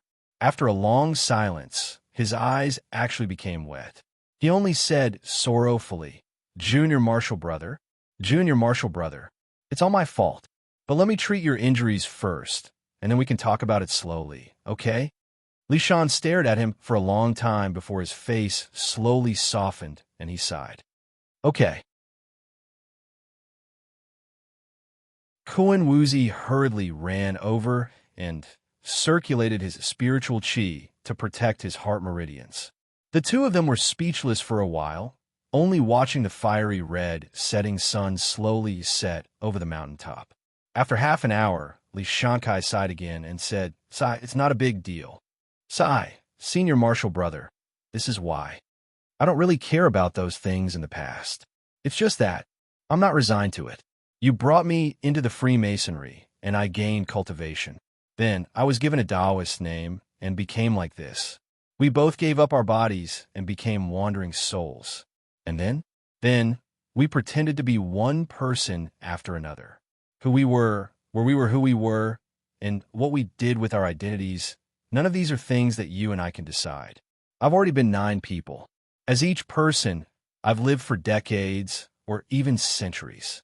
Senior Marshal Brother, do you know that sometimes I even forget myself? I'm asking you if you remember me. You probably don't remember what I looked like when I was a woman from the Chen Nation. Chun-Li-er. Do you know? I don't remember myself either. All these years, I've even forgotten that I'm a woman. Only when I see you do, I remember the past. Li Shan's voice slowly turned bitter. So I want to know why.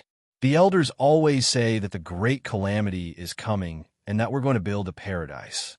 But these words have been said for hundreds and thousands of years. When exactly will it come? Humans. What is a human? What is a human? Sometimes, I think that the reason why I'm me is because someone remembers me and knows me. I also remember myself. I know my own experiences, memories, and feelings. But do we really have these things? Right now, I have the memories of when I was a disciple of the Soaring Heaven Sword sect, Yu Chanzi. But now, I'm a lake demon, Li Shan. Then who am I? Which one is me? Li Shan sighed. You see, even you can't bear my current appearance. And I'm a woman. Don't tell me I can endure it.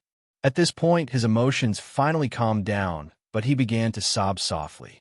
A woman sobbing, looking delicate and pitiful. But now that he was an eel demon, he really couldn't be compared to the word delicate and pitiful. Seeing him like this, Koen Wuzi subconsciously frowned again. But soon he relaxed his frown, turned his head slightly, and hugged Chu Yang lightly. Good. Junior Marshal Brother, I'll listen to you. Whatever you say, we'll do it. At most, I won't be Koen Wuzi anymore. If anything happens, I'll take responsibility. After a while, Li Shan didn't say anything. At this time, the sky had already darkened. The forest was pitch black, and there were sounds of insects. This darkness made Koen Wuzi feel more at ease. At least, he couldn't see the appearance of the person in his arms clearly. He could only think about the past, and his heart felt much more comfortable and soft.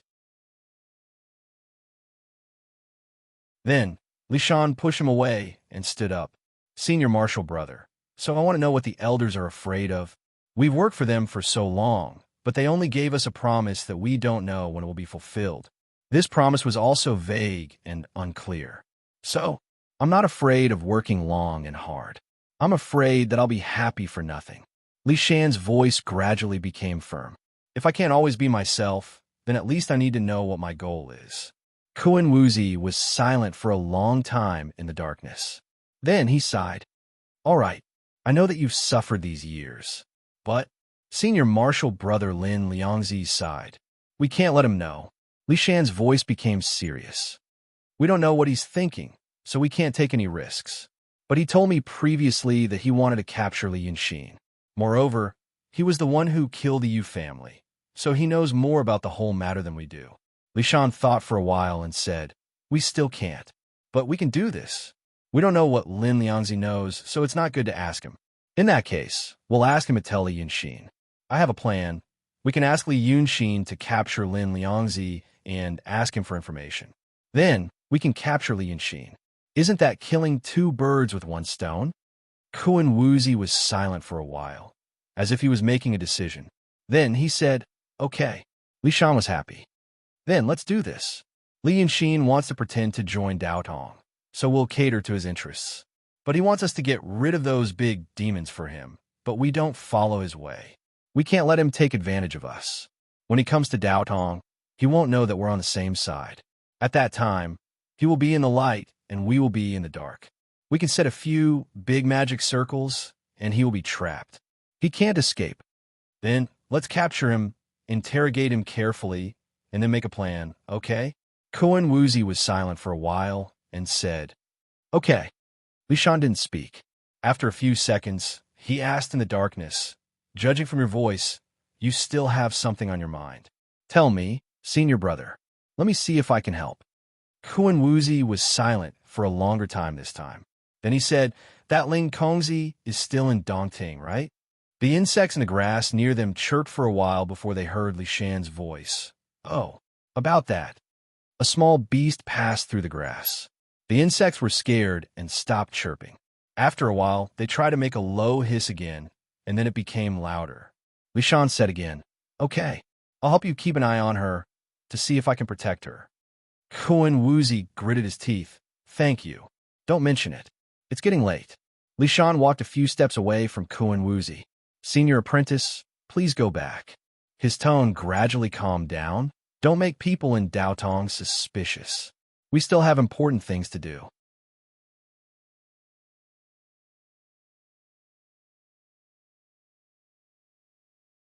Chapter 252. What happens in the next 2 days is within Li Shan's expectation. Just like the demons in Dongting don't care about the AO King, the demons around Dongting also don't care about the wishes of Wei River Dragon King. Many demons have occupied Weishui River for hundreds of years. During these hundreds of years, the 9th young master has never caused any trouble. Now he suddenly wants to make trouble, as if he is a leader. Who cares about him? Demons are more concerned about their own affairs. Compared with bullsh*t like the war between monsters and Taoists, the world's catastrophe, and destroying them one by one, they are more concerned about whether their territory will be targeted, whether their position is secure, whether they can catch people to eat, and whether there are disciples of Daodong walking around nearby. They hope they can get out of here as soon as possible so that they can continue to have fun. The section of Weishui River near the city of Wei used to be under the actual control of the 9th young master. Beyond that is the territory of demons. The area that the fiendish demons controlled was far larger than anyone could imagine. Hunters who often enter the mountain know that a pack of wolves' hunting ground may be as vast as dozens of miles, let alone demons. After all, this world is vast and sparsely populated. Most of the wilderness is actually under the name of a monster king. After all, demon kings only had jurisdiction over a certain territory and name. They would never be so arrogant as to run to a large human city in their territory and declare their ownership.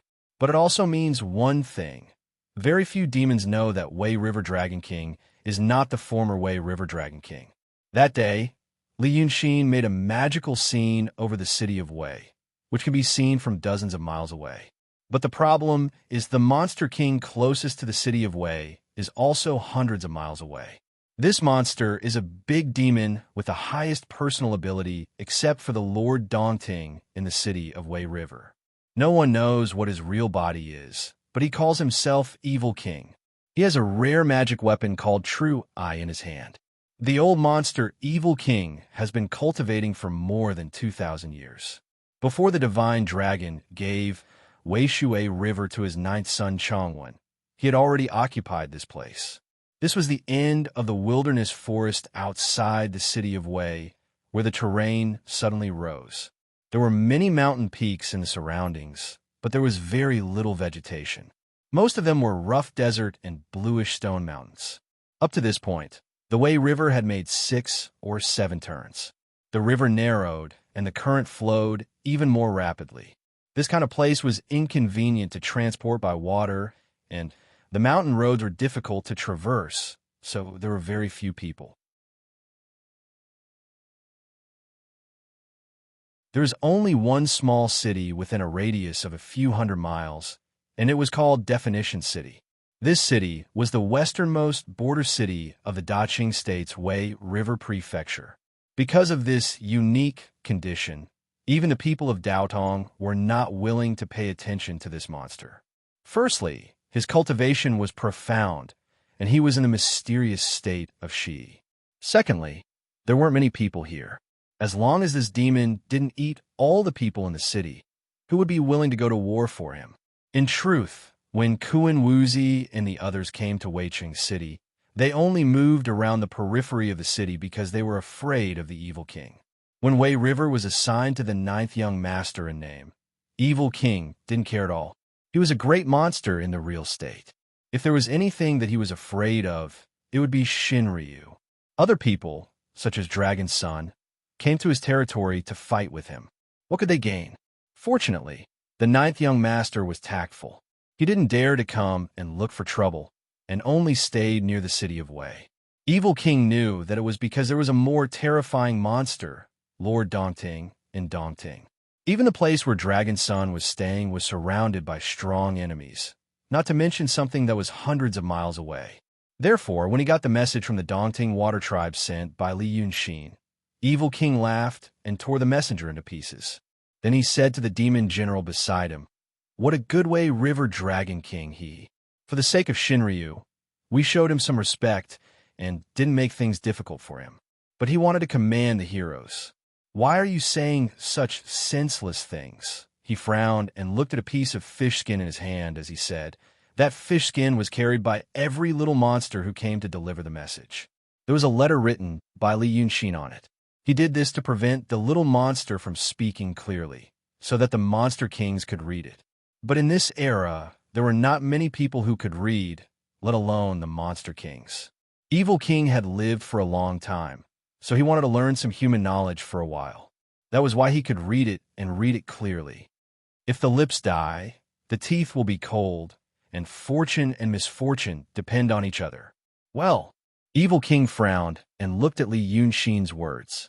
He sighed after a glance, as if every word stabbed his heart and made him unhappy.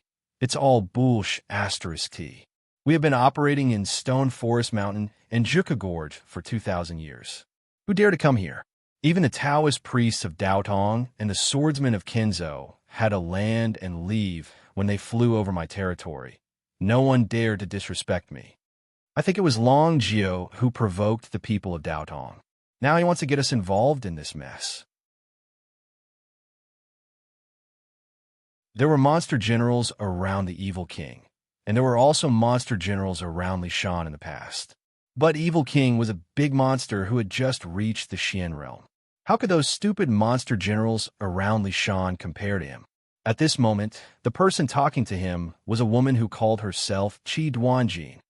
She had been cultivating for more than 600 years, and now she was at the peak of the transcendent realm. Her real body was a colorful, poisonous snake. Qi Duanjin thought for a while and read the fish skin letter in Evil King's hand again. She frowned and said, "Your Majesty, Long Jiao said that now the Lord Dongting is not here, and Daotong is going to plot the Dragon Soul. This might not be fake. Your Majesty, how many years has the old monster of Dongting guarded that place? But who has seen him leave Dongting? Why did he go there now?" Although Evil King had lived for a long time, he still paid attention to Qi Duanjin's words. He frowned and pondered for a while. He glanced at her and said, "What you said makes sense. In your opinion, what should we do?" Qi Duanjin stood up and said seriously, "In my opinion, we can't take this matter lightly. Even if you don't care and don't care, we can't guarantee that other monster kings won't make mistakes. Why don't you gather them together and listen to what they have to say before you make a decision?" When Qi Duanjin was talking, Evil King stared at her. When she finished, Evil King clapped his hands and said, "Good. You've thought it through. Send an order for my 7 sons to come here, and we'll have a good discussion." Evil King's 7 sons were actually his adopted sons. They used to be the 7 big monsters who lived near Stone Forest Mountain and Juka Gorge where Evil King lived. But at that time, there were not 7 monster kings, but 7 monster generals who served a big monster together. Later, Evil King spent a lot of effort to kill that big monster. Then, he assigned his 7 sons to guard the territory near his own territory. As such, firstly, it could serve as a buffer between him and the other great fiendish demons. Secondly, the heretic king admired the demeanor of the true dragon conferring his 9 sons. He felt that it was the style of a divine dragon. Thirdly, Evil King could be regarded as an unusual kind of monster, and he was unusual in his love of talent. Most ordinary monsters were violent by nature. When they saw a powerful monster around them, they would kill them to prevent them from threatening their position in the future. But Evil King was different. He had subdued a lot of monsters over the years, but he rarely killed them. If they said they would surrender to him, he would spare their lives and let them be a monster general under him. In this way, he had a lot of high-level monsters under him, and they also had to sacrifice their lives. But he was also someone who liked to listen to advice and follow good advice. Just like what Chi Duan-jin said today. As long as he felt that it was reasonable, he would not be obstinate. Snake Spirit Chi Duan-jin also knew his Evil King's background. He immediately accepted the order and went to summon the 7 sons. This Evil King's nest was on the tallest mountain in Stone Forest Mountain. Rather than calling it a mountain, it was more like a stone pillar. The stone pillar that seemed to pierce through the sky was abnormally steep, and there was almost no vegetation on its surface. Not to mention humans, even monkeys that were good at climbing couldn't reach the peak. Birds could fly over it, but if someone really flew over, they would definitely be captured and eaten by the monsters on the mountain. This stone mountain was a few hundred meters tall and a few dozen meters wide. The mountain was almost hollowed out. From afar, it looked like a beehive. There were many holes one after another, and the whole mountain was hollowed out. The Diablo and the 200 demons under him lived in this lair. This nest also had a name. It was called Pitfall Mountain. Chi Duan-jin naturally went to summon the 7 sons, but she also selected a lot of little fiendish demons and asked them to bring the token of Pitfall Mountain to the other little monster kings. Li Yunxin sent 200 to 300 demons to deliver the letter, but more than half of them had already run away. The remaining 100 or so people couldn't walk safely. Some of the demons were bloodthirsty. When they saw their own kind, they didn't care about their identity or background. They would kill and eat them without any explanation. As a result, there were only a few dozen people who could really receive the letter. But all of this was already expected. Those who could respond to this information were all reasonable. Those who couldn't receive the letter were mostly little fiendish demons with low cultivation, and they were of no use. Now, that Chi Duan-jin also sent people to deliver the letter. It was to gather all the little monster kings who received Li Yunxin's letter to prevent anyone from running away to meet up with Long Jiao. Evil King's reputation here was far above Long Jiao's. Who dared to disobey him? So Chi Duan-jin did something for Li Yunxin. Those little monster kings dared to ignore Long Jiao, but they didn't dare to ignore Evil King. Regardless of whether they knew or not, they all came. 3 days later, the Pitfall Mountain gathered all the little monster kings within thousands of miles from the city of Wei to the Juka Gorge, a total of 150 people. If you looked at it on the map, that section of Wei River looked like a thin line or the stem of a leaf.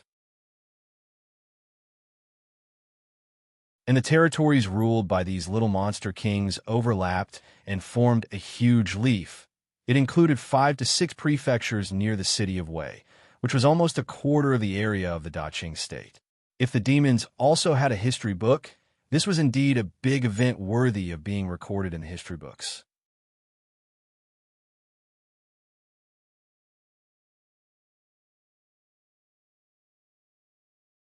Chapter 253.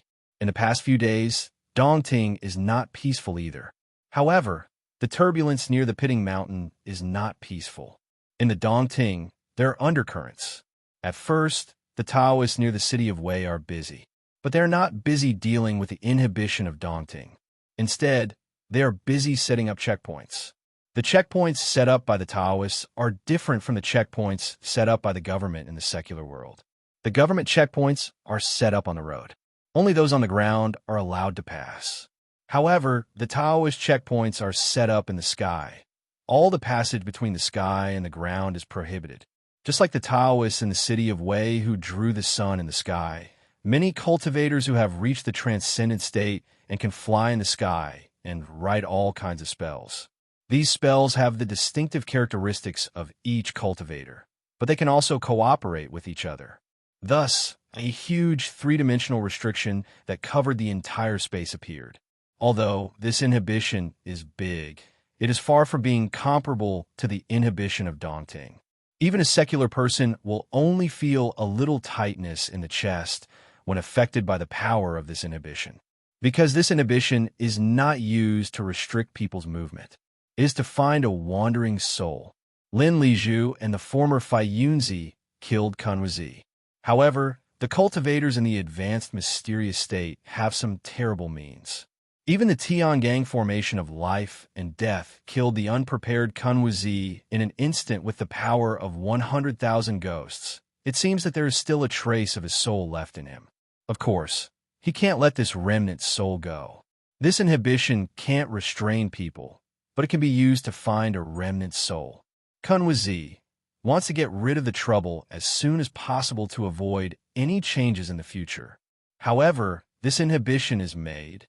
He has been looking for it for several days without any result. Kunwazi knows that the former Grandmaster's realm is unfathomable. However, he was not an ordinary person when he was Fai Yunzi. The difference between a Taoist in the true state and a Taoist in the mysterious state can be big or small. Taoists at the peak of the transcendent state can enter the true state and mysterious state. They can practice more powerful spells. This means that the difference between the true state and mysterious state is mostly about the strength of Wakan and the thorough understanding of Taoism. If Li Yunxin explains this, he will say that the true state is a primary school student who doesn't study hard and plays games every day. On the other hand, Mysterious Realm was a primary school student who was attentively listening to the teacher, earnestly revising the lesson, and after the lesson, he still had to attend the cram school. But in the end, they were just primary school students. Therefore, Kuan Wuzi roughly knew what kind of method the former leader of the Langyi Cave abode would use to preserve a trace of his soul. He also knew how fast he could travel in a day and how he could hide. If he didn't know these things, no one would dare to kill a profound realm cultivator of Daotong under the eyes of other cultivators. But he had seen a ghost. He just couldn't find Kuan Wuzi's remnant soul. Therefore, the newly promoted sect master of Langyi Cave Heaven was temporarily attracted by this matter. At this time, Li Shan was busy paying attention to Li Yunxin's whereabouts. Since he had already decided to do something, he had to control all the details. Unfortunately, the original Li Shan wasn't a trusted follower of Li Yunxin. Therefore, the only thing he could do was to send many water-kind spirit creatures to hide around Mount June nominally. They were ready to be summoned at any time. But in fact, they were paying attention to Li Yunxin's whereabouts. They also knew that Li Yunxin had a way to get out of the inhibition of Dongting, but there were also Taoists guarding there. These two brothers were actually using the tactic of numbers. But the problem was they were guarding the wrong place. Li Yunxin shook his head. He stood in the corridor of the middle hall of Mount June. In front of him was the cliff of hundreds of meters and the scenery of Dongting. The mountain wind blew through the corridor. The small copper bells hanging on the eaves rang one after another. It was a bit pleasant. I took those lake monsters out of the inhibition that day. When I arrived in the forest, I didn't unlock their 5 senses. I took them out for more than 10 miles before I released them. Otherwise, it wouldn't take so much time to transport 200 or 300 people out. Li Yunxin stood in the corridor with his hands behind his back and looked at the scenery in the distance. He shook his head again. At that time, I thought there might be a problem. Sure enough, there was a problem. Now the people of Daodong are guarding the place where I woke up those demons. They thought I would come out from there. Do you think there is something wrong with some of us? This was said to Lu Laodao. Lu Laodao was also in the corridor. He moved a rattan chair on the back of a jade screen and leaned against it. However, this rattan chair only looked like it was made of rattan. In fact, it was not made of gold or wood. It was obviously a treasure. Lao Dao liked this chair. He took it with him everywhere these days. Hong Nyangzi sometimes laughed at him. He just smiled and said, "It's good to use the things of immortals." He didn't argue with the little girl, although this little girl might be older than his great-grandmother. At this time, Lu Laodao was enjoying the mountain breeze. His thoughts were a little more active. He knew that sometimes when Brother Xian asked him something, it didn't mean that he didn't have a clue. It was just that Brother Xian liked to talk about things with people he could trust. As he talked, he would clear his thoughts. As he talked, he would have an epiphany. So he squinted his eyes, thought for a moment, and said, "Brother Xian, didn't you say it before? Look at our Mrs. Sanhua. She's a bit suspicious. That you family's Yumeng is also a bit suspicious. Our family Sanhua is not often seen these days, but I know she went to the lake to play. You see, she hides her worries, but she also likes to play. If I had to say, she has the temperament of a child. If I had to suspect something, I wouldn't suspect her. But that you family's young master, you also sent him out. If I had to say, he's also a suspect. And that Li Shan that you subdued. So I don't have a clue." Li Yunxin turned around. There was something in his hand. It was the jade slip of enlightenment. He tossed the jade slip in his hand and laughed at himself. "Actually, I'm afraid of hardship, and I don't like to study. When I was young, I didn't know anything in a mountain village. My parents taught me well, so I learned quickly. Until now, if I didn't get a demon body, I don't know when I could cultivate to the real state. They're all looking for this thing. If they really see it, they will be disappointed. Old Lu, why don't you guess what's in here so far?" Lu Laodao knew that the jade slip in his hand was the jade slip of enlightenment. He also knew from him that the jade slip of enlightenment was a painting treasure and a relic of the saint of painting. After all, he was a painter, and now he had become a Taoist painter. So he didn't dare to show any disrespect to the ancestors' things. When Li Yunxin tossed the treasure in his hand, he couldn't help sitting up straight and staring at it. He was afraid that Brother Xian would accidentally break it. He thought for a while and swallowed. "I don't dare to guess. I don't dare to guess." Li Yunxin sighed. "So far, the parts one can see are all about cultivation. But it's better to give me a few secret manuals for me to cultivate.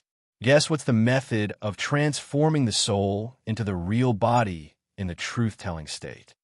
There's only one sentence. You really think it's real? Damn it, who are you fooling?" Lu Laodao's face changed. He thought, "Brother Xian, how dare you scold the ancestor?" But it was not good to say this to Li Yunxin. He could only apologize for Li Yunxin in his heart, afraid that lightning would strike him. Li Yunxin complained, but he still jumped on the railing along the corridor, sat with one leg up, and opened the jade slip of enlightenment. After opening it, he began to mumble and read. In Lu Laodao's eyes, he was talking nonsense. Sometimes it would smile strangely, as if it understood what was going on. Sometimes he didn't say anything, but just frowned. After frowning for a while, he began to scold people to himself, which made Lao Dao panic. When Li Yunxin was reading, Lu Laodao kept a lookout for him, not letting others see the jade slip. After a whole afternoon, Li Yunxin stood up and sighed. "Who are you fooling?" Lao Dao heard him mention the method of transforming the soul into the real body and knew that he was practicing it. Hearing his unhappy tone, he knew that the progress was not good. So he tried to comfort him. "The method that Brother Xian talked about is not the method that Yunzi used in the city of Wei, right? In the city of Wei, when Li Yunxin pretended to be Dragon Sun Hatred, Yunzi used his doppelganger to come out of the treasure mirror of arcane light and talked with Li Yunxin in detail. And Qing Liangzi, who was killed by Li Yunxin, also mentioned that he had fought with the doppelganger of Li Yunxin's parents thousands of miles away." Li Yunxin nodded. "Yes, it's that thing. People in the real state can do it. They're already Jinren. Their souls can be divided into another self temporarily, which is also the real self. But it is difficult to practice, and not everyone can do it. I wanted to do this just now, thinking that I could help, but in the end, Li Yunxin looked at the translucent jade script in disgust. "What nonsense are you talking about?" Lao Dao was afraid that he would start to scold the Grandmaster again, So he hurriedly comforted him. Don't worry, don't worry. Since it is a difficult method to practice, it is always better to take it slow. Brother Xin has a high comprehension and talent. If 1 day is not enough, 2 days is enough. If 2 days is not enough, 3 days is enough. You will eventually succeed. Hearing this, Li Yunxin blinked his eyes and looked at him strangely. Huh? I have already practiced it. Lao Dao didn't react for a moment and was stunned. In just a moment, he heard another Li Yunxin said behind him, When did you see me practice a method for more than 2 days? Lao Dao turned his head. It was really another Li Yunxin. Lao Dao was stunned for a while and said in disbelief, Didn't Brother Xin say this method is difficult to practice? Li Yunxin laughed and spread out his hands. Otherwise, how can I be called a genius? Lao Dao sighed in his heart, thinking that if you were like this, it is easy to lose friends. After another day, Bai Yunxin came to visit. These days, she wandered in the lake with her little maid. Those who knew the inside story all guessed that she was going to take the dragon's soul, but they only thought that she hadn't found where the dragon's soul was. Only Li Yunxin knew that it was because of his previous promise to ask her to cooperate with him to take the dragon's soul away later, so that he would have time to arrange something. And he would settle the marriage that her adoptive father Rock King planned for her as a reward. Apparently, Li Yunxin had gained some confidence in Bai Yunxin after he had caused a few big events near the city of Wei. She actually did as he said. Li Shan watched Bai Yunxin enter the middle hall of Ziwei Palace in Mount Jun. Then he talked with Li Yunxin for a whole night.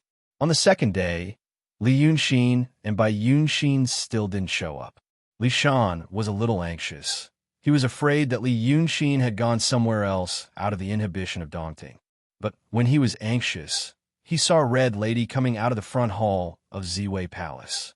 Red Lady built a small wooden pavilion beside the white beach of Mount Jun to commemorate the time when she and Li Yunxin first met. Later, this wooden pavilion became her place when she was bored. She was the princess of Dongting, and now she should be the ruler of Dongting. However, everyone in Dongting knew that the Lord Dongting didn't care about his daughter very much. He even treated her as an object. And now, a great demon like Li Yunxin had entered Crepe Myrtle Palace. This Red Lady had truly become a figure that no one could see. But today, Li Shan only paid attention to Red Lady. He looked from a distance and saw that this beauty came with wine. When she came to the wooden pavilion, she stared into the distance for a while and then began to drink wine. Then he knew that she was sad again. He also heard some other words that Red Lady said to herself while drinking. Although it was just a few words Li Shan could infer with his intelligence. It was because of Bai Yunxin. At this moment, Bai Yunxin was still in Ziwei Palace, and she was talking happily with Li Yunxin. How could Red Lady tolerate this kind of thing? She couldn't lose her temper in front of the two big demons, so she had to escape and drown her sorrows in wine. Li Shan was a little relieved. Another morning passed like this. Red Lady was drunk and slept in the pavilion. However, Li Yunxin and Bai Yunxin hadn't come out yet. Li Shan was anxious and wanted to find an excuse to break in and report something. But as luck would have it, a good thing actually came knocking on his door. Mrs. Sanhua, who was with Li Yunxin, came back from somewhere. Seeing Li Shan poking his head out from afar in the water, he felt like playing around. She was half a dragon's. Although she was in the emptiness realm, her physical strength was not weaker than Li Shan's. Therefore, she jumped into the water and picked Li Shan up. She said that he looked funny and she was very bored in the hall, so she asked him to play with her in the hall. This was exactly what Li Shan wanted. He pretended to say, "This Sanhua is the fairy of the king, so I don't dare to be rash," and followed her into the hall. So, he was finally relieved. When he entered the hall, he saw that Li Yunxin was still sitting opposite Bai Yunxin. However, he didn't kneel according to the ancient custom. Instead, he sat on a comfortable rattan chair. Beside him were Lao Dao and Bai Yunxin's servant girls. The four of them sat around a table and seemed to be playing something. Li Shan watched from afar. Although he did not want to know what they were playing about, he heard Li Yunxin shouting excitedly from time to time, "I knew you were a loyal minister," or crying out in frustration, "Take me away." "Don't leave me to the traitor," or sighing and saying, "Why am I a traitor again?" As he listened, he became anxious again. Could it be that the four of them sensed that something was wrong and were investigating one by one? Unfortunately, before he could find out, Sanhua dragged him to a corner of the hall and forced him to play with her. The three flowers play wasn't fun at all. They were fighting like cats playing with each other. Li Shan had to play with her carefully, afraid that she would drive him out. He also had to restrain his strength of the peak of the transcendent realm so that he wouldn't hurt her. He didn't have a mood to listen to what Li Yunxin and the others were talking about. As a result, they ended up fooling around for an entire day. It was the first day of the gathering of the demons in the Pitfall Mountain of the Evil King.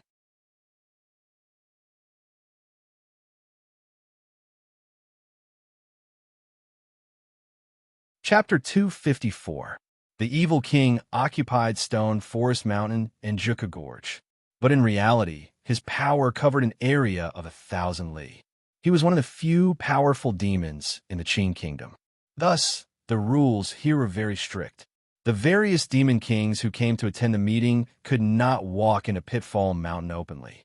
They had to be interrogated before they could be let in. This interrogation was not about anything else, but to verify his true identity, to see if he was a monster king or someone else in disguise. This was not the Evil King's idea, but Qidwan Jin's. She was afraid that Daodong's people would sneak in and cause trouble. The thing she used to interrogate was the Evil King's Eye of Truth. Every fiendish demon in the Pitfall Mountain had seen the appearance of the true Eye before. Although the Evil King could not let every little demon play with it, he did not view it as a forbidden item. This was because the Eye of Truth was very big and could only be used to distinguish the real from the fake. However, very few people knew the reason why such an item became the Evil King's famous enchanted treasure. That day, Qidwan Jin was guarding the only entrance of Pitfall Mountain. She sat on a large tiger skin chair. Dozens of demon soldiers surrounded her, checking the identity of the demon kings one by one. The demon kings came one by one, and Qidwan Jin waited quietly. That day, the sky near Stone Forest Mountain was clear. Although it was a barren land with no trees in sight, the wide and rough Gobi Desert gave off a sense of heroism. But both Qidwan Jin and the little demons around her were tired of seeing this scene. So she sat on a large chair and basked in the sun. The little demons also lay or leaned against her, lazily basking in the sun around her. To people who did not know what was going on, it looked like a young woman with a group of children enjoying the happiness of a family. When the Demon King came from afar, the little demons jumped up in high spirits. If it was a big demon, it was fine. But if it was a small Demon King, they would rush up and search him. Although it was a body search, it was actually a search. They took everything they wanted and then called Qidwan Jin for questioning. The small Demon Kings were afraid of the Evil King's power and did not dare to argue with the demon soldiers. They all swallowed their anger. When his body was searched clean, he walked in front of Qidwan Jin. At this time, he began to use the true Eye to verify his identity. The true Eye was very large, at least 6 feet long and 3 feet wide. When it stood up, it was taller than a person. It looked like a huge iron plate, but it was indeed an iron plate. The Evil King used 2 pieces of iron plates as a shell to wrap up the treasure inside. But there was a small hole in the iron plate about the size of a thumb, revealing a black dot. Anyone who had a rough understanding of literature would think that the black dot was actually an ink dot. But the Eye, in the name of the true Eye magic treasure, referred to this thing. The Demon King came in front of Qidwan Jin and told him to look at the iron plate, the black dot on the iron plate. Then he asked him what he saw. If the answer was correct, it would be the real body, and if the answer was wrong, it would be a fake. However, a total of 63 Demon Kings had come today, and no one had impersonated them yet. And it was difficult for those Demon Kings to realize that this was the famous magic treasure of the Evil King, who would casually take out a magic treasure and stick it on the ground. It was not until noon that he saw another person walking over from afar. This person looked like a scholar, and he was dressed in white. He walked at the end of the horizon where the heat waves were rising, and his figure became distorted because of the distorted air. Great demon kings brought their demon generals when they came to the meeting, and only the unranked little demon kings came alone. And looking at his attire, it was obvious that he was used to interacting with people. Great demon kings who lived in the mountains and wilderness would not dress like this. They were more wild and rough. This wild and rough included, but was not limited to, using human bones as decoration, being naked, and wearing all kinds of oil paint. But for him to dress like this, it meant that he was close to a human town. If he was close and was not killed by a Taoist priest or a swordsman, he was either so strong that the other party could do nothing about it, or he was dutifully a good person. The demon soldiers generally believed that this person belonged to the latter. It also meant that he would have many good things on him. Human things were relatively rare. There was only one defined city near the Stone Forest Mountain. The people and things in that city were enjoyed by the evil king, and they did not have such luck. So they jumped up and rubbed their palms, preparing to plunder some benefits from him. When this person walked closer unhurriedly, Seventh Duan Jin raised his eyelids and looked at him. But after looking at him, he was slightly stunned. Then he sat up straight and stared at him carefully. The demon soldiers also saw him clearly, and they were all stunned. Because this demon king was really strange, he looked too much like a human. The more powerful a demon was, the more they looked like a human when they turned into a human. This was not very strange. But what was even stranger about this person was that not only did he look like a human, he was also very beautiful. Even in a human town, he could be called a real handsome man, right? Among the fiendish demons, this was indeed extremely rare. He stepped on the gravel and walked closer, then cupped his hands and smiled at the group of demons. I am here to attend the meeting.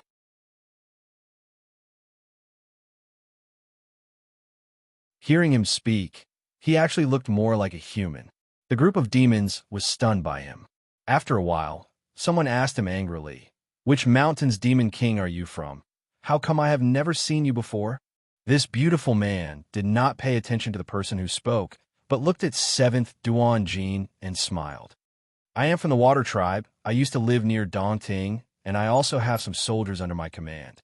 A few days ago, I went out because of some matters, but I didn't expect that Dongting would be sealed, and I couldn't return home.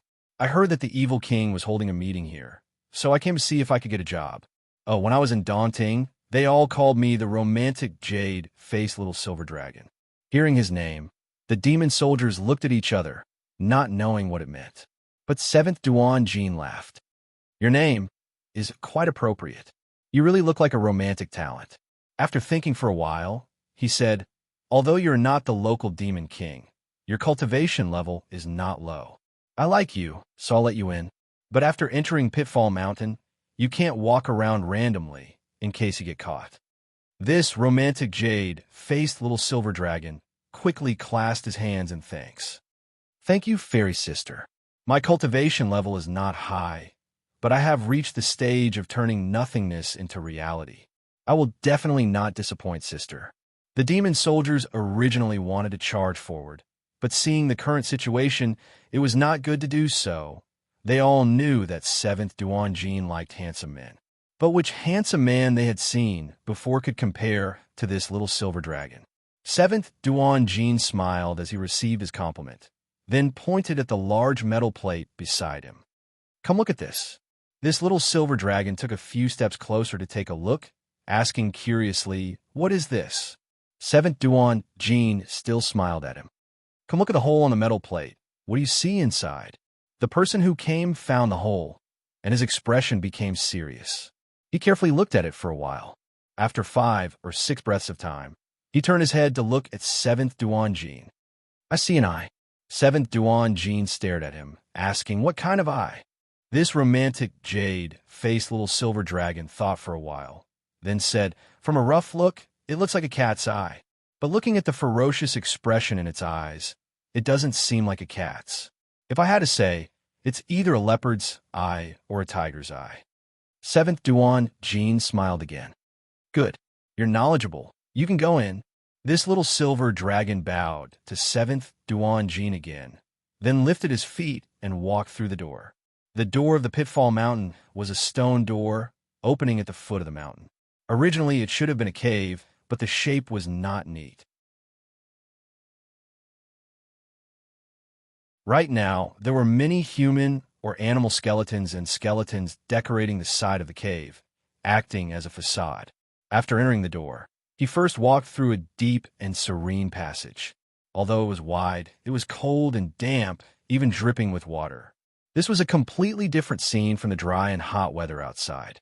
After walking for about 15 minutes, he finally saw the light at the end and heard the sounds in the cave. It was as he had expected. It was a mess, and he could not hear anything clearly. Only demons with a higher cultivation could speak the human language. Many demons with low cultivation mostly communicated with each other through body language and primitive howls. But although some demon kings had high cultivation, they were together with a group of small demons. Who could they speak the human language to? Over time, they did not like to speak the human language. At this moment, he heard such a clamor and also a thick smell of blood. Li Yunshin, he frowned slightly. He had originally thought that the evil king was a great demon like the Lord Dongting and should be more like a human. Who would have guessed that this would be the scene here? That smell of blood. Although he could not smell whether it was from a human or an animal. But with a group of demons gathered here, the answer was clear. He did not like this kind of banquet. So he gave a low sigh and took 2 more steps forward. Suddenly, the view in front of him became clear. What he saw was a hollowed-out mountain. Looking down, 10 or so meters below the ground, there was a terrifyingly wide square. Looking up, there was endless darkness. It turned out that the entire mountain was connected in the middle, not like what he had guessed, made up of stone rooms. He was standing on a cliff right now. On both sides were narrow passageways carved out from the stone walls. These passageways were densely packed, crisscrossing as far as his eyes could see. Some of them led underground. Some spiraled along the stone walls to higher places. A few doors opened on the stone walls, probably rooms. The hundreds of demons of Pitfall Mountain probably lived in these rooms. The underground square was lit with countless torches. At first glance, it looked bright and glorious. But this golden color was embellished with red. The color was very pleasing to the eye. But this kind of pleasure belonged to the demons, not to any human. Because there was a large pool in the middle of the square, and the pool was red. There was no red wine in this world, so it was obvious what the red liquid was. On the southern side of the square, there was a row of large wooden cages, all of which were filled with people. Li Yunshin did a rough count. There were at least 100 of them. Dozens of monster kings came. Some of them brought their followers. In addition to the busy lesser demons of Pitfall Mountain, the 200 to 300 demons in the square didn't seem crowded, but it wasn't deserted either. Meanwhile, the little demons of Pitfall Mountain were busy with their work. Some were taking people out of the cages, some were stripping them of their clothes. If they were old, weak, or sick, they were stripped of their clothes, then their heads were cut off and their blood was drained. After the blood was drained, the demons dismembered them, skinned them, and sent them to the western side of the square to be steamed, fried, boiled, or roasted. If they were strong and fat, they were stripped of their clothes as well. But their mouths were gagged, their hands and feet were tied up like pigs and dogs, and sent to the seats of the monster kings. Then they used a stake to make a hole in their necks, hung them up like a wine bag, and drank their blood. Dozens of lesser demons were cooking and frying humans. Their screams were endless. But the demons loved the screams, so they didn't have to sing and dance. The other demons, who were serving food like a river, or the demon soldiers and generals brought by the demons, lost control when their masters were eating and drinking, so they ran around the square, mostly towards the pile of corpses. There was a huge pile in the southwest of the hall, filled with human bones, internal organs, and intestines. When Li Yunshin saw it, it was already as tall as a small mountain. He didn't even know how many people had been killed.